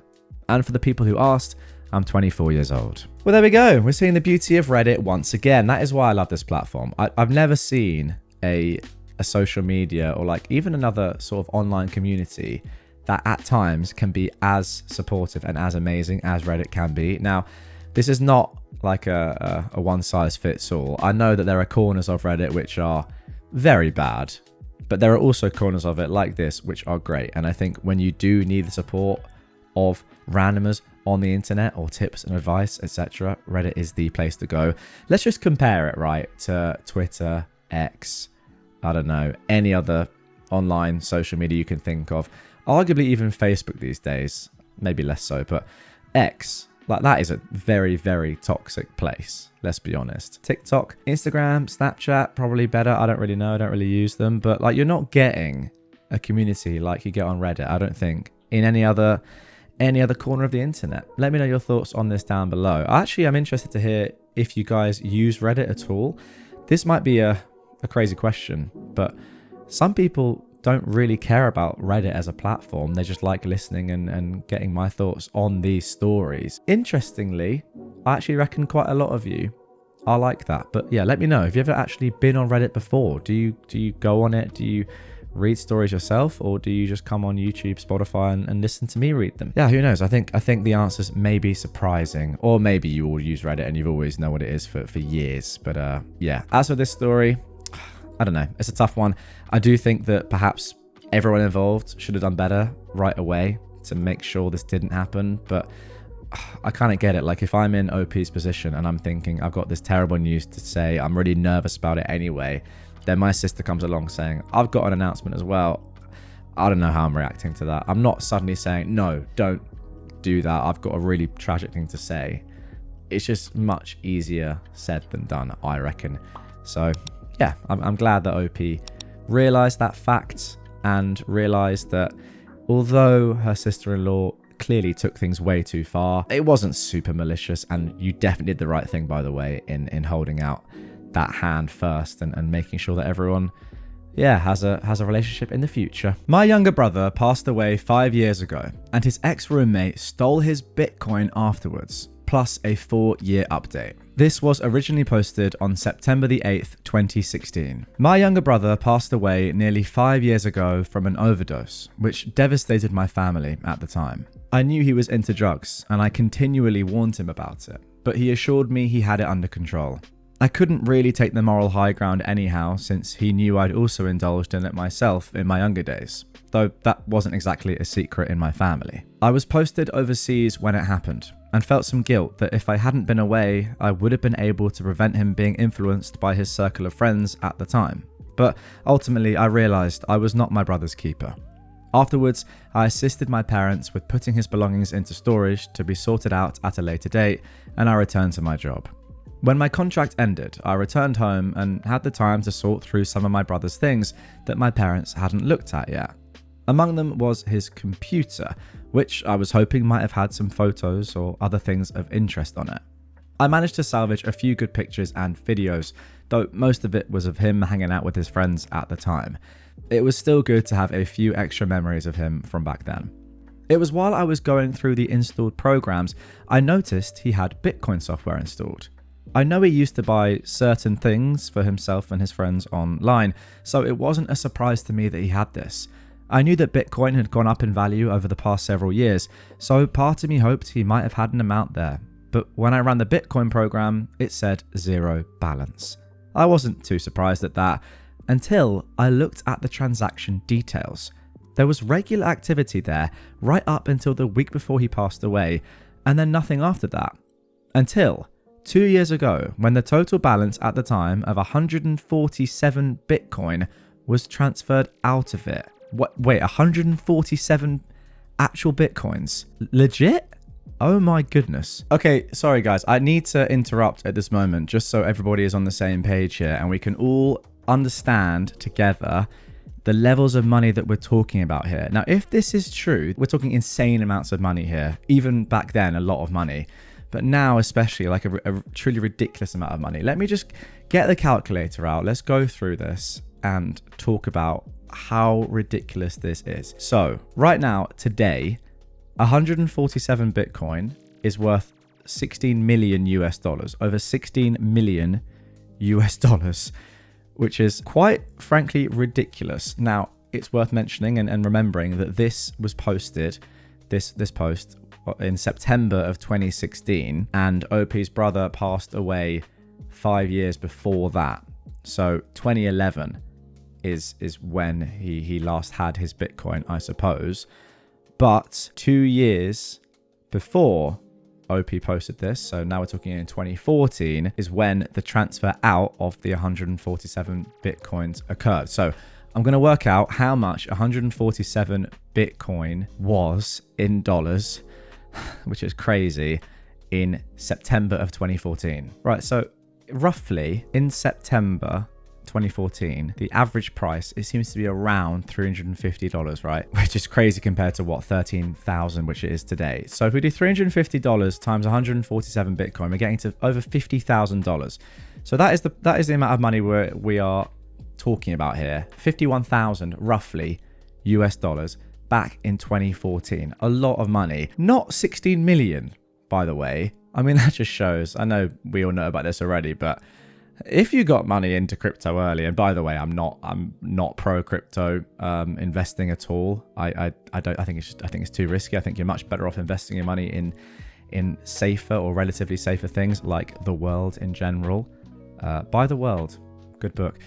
I haven't read it, but I like the idea of it. Or Own the World. Going off tangent here, $51,000. That is the amount of money that has been transferred out of OP's brother's account. Let's get back into the story. Right, so now we know how much money we are talking about. Let's get back into the story. OP continues. That transaction out of the account of 147 Bitcoins made no sense to me, unless someone else had a copy of his account or had hacked them from him somehow.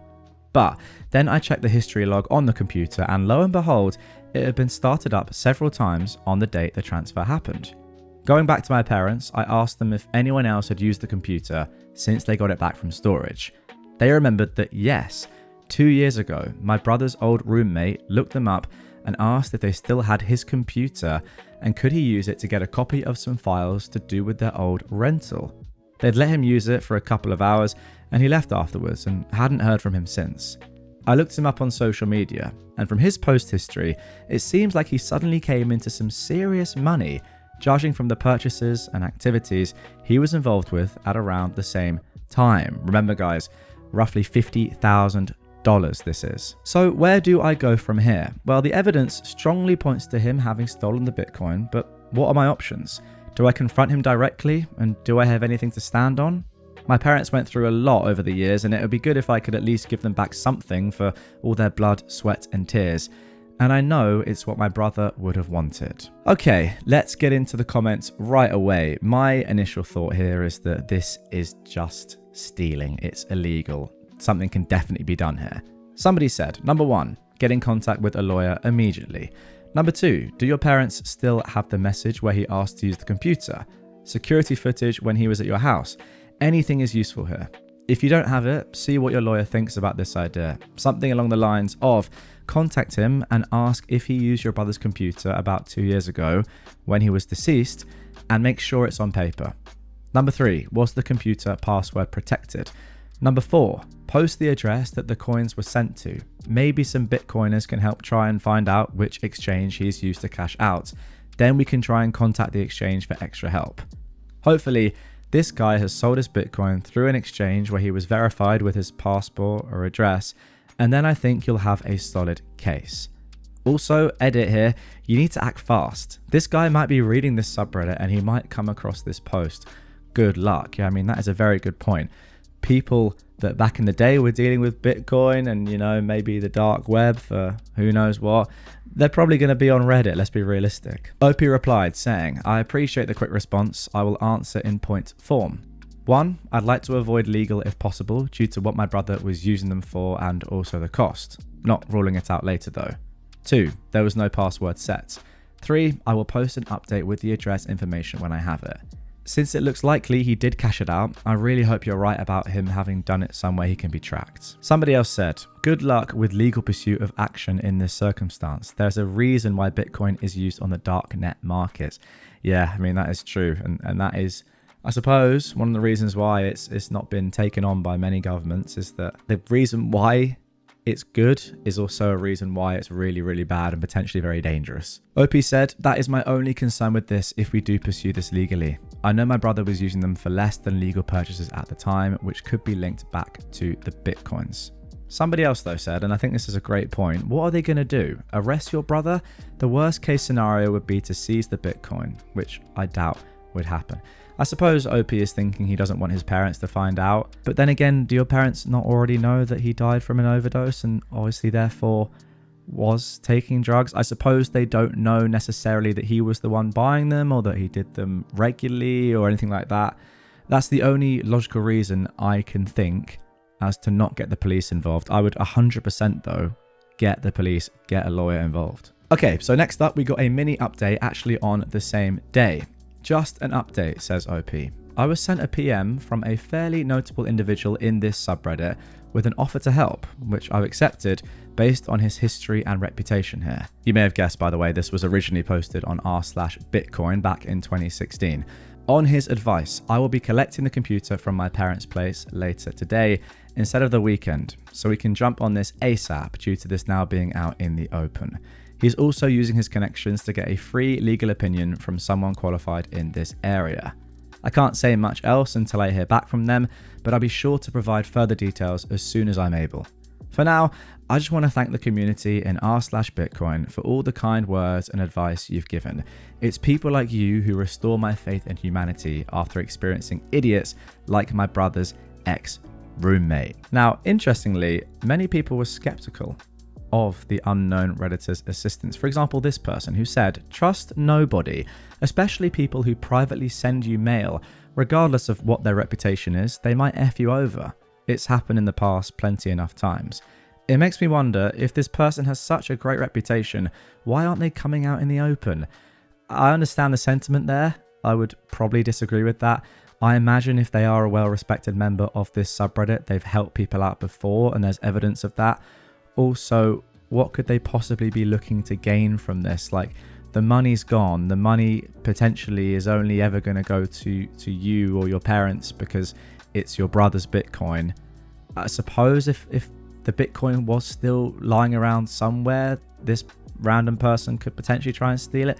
I don't think so. I think they're genuinely trying to help. I would definitely utilize this person. Obviously, use your own thinking, but yeah, it seems legit to me. I don't know why people are worrying that much, although I do agree with the general sentiment. And then 4 years ago, the entire reason that I am making this episode or able to read this story out with a great conclusion, we get this update. So this was posted on February the 20th, 2021, 4.5 years after the original post. 4 years ago, I posted about how the ex-roommate of my brother, who tragically passed away, took advantage of my parents to gain access to his computer after he died and stole his Bitcoin stash. I originally posted to the relationship sub, but was quickly directed to repost to the Bitcoin sub to see if anyone there could offer any advice. Soon after doing that, I was privately approached by a credible individual from this group with an offer of assistance, which myself and my parents accepted. Through their network of contacts, we received expert technical advice and forensic analysis at absolutely no cost whatsoever, and legal representation that truly understood the issue at hand and was prepared to work on a no-win, no-fee basis. We owe all these people a massive debt of gratitude for what they've been able to achieve for us here, and this has finally come to a conclusion in these last few weeks. Yeah, so pretty much I was right. Like, you're not going to get someone trying to scam you when there's nothing to even scam, and people on Reddit especially are very helpful, and I maintain if this guy had some history of helping other people, then yeah, go for him, and clearly it was the right decision. Anyway, the analysis of the computer took several weeks before we heard back, but the results were extremely promising. They had identified that while all the Bitcoin had indeed been transferred to another wallet, not all the Bitcoin in this wallet had been spent. There was still approximately 36 Bitcoin remaining in there that had not been touched. Okay, so going back to my previous maths, I've got that at about $10,000 worth of Bitcoin in September 2016. It's roughly around that. Anyway, of what had been spent, there were significant trails of evidence, which was used as the starting point of commencing legal action against the individual in question. So yeah, 111 of those Bitcoins had been spent then. So what, roughly $40,000.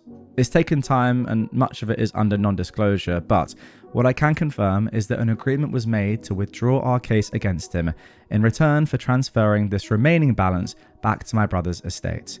Yesterday, our lawyer let us know that this has now been done. They're handling the technical aspects of this for us, but the upshot is that the cash equivalent of nearly 29 Bitcoins will shortly be transferred to my parents. This couldn't have come at a better or more needed time. The past 12 months with COVID-19 has taken a significant toll on them. Their business was up against the wall and they potentially stood to lose everything unless things turned around. So this cash infusion has taken away all that fear and stress they were living under. Okay, so this took this long. So they were getting more maths incoming here. 29 Bitcoin in what, February of 2021? Now, the price of Bitcoin in February 2021 was $46,000. So they're getting 29 lots of $46,000. Wow, over $1 million? $1.3 million? My goodness. Anyway, back to it. This entire saga began with the premature death of my brother. It now concludes with him leaving behind a legacy of hope and optimism for our parents. Somewhere up there, I know he is smiling and cheering them on. In the end, you did good, Raf. And there we go, just a final note at the end, just to sort of, support my maths, which I'm doing slightly off the cuff here, so may not have been exactly accurate, but in 2014, it was worth $50,000 to $60,000. And then in 2021, it was worth $1.5 million. Yeah, I've got it at $1.3.5 million, which is just insane.